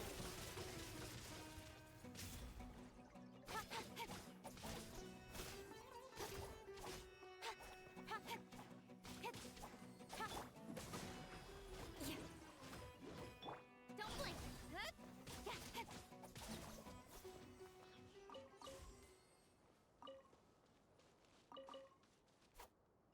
Oh, it is. Oh, nice. Hello. You took your time to activate.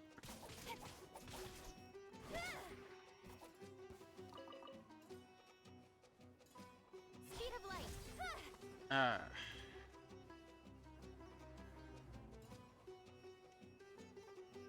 Incoming. Hey. Shudder.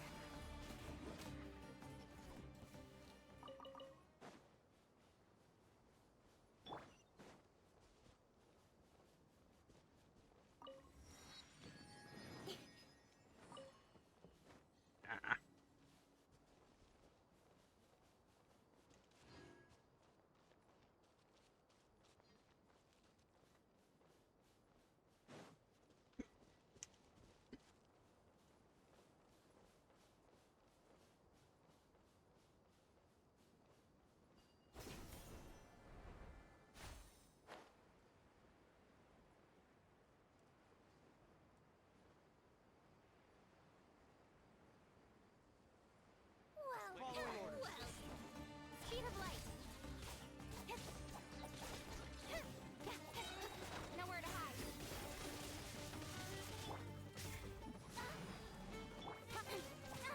Incoming.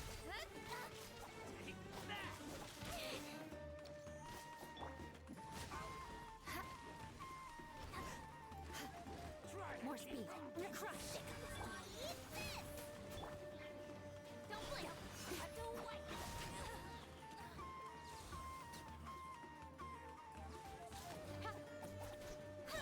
Speed of light.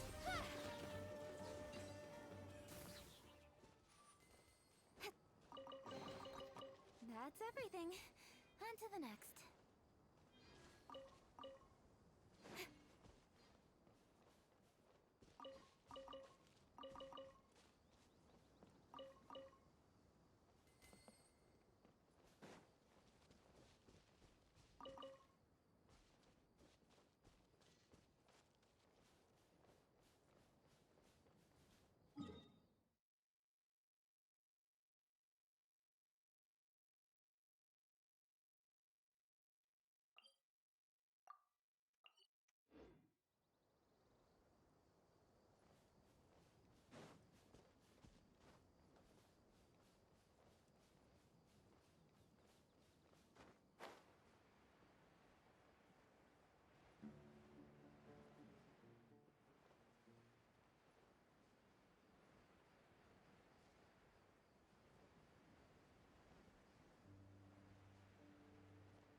swimming away.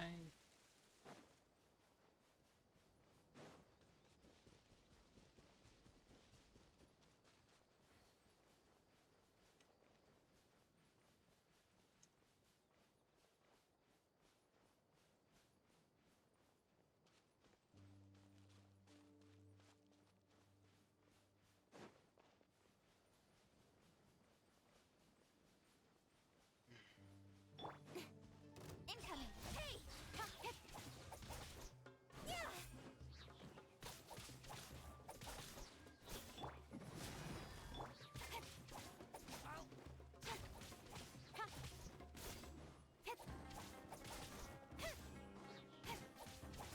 Shudder!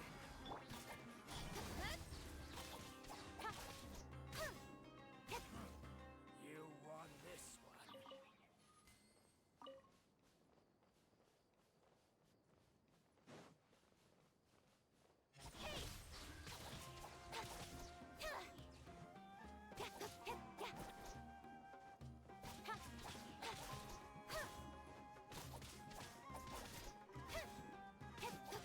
I'll be back.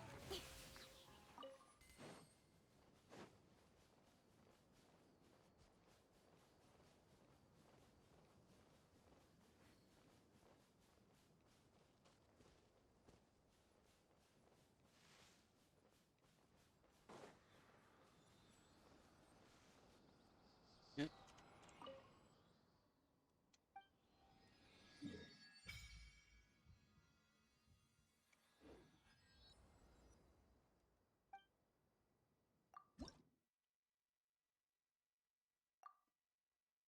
Warmer.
Don't blink!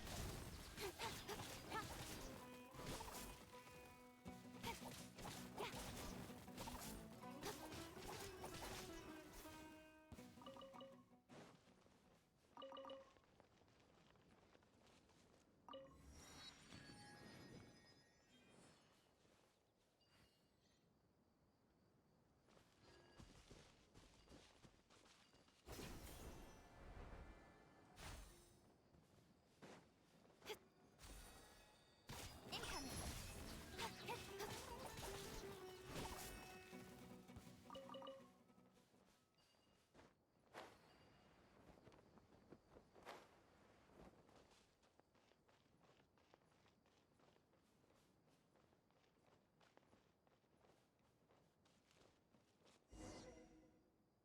Made it.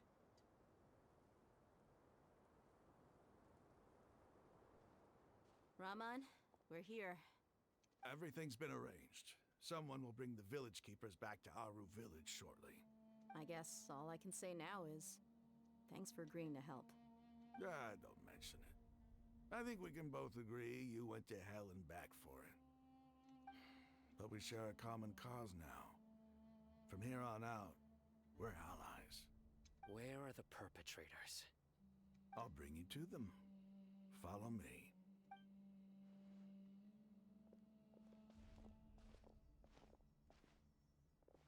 So these are the people who kidnapped the village keepers. Oh no, it's the scribe! There's no need to yell. No one can help you now. We've been all over the desert trying to find you! That's right.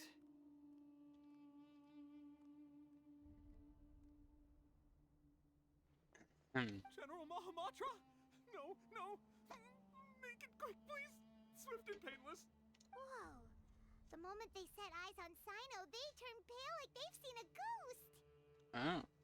You should have known that I would be coming for you. Wait, we were just following orders! You know what I'm talking about, right? There's no way we could have done all this by ourselves! No, not Sino! He's gonna tear us limb from limb! I could do worse. Please have mercy! Start talking. Otherwise, I'll have to resort to other methods. So, your superiors have kept you quite busy recently. Why? What are they trying to accomplish? They, wanted to extract canned knowledge. Don't play dumb. You know what I'm really asking. They extract divine canned knowledge. Then what? I really don't know how to explain it. Well, you better start talking or you'll be sorry! You don't want to make things any more difficult for yourself, do ya? Be my guest.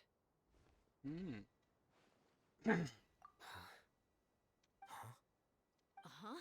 That sure didn't sound like a fancy metaphor or anything. You're serious, aren't you? How did you know? There's no use hiding it now. Yes, you're right. The Academia is working on an important and potentially world-changing project. They are creating a new god. A god that will belong to them and to the people of Sumeru. It may seem as if Sumeru's academics are thriving, but ever since the death of Greater Lord Rukkhadevata, scholarly breakthroughs have been few and far between. The withering of Irminsul has been getting worse recently. The sages have tried everything they could think of, but nothing's worked. I'm always hearing them say things like, if only Greater Lord Rukkhadevata was still with us. Continue. And then, someone from the Fatui showed up. They called him the Doctor. He brought a gnosis and said he wanted to borrow the Academia's research facilities. The Doctor was previously expelled from the Academia. At first, the sages looked down at him in disdain. But when he said those words, everyone's expression changed. He asked them, "Do you wish to create a god?" This is what the arrogant ignorance at the extreme end of academia looks like. First, the Academia spent a long time constructing a divine vessel, which was based on an exquisite humanoid puppet. After that, they harvested dreams via the Zeb-Zerus Festival Samsara, maximizing the Akasha's output. With the Doctor's help, and the Akasha now functioning at maximum efficiency, they were able to use it to extract the power from the Gnosis and convert it into a divine core. Next, they decided that their new god needed to possess divine wisdom. For that to happen, they needed a huge quantity of divine canned knowledge. It adds up. But how do you determine whether the knowledge extracted is of divine origin? Call it an educated guess? The Academia has been trying to figure out the exact source of the Scholar's Madness for centuries, but to no avail. Nobody can explain the cause of this phenomenon. Surely you can see what that implies, Scribe Alhaitham. If it's knowledge no mortal can comprehend, then it must be something only gods are able to decipher. In other words, it's the source of the God of Wisdom's omniscience and omnipotence.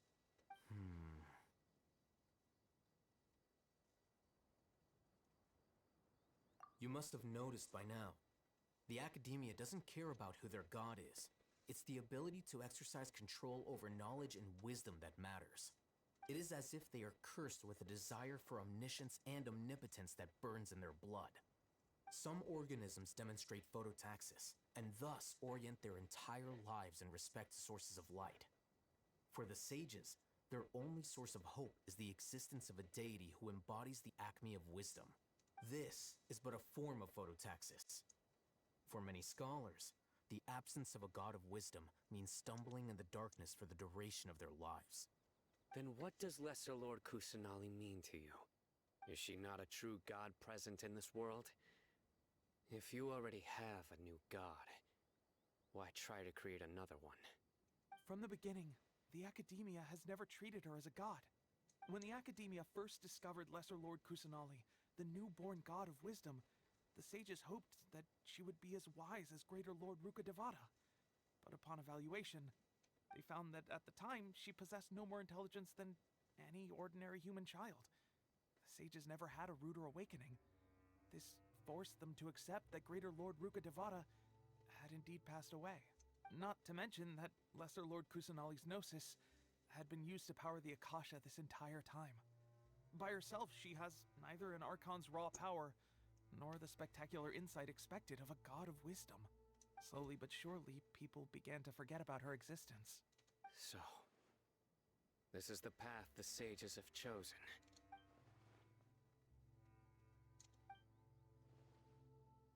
All right, let's try to keep our cool.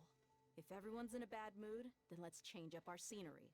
Raman, give me a few men to help us escort the village keepers back to the village.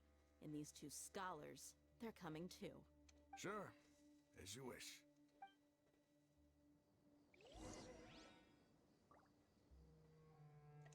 Anything to unlock along the way? Yep. Let's go and do that while I'm here. Should have highlighted it.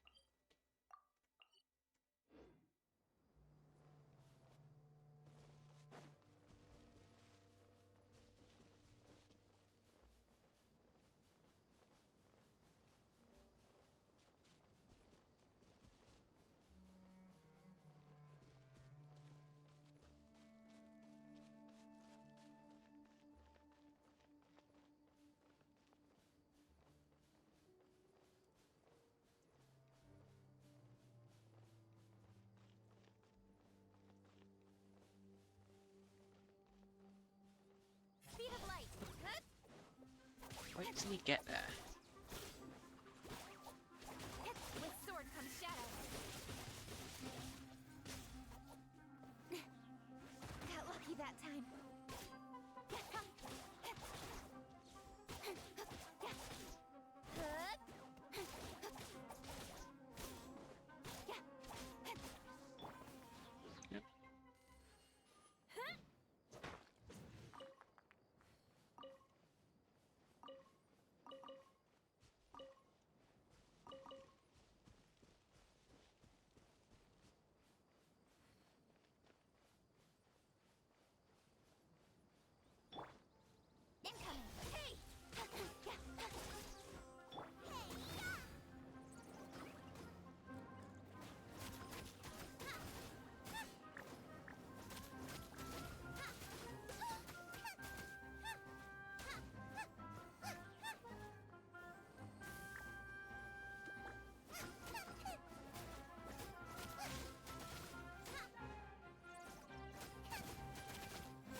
The village keepers you found have all been returned to their homes, and each one has a dedicated caregiver to look after them.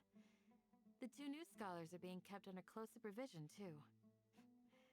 Really great work, everyone. The atmosphere is so heavy.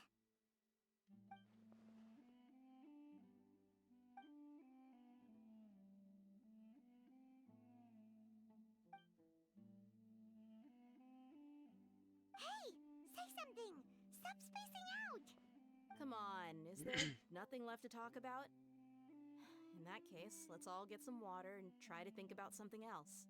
Or I can go fetch some snacks. Oh! Paimon's so coming with you! Do you have any plans, traveler?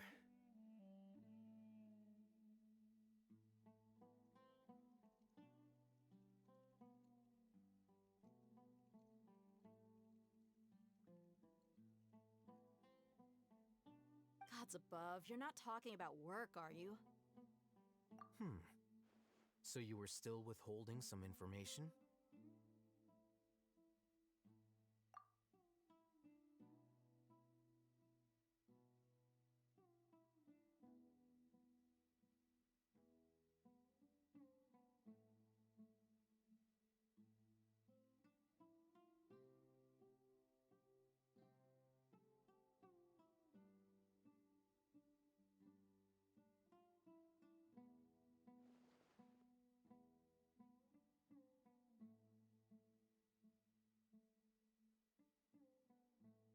Even though we lived through all of this firsthand, it still feels super surreal to hear you talk about it again. What a whirlwind of a story. I felt like I was holding my breath the whole time. It seems like there'll be more issues to face in the days ahead than I'd anticipated. Still, now's a good time to make our next move. Now that Ramon's joined us, we'll be an even stronger team. It's time to make a plan. Indeed. These events are a flagrant transgression of the rules in every sense. We cannot allow it to continue. So, everyone, are we on the same page? Crush the sages and rescue our god. That is our ultimate goal. Well, let's brainstorm a little more about what other resources we can draw on. The next time we gather here, we must have a solid plan. Feels like I'm hitting a stopping point. Yeah, for sure.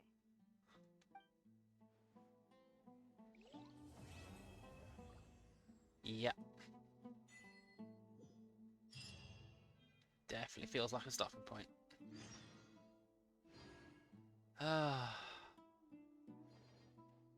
And if it's going to take another 4 hours to do the next part, I don't think I can handle another 4 hours.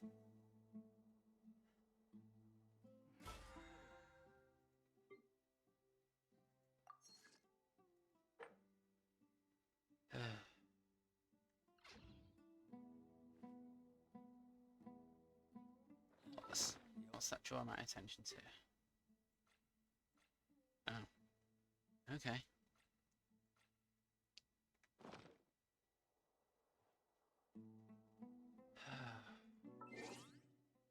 Email. Oh.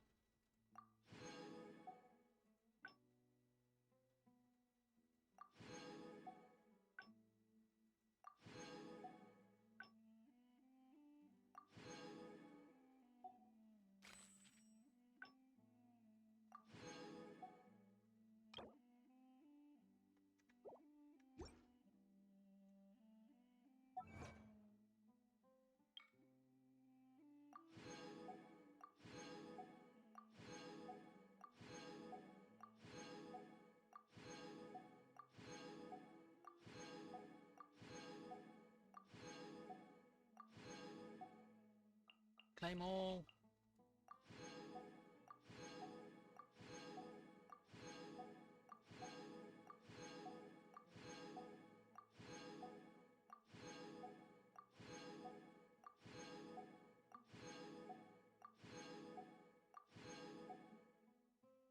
It's down here.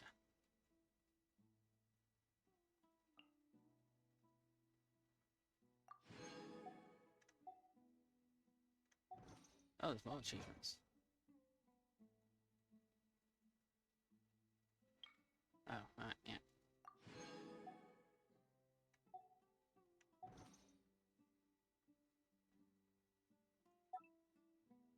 No. Anyway. Better not click on stuff. Yeah.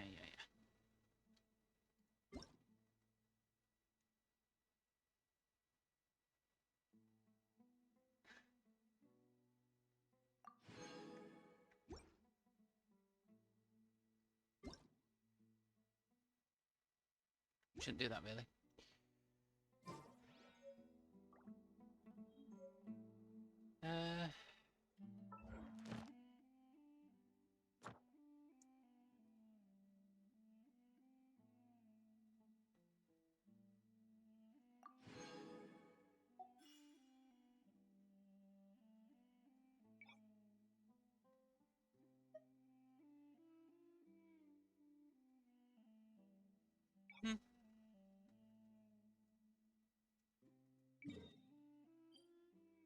Oh yeah, I would actually do the quest, haven't I?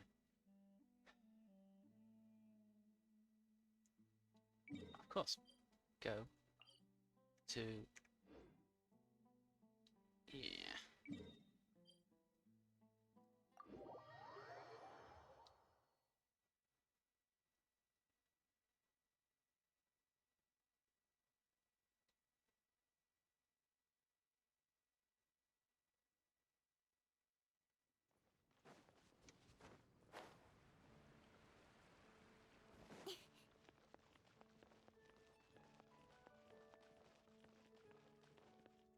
Ad Astra Abyssosk. Thank you for completing today's commissions. Here is your reward.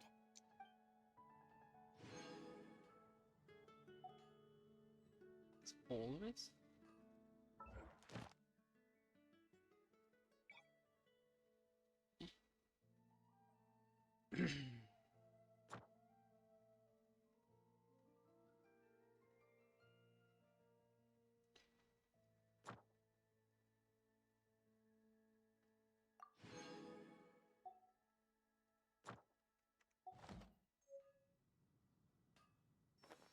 I think that's everything then, isn't it?